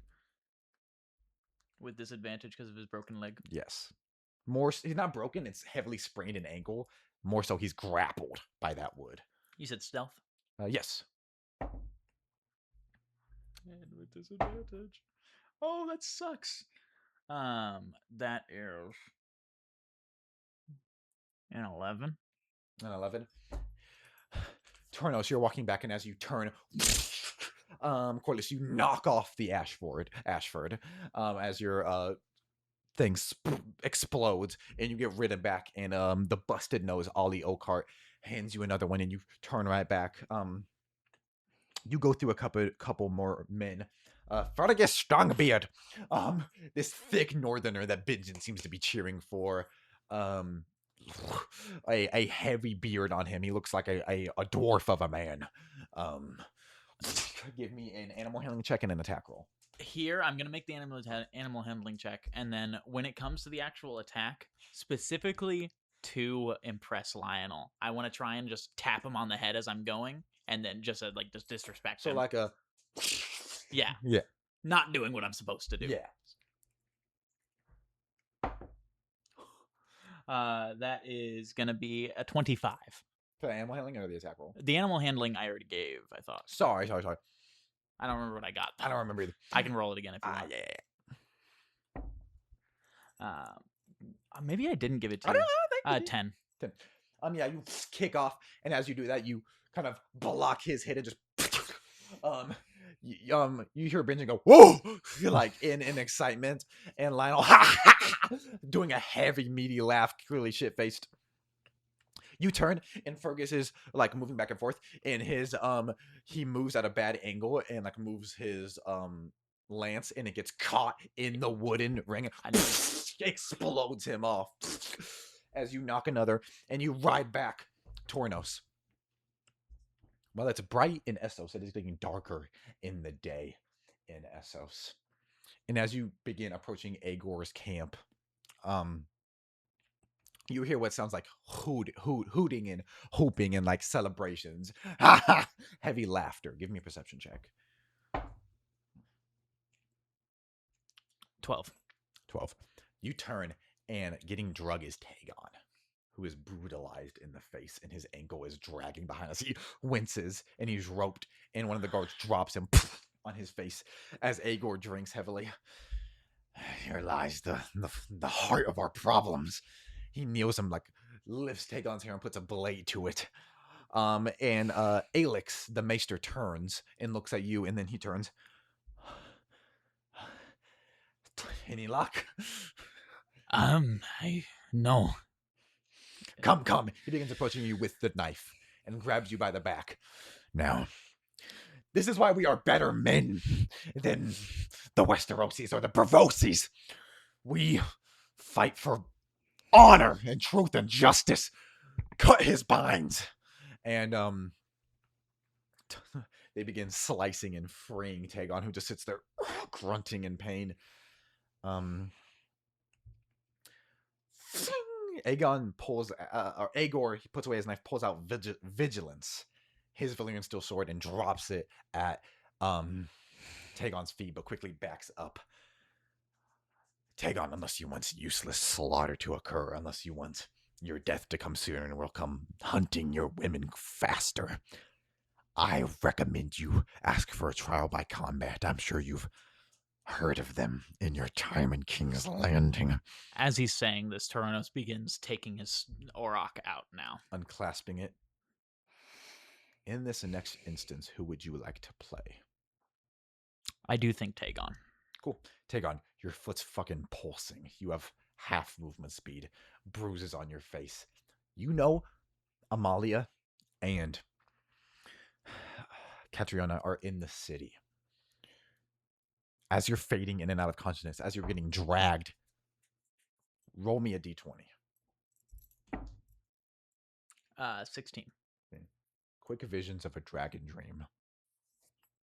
Of that fiery horse riding you down and trampling you as a horse with black, shooting out black fire out of its nose and black wings comes up to you, and just more horses surrounding you, some dragon, some horse. You look up into the city at Bravos, and flying away is a beautiful pink dragon, a beautiful green dragon, and a smaller dragon, infant, with your white and blue color scheme. The reason why Catriona was off balanced, she is with child. Tagon. If the bright flame line is to continue, you have to fight for at least seconds. Your foot's on fire, and it will hurt to stand up and use it as a club. But Vigilance, a Valyrian steel blade, you're familiar with this weaponry. You've killed many men with it before, something you never thought you had within you. This hulking figure unclasps an auroch and just stands over you. Regret, anger, you cannot read his face, but he is ready to fight you. He picks up the sword and he begins remembering his true best weaponry, and the sharpest being his tongue. And he is going to turn to Aegor and say, I can give you information. Aegon is bringing an army to you. He drops down. It's shaking. How does he know where we are? You fucking told him? He knew already. That's how I got here. And then I can give you anything you want. You know I won't win this fight.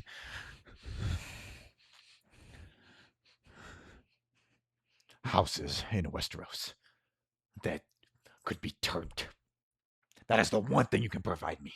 Because I'll let you know something. We leave on the morrow to burn Westeros. We already have a war planned, and I already have allies in Westeros. Powerful allies. Give me any house that could be turned. I'm going to do a history check. Give me a history check. Natural 20. And it's going to be Lannister. Yeah. The strongest ally of the 7 great houses, Gerald Lannister would be the man to talk to.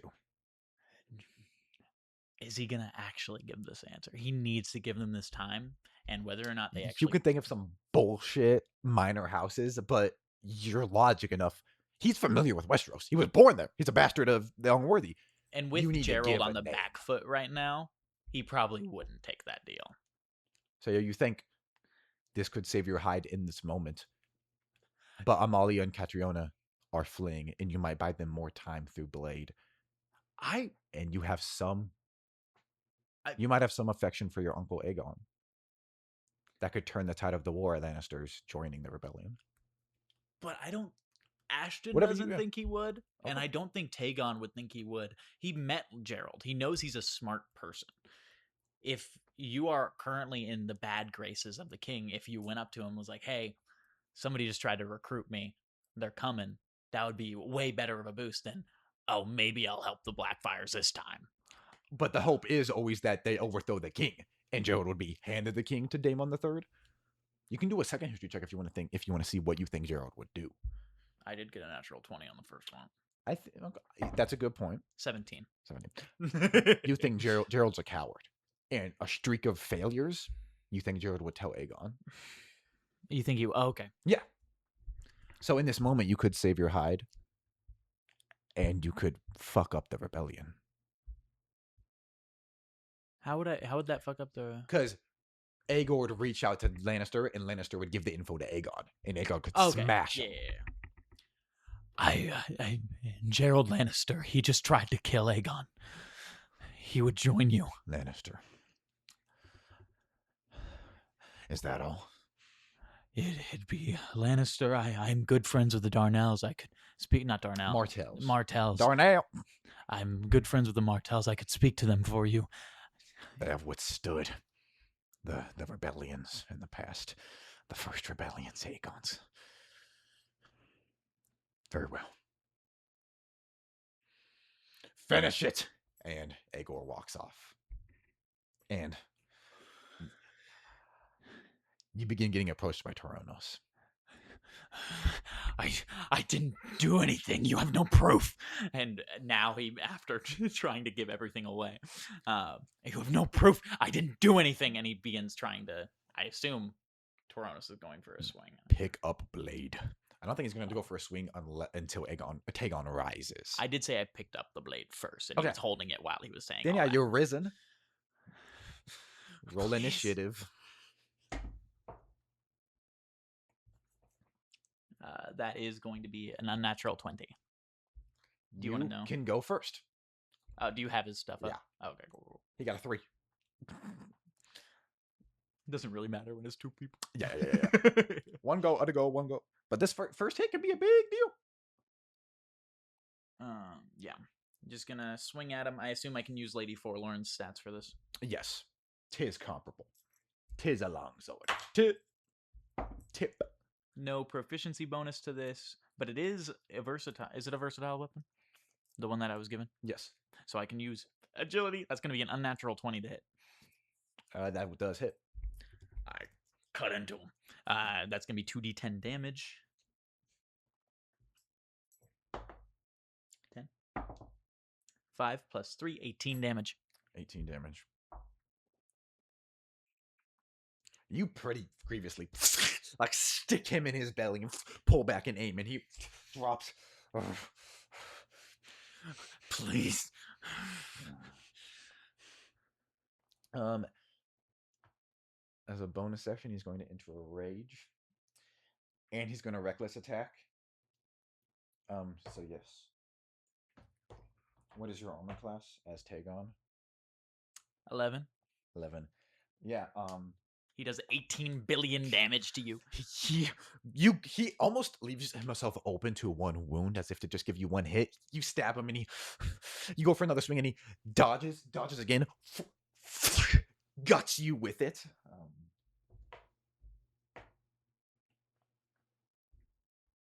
You take 17. As he stabs you deep inside and pulls back, and then immediately backs up a bit. Give me it is now your turn. That was his turn. Yeah, now it's my turn. Damn. So I can take one more of those. Well, technically 2. Technically. Oh, actually, once per short rest, when you hit a creature with a melee attack on your turn, you can try to grapple the target as a part of that same action using Grappling Strike, the Berserker feature. He's going to attempt to do that. Give me an opposed athletics check, and he has advantage due to his rage. I don't. If you're. That was crazy. I got a 2. Oh, yeah. I saw the 1 and I was like, maybe. Maybe. No. I do think Toronto's even not liking him would tell him that he thinks Amalia is going to be safe. That would be something they could connect. But anyway. No, I think that's true.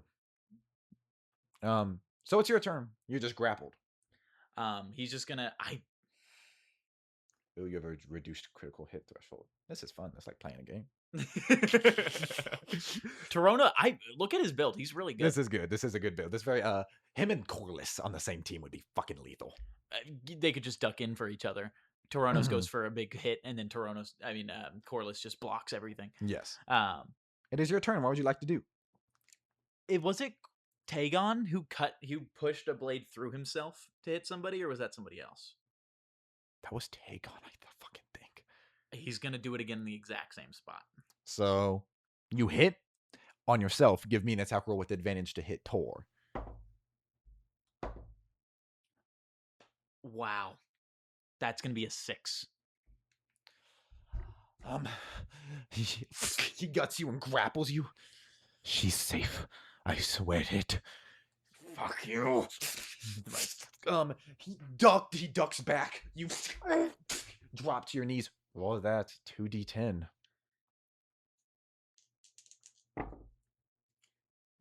That is 19 damage. How much health did Tagon have 18. left? 18. You drop to your knees. Killed himself. This is bad. You could have executed Tor, and people like the Blackfires benefit from the culture of like a trial by combat. They wouldn't respect the honor. You're surrounded by men are watching you die. Tor comes up to you, and your blood's pouring out. He comes up limping.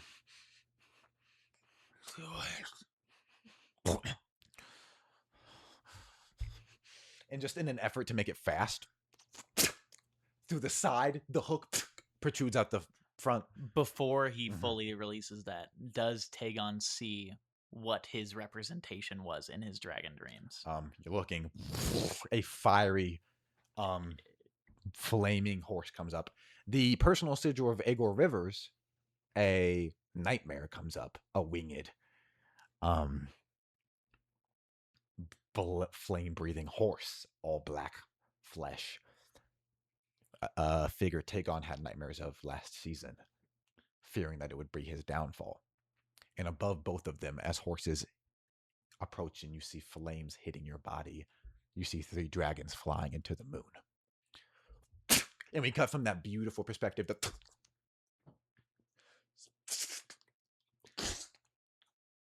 Aegor comes up, pulls the blade out. Tor, I'm so proud of you, son. You are a black fire now. Rid yourself of that disgusting Dothraki name. Dropping the blade, you will help take back Westeros. You will help lead this rebellion. Okay. And in Tor's head, I'm sure he wants to run, but you're wielding a Valyrian steel blade. Aegor's proud of you. You've killed the traitor, and you're getting offered to lead this rebellion. What would you like to do?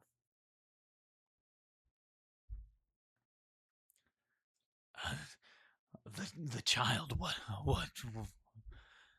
Asking what they're gonna do about the child. Amalia? He doesn't even say that. He says the brown one. Yes, I agree with him saying that, but rough. Do you want her? A fair bounty. She's a beautiful young woman. Go find her. Report back. He sends you off to find Amalia for your bride.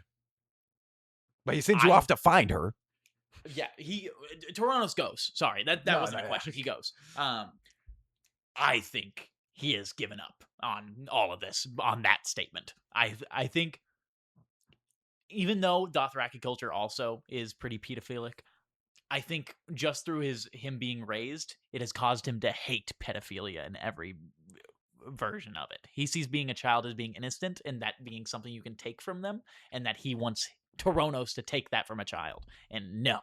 So he's going to go straight there. You rush off, and Aegor just starts laughing as we turn and see him slice down on Tagon's body. Corlys, coming around another bend now. You are, in fact, in front of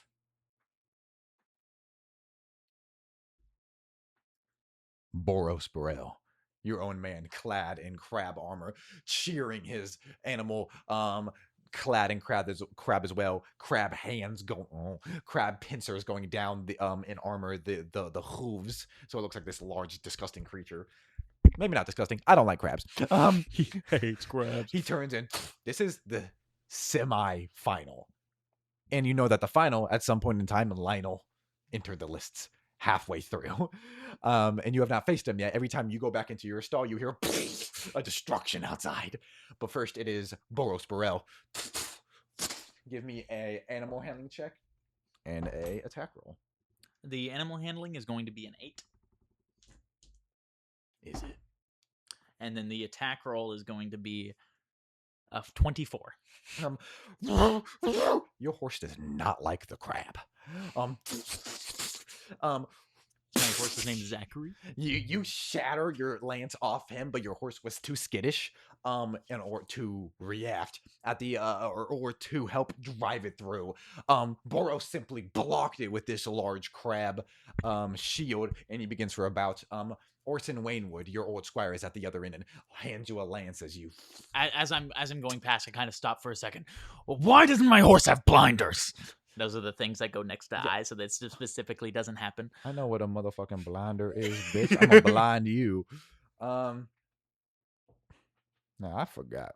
It's okay. I think that's fire. Yeah, your horse probably doesn't have raven armor or nothing. Yeah. Looking around, Orson begins taking his shirt off as Boros sees you're not ready, and he could charge you right now. He just waits and kind of paces. This shirtless Orson, determined to make it up to you after he kind of let you down in a lot of ways last season, comes and ties something around the horse who yes, rides off. Give me an animal handling check with advantage and then an attack roll. Animal handling is an 11. Yes. Oof. That is a 9 on the attack roll. This time, give me a strength saving throw or an athletics check, I would say. 8. Luckily, he shatters his whole lance into you. You stayed on. Give me an agility check now, as you stayed on and you stood off with your lance. 13. 13. Okay, so you only take 9 points of piercing damage as a piece is protruding out of you, and you hear as a lot of people scream, namely Lyanna shrieks for a half second. He is going to pull it out and he is going to throw it at the man behind him. Who? The on the horse. Boros. Boros, sorry. You hear some hearty laughter that may inflame your anger because he serves you now. Give me an animal handling check with advantage and an attack roll. Oh my gosh. That's going to be 7 on that animal handling check. And then attack roll is a natural 20. Your horse, similar to Sir Duncan the Tall 3 decades prior, does not charge. And Boros is bounding and bounding and bounding. I get off the horse and start running. You dismount, and you hear people shock, and Boros aims down at you, and you run up and kind of take it in your shoulder, knock him off, stand against the wall. Take 8 points of piercing damage as you do that, and see that the armor, your shoulder is gashed open, and you can see blood pouring forth as you hold against the thing. Now everyone's stationary for a moment because you're supposed to dismount your opponent. You dismounted until Baelish goes, Lord Corliss Gorbra has moved on to the next segment, and begins aggressively clapping. Boros charged on you. He accepted the journey, the attempt, and Boros, fat sack of potatoes, hit the ground heavy. He gets dragged off by like 5 men. Corliss very quickly grabs the shirt off of the horse and ties it around. Both the Septon and the 95-year-old Maester come and begin shoving pus in your wound as you're sat down. And you look at the inn, and almost like a demon that you don't fear, coming out, antlers. Lionel Baratheon ready for a joust. And he doesn't care that you're a half-injured 19-year-old. You're a grown man. We're in a tourney and we're fighting. It's been too long without a rebellion. It's been a decade. Get me a different horse, is what he's going to say. Right away, Baelish runs off. Tornos. His poor horse that he had for so long. Now he's just going to get rid of it. He can still use it in future efforts. Kill the horse. Did he have... His original horse died. Yeah, Wolf's Blood died. So this was the horse that you rode from a northern replacement got given. So you've had this horse for quite some time. You can just name it Wolf's Blood if you want. Wait, didn't we have a Witcher Roach? There's 20 roaches. He always calls it Roach. You can call it Wolf's Blood. Always. Yeah. Maybe not if it's a northerner, though. Raven Blood. Whatever. Tornos. I think every horse he gets, it's going to be the creature that, like if he got one in the Stormlands, it would be Stag's Blood. Mm-hmm. And then if he got one in here, it would be Raven's Blood. Raven's Blood for you, or Falcon's Blood for the Aaron? Do you think he got it in Birdshire, or...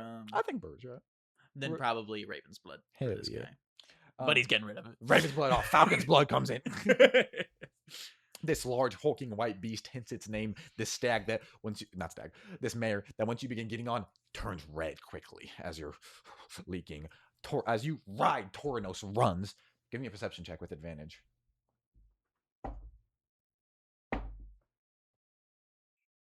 11.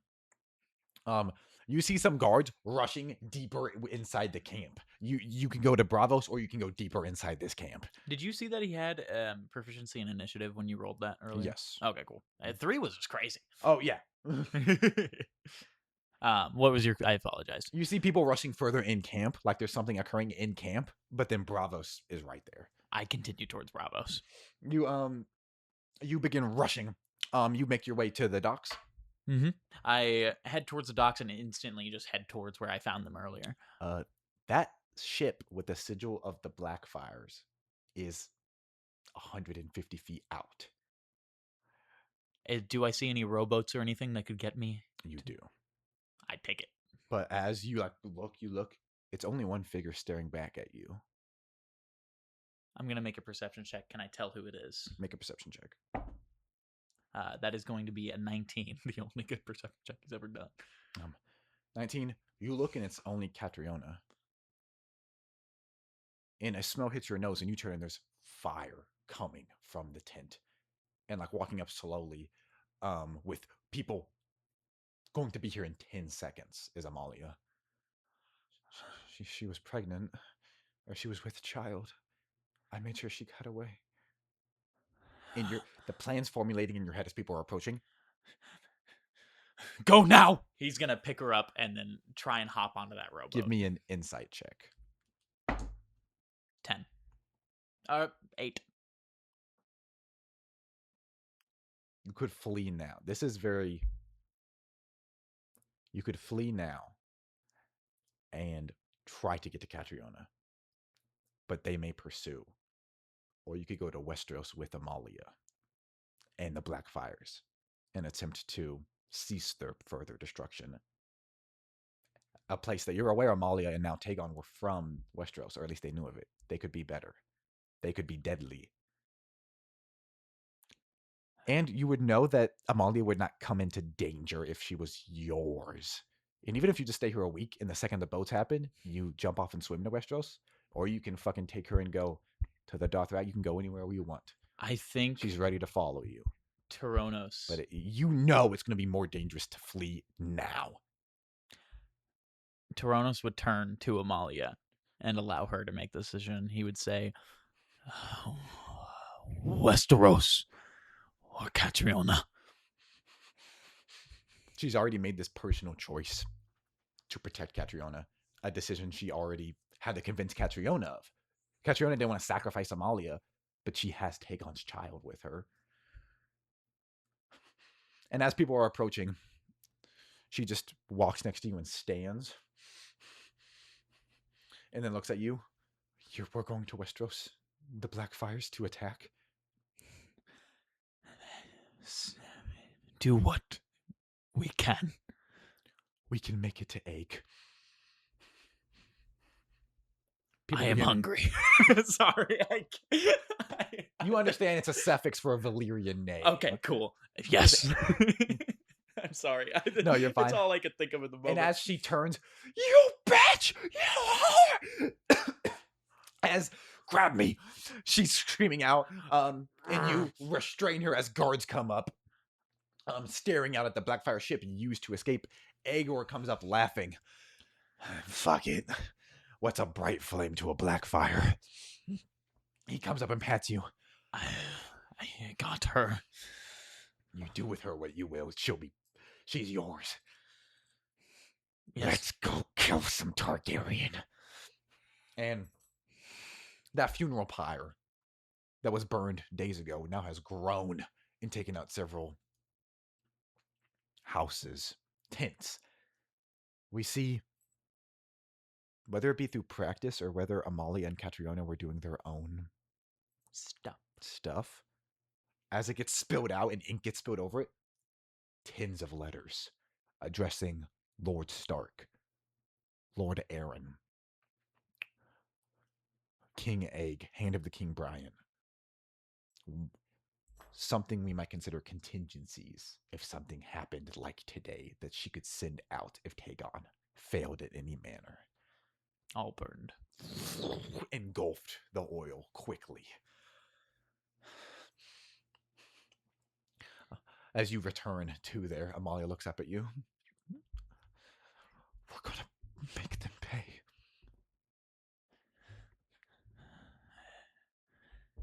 Aegor will form a river. In response.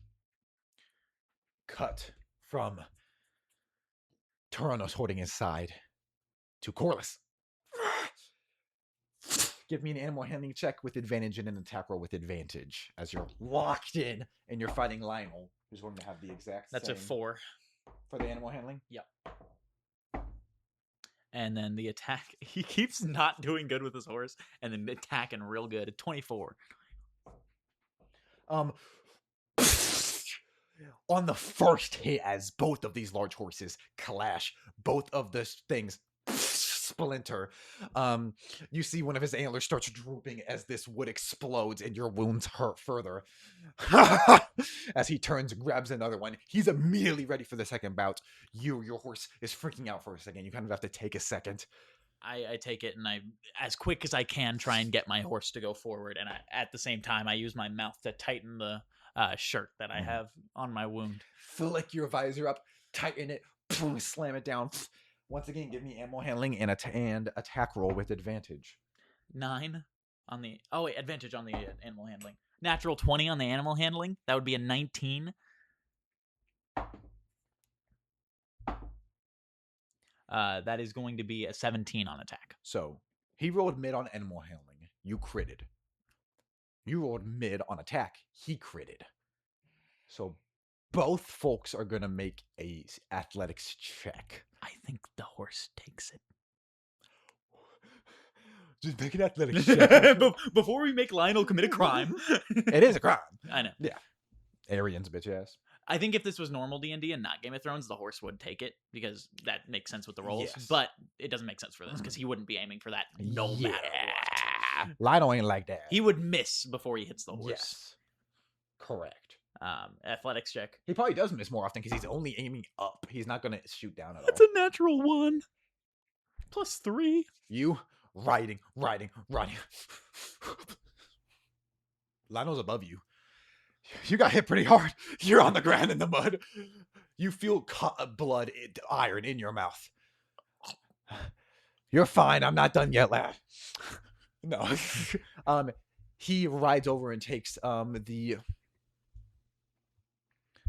During the Ashford tourney, the Queen of Love and Beauty was crowned with blue roses, which is what Ned dreams of or has nightmares of because Rhaegar crowning Lyanna that led to everything. I'm going to see if it's the only option, so to speak. It would be purple.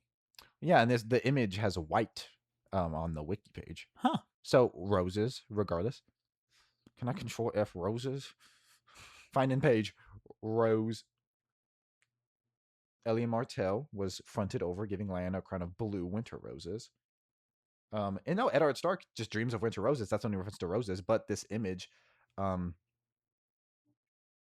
entitled Champion's Favor, uses white roses. So, purple roses. Maybe dyed if that's not a natural color. He takes it from Baelish, who begrudgingly hands it. Oh, don't you worry. As he has bruises on his face and his antlers, you look around, were discarded at some point. His armor, his gorget. He comes over, riding, looks at all the beautiful women, respectfully bows his head, his arm shaking from wound, gives it to Lyanna. Not be the first time Lyanna would be crowned. Lyanna would be crowned. She takes it, bows a little respectful, but also fuck you for doing that to my husband. Puts it on. Maybe it is blue for that. I think it is. Whichever. I think it is blue for that parallel. Cool. I think for a second, I don't know. No, never mind. It could be. It doesn't need to be direct. Just roses. Yeah. It is a Baratheon giving it to it. I was like, I don't want to railroad it, but I can plan for this because Lionel's pretty high level. He's probably level 22. Yeah, and I did very good. He's fought in all 4 of the recent 3, and he will fight in the 4th one. I am proud, of course. Oh, yeah. And the second it's received, he shoots off and dismounts and comes over to you. Lad, smacking you in the face. I'm fine. You're not. You waking up in a bed.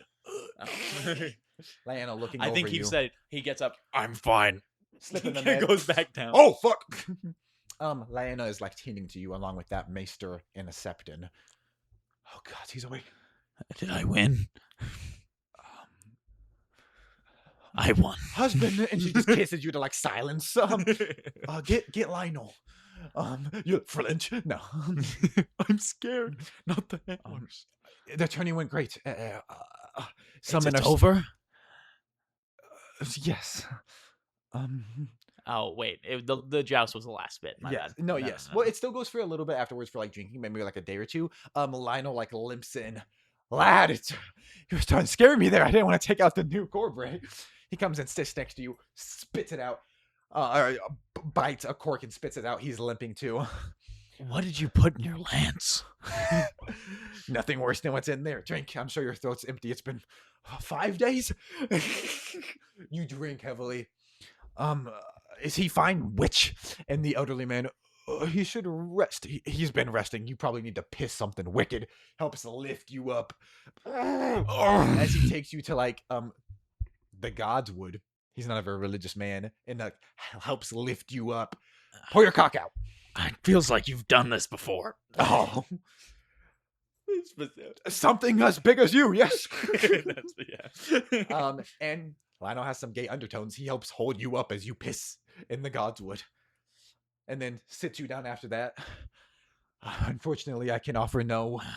You're fine. I can offer none of my own services, but What's with this place? oh, She always comes here. witches and demons, I pay no mind to them. This is what matters in life. Me and you lancing, riding horses, blood, iron. All of that's filth of the mind. Yes. As I was saying, Probably one. Yeah. You have enough going on up here. Don't let other thoughts cloud it. I can offer none of my own services, but some of my men enjoyed this tourney well. I have more than enough. I have the second largest standing army in this continent. Whatever they want, they can have it. You won. You choose. No, lad. He crouches. They wish to serve you. They wish to defect, for lack of a better term, but they want to gain notoriety as members of this new land. About 100 of them. Would any of them be... Oh, you won the tourney. Would any of them be worthy of being a master at arms? Countless, but fuck that. You have men you trust here, I saw it. You spoke to knights as if they were advisors that you've known since you were children. Keep them. A master of arms can be 80 and 5 years of age, and he's who you want training. The North, they always have a history of having an old man training their youth. It's aspirant to keep the men you trust in those positions. These men, some of them are thinkers. They want to lay down their lives when war breaks out. Fuck that.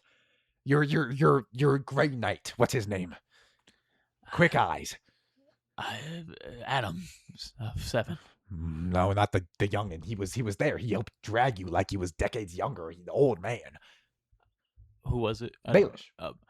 Baelish. Leave the Adam. Leave the faithful man, captain of guard. Baelish. Baelish will be housed. I want that for him. Make that your master at arms. He trained you as a child, yes? I've met him before. I'm sure he doesn't remember, but I crossed lances with him. Let him train your youth. And you had that young boy came up and asked if I wanted to give a speech after he looked stupid as fuck with his hair. Let that be your steward. Yes, he had a quilt and some text. It was Martin. Oh. Let that be your steward. And you have a new septon. You're of petition now. Send a letter to the maesters for a replacement once my old fuck dies. You have. You've sent letters. I have sent multiple. Oh. I thank you for your help. Perhaps I'll send. Next, when that man meets his 7, Raven me, not the Citadel. We'll have a tourney to celebrate it. It's fine. Good man. Pats you on your shoulder. Puts his forehead to yours. I hope a war occurs soon. I'd love to see you fight in it. Many men will die. You want me to carry you to your bed, or do you want to stay here amongst your pissing dead gods? Lionel will find me at some point. Good morrow. And Lionel gets up and begins limping off. I think Corliss would also slowly stand up, like holding himself against the wall, kind of holding his arm against him to try and put pressure on his shoulder just by holding it against himself. And he would just kind of walk through the Godswood more slowly than he has before. Your brain, your lungs hurt from this inhalant. Spit out a little bit of blood. Your face is fucked up from the landing. You can feel the bruises healing. It feels like a dog bit your mouth. But very at peace. You begin to think that you have a way of suppressing what you are in more ways than one. Leanna feels what she is all the time. It's ironic that she's more tenfold rageful than you, tenfold. Perhaps if your life is a war, instead of this being a place that makes you uneasy, if you're on edge, this is a place of serenity. And you do feel a bit calm. Lord Samuel is writing. A maester comes in. It's what, sir? My lord, he's here. What? Gets up while you're riding in the front gates as people kind of stare at you. Some recognize you from you defending this village from the Ironborn just a year prior, but some don't. Just walk past. I do remember that Watt looks crazy right now. A different color eye is the only thing. Oh, But it's we said he was weird. a bit taller. Too taller, weird. Correct. Yes, correct. Sorry. Look freaky. Yeah. And then is perception, you said? Yeah.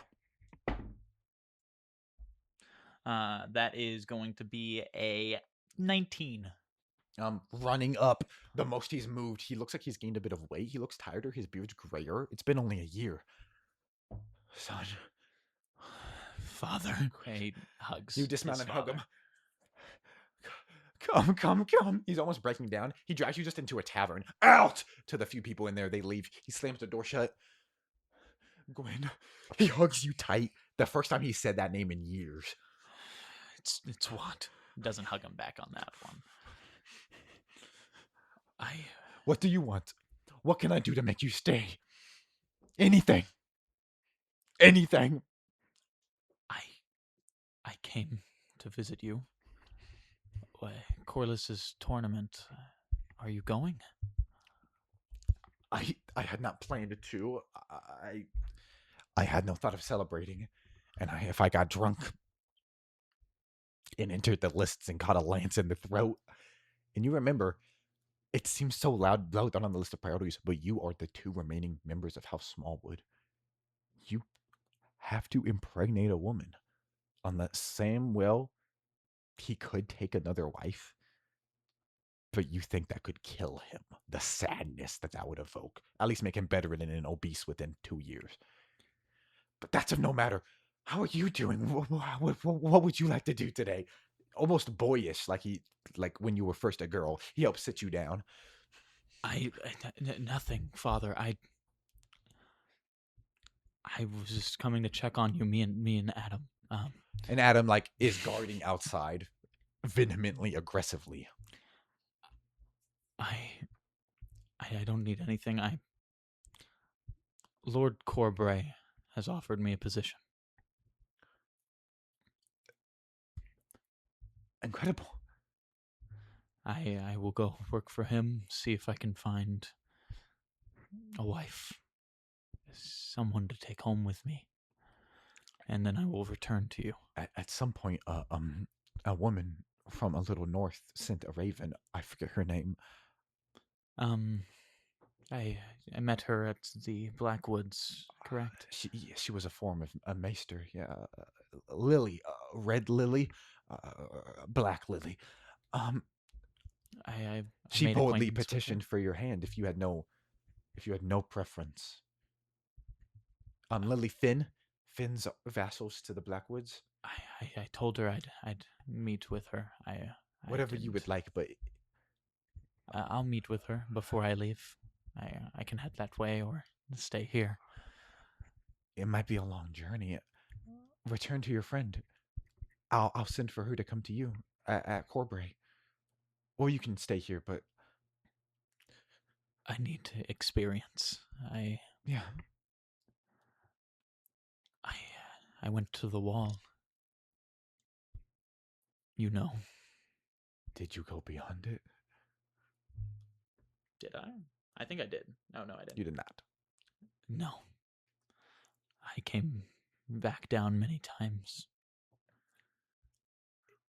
Is this an attempt to... It's an attempt to better myself.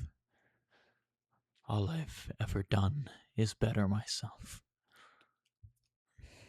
There is not a more grateful father in Westeros than me. Tell that to Creighton Corbray. Oof. Sorry, that's crazy. My bad. That's rough. It is crazy, and Samuel nods. I crossed blades with him during the second, or fought alongside him during the second. I heard of his death during the third. And then his son. You're serving a good man. I saw what he did. You're serving a good man, and you're a good man. and you're saving my house. Our house. He hugs you and kisses you on the top of your head, which is not something he's done since you wore Gwyn. You can sleep here today if you'd like, in your bed. Or leave right now. I'll check with Adam, see what he is wanting. Of course. If I am, my desk has a symbol etched into it. If you could have that desk removed, that would be wonderful. I can. I can. I'll have it removed out of my study and destroyed. Out of his study. No, if you have use of it, it's fine. I just didn't want to witness it. Completely fine. Or it witness me. I'm The only effort that Watt was ever at it was that etch. Nothing else. Nothing. No he life doesn't there. want he doesn't want the eye looking at him. Gwyn was purged, and Watt never made a life there. That is the only evidence. He put that bitch in his home, in his room. But let me go and check with Adam. And he would leave. You leave. Between this session and next, Corliss, you will choose between Fergus Strongbeard, Garland Gray, Arlen Ashford, Jasper Viprin, Gerald Goodman, Tom Toyne, Ollie Oakhart, Edwild Tillett, and Boros Blackmint are some of the members either of Baratheons or not that you can appoint in guard positions. Or as sworn swords. If one person's more nimble, perhaps they should go with the children. I'll give you a breakdown of them, and you will have a much more filled council. I think he would take Boros as a sworn. Boros Blackmint is a shared name. Boros, the Crabman. Who exists, you can. Yes, definitely. Yeah, I'm going to make him a sworn shield, not anything else, because he wants to keep him with him at all times, because he knows he's going to do bad shit. But he is I'll useful. keep an eye on him. Too, you, sworn shield? Yeah, he's... Cool. Probably bodyguard would be the better... No, sworn shield is the term. It's a bodyguard, yeah. They stay with one person. Yeah. No, yeah. A lord would have a sworn shield for his kids or his wife. A Kingsguard can be sworn shields. Is there any, like, no names that did really good in the melee? Yeah. I would want a no name to be a sworn shield for Lyanna and the children. Cool. Lyanna and the children, you can afford both. You can afford one for each. Yeah, then one no name for Lyanna, because I don't think she would want some hoity-toity somebody. He is a young man who's very respectful to Lyanna, says, "My lord, my lady," very respectful, very kind, named after a hero who fell in battle. His name is Creighton. So he's going to be the, just Sir Creighton, the hedge knight, will protect Lyanna. Cool. And then, what was one of the names? Give me... Who does Corliss like in that list? I'll give you a breakdown of them and their stat. No, you're fine. I just got 10 names right now. I'll give you a breakdown of them and their stats and stuff. Okay. If this war wasn't going to happen and this was Lionel's only appearance, because Lionel's going to show up again when the war breaks out, this would be like a crazy, incredible guest star. But no, you're going to meet with him again. I feel like I would be going through some dementia shit thinking, oh, am I going through my life again? This is Dunk. This is Duncan the Tall. That was... you remind him of Dunk. That's why he took a liking to you. He likes... This is him. Men like Duncan. He likes men. He likes men, but he likes men like Duncan. And you remind him of his youth. If he was 19 and Dunk was 19, 16, 17, whatever he was, and they flirted and kind of did some physical stuff, which isn't in the book, but I would take the scenes from the book. So like slapping the ass, that type of stuff. Now he's doing it again with a younger man. Perhaps he's trying to relive a part of his life that he wanted. Probably. He acts like a bisexual, pansexual, fuck anything, but maybe he's a closeted gay man, and this is why he loves grabbing men in tourneys. But he also just seems to have a love for warfare. And control. Yes. He likes not being a noble, definitely. But I sent you a great breakdown like months ago of details that he is still a highborn. He can act like a savage, but he drinks Duncan's drink and thinks it's pathetic. What is this piss froth? And he throws it. The quality of the drink wasn't good enough. He treats the seven. People are going to die in that. A commoner could die. Egg could get hurt. He treats it like it's just a game. Nothing's important. He doesn't care about what's going on. There's a lot of details in there that he's one of those people that... Lionel's a nice man, a good man. He does shirk the idea that he is a noble, even though he benefits from it, but it doesn't suffer the drawbacks of a commoner. Perhaps we'll get into that, but we will end this with A scene Before the Gold. This would be beneath the gold. Beneath the Gold. Not before the gold, beneath the gold. Who told you before the gold, you fucking idiot? Huh? It was me. It's the name of the show. Quite. At the wall, wind rattles the shutters of the Lord Commander's chambers as the door opens. Brendan River steps inside. His cloak is crusted white with old snow and black with frozen mud. Ice clings to the hem. His boots leave melting prints across the floor. Maester Aemon looks up from his sup. You have returned. Where have you been, Uncle? Hunting. Is that so? His pale eye lifts to Aemon. The empty side of Brendan's face remains hidden beneath the curtain of white hair. In a manner of speaking, Aemon slowly pushes back his chair and stands. The Lord Commander of the Night's Watch abandons his command to go hunting. No wildlings crossed the wall. I know this to be true. Perhaps I trusted the Maester of Castle Black to perform well enough in my absence. Winter has ended. Men ought to remember how to think for themselves. You left no word. Brendan sets a cloth bundle on a chair and opens it. Inside lay curious things. A length of weirwood root, a cracked antler stained almost black, several bundles of dried herbs, and last of all, a silver moonstone brooch worked in the shape of a crescent moon. The stone shimmers softly in the candlelight. What is all that? You should be happy. I returned hungry. That is not an answer for where you were. Lucky for me, you are owed none. No ranger knew where you had gone. What is happening south of the wall? I grow tired of you, Aemon. You owe the watch an explanation. I owe them nothing. You lot owe me for keeping this wall standing. You're craven. Brendan crosses the distance between them so swiftly Aemon scarcely sees him move. One moment they stood apart, the next Aemon's back is slamming into the stone wall hard enough to drive the breath from his lungs. Brendan's forearm pins him there. Cold steel kisses Aemon's throat, a narrow skinning knife. Its edge rested lightly beneath his jaw. If you were any other man, if we did not share blood, 7 hells, even then, you would already be dead. You presumed that because my mother suckled beside your grandfather's cradle, because we share a little blood, because I permit you to call me uncle, that you may question me, as though I were a novice in your rookery. I question the Lord Commander. You question what you cannot begin to understand.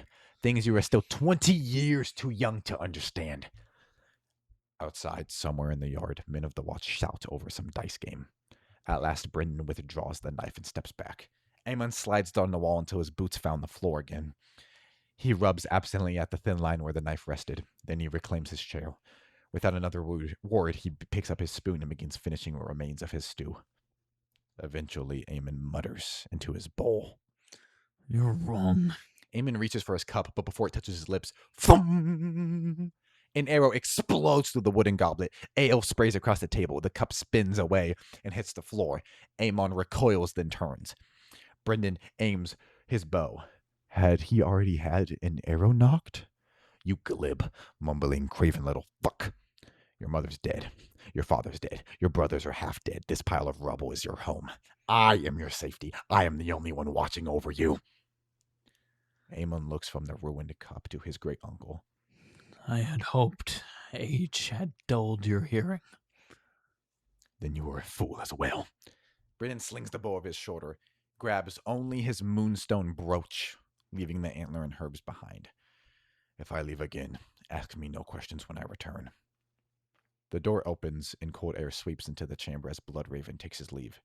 Aemon looks at the arrow quivering in the wall where his cup had been. He pours himself another cup. This time, he waits until Brendan's footsteps fade before beginning to drink. Can I have Watt roll a history check really quickly?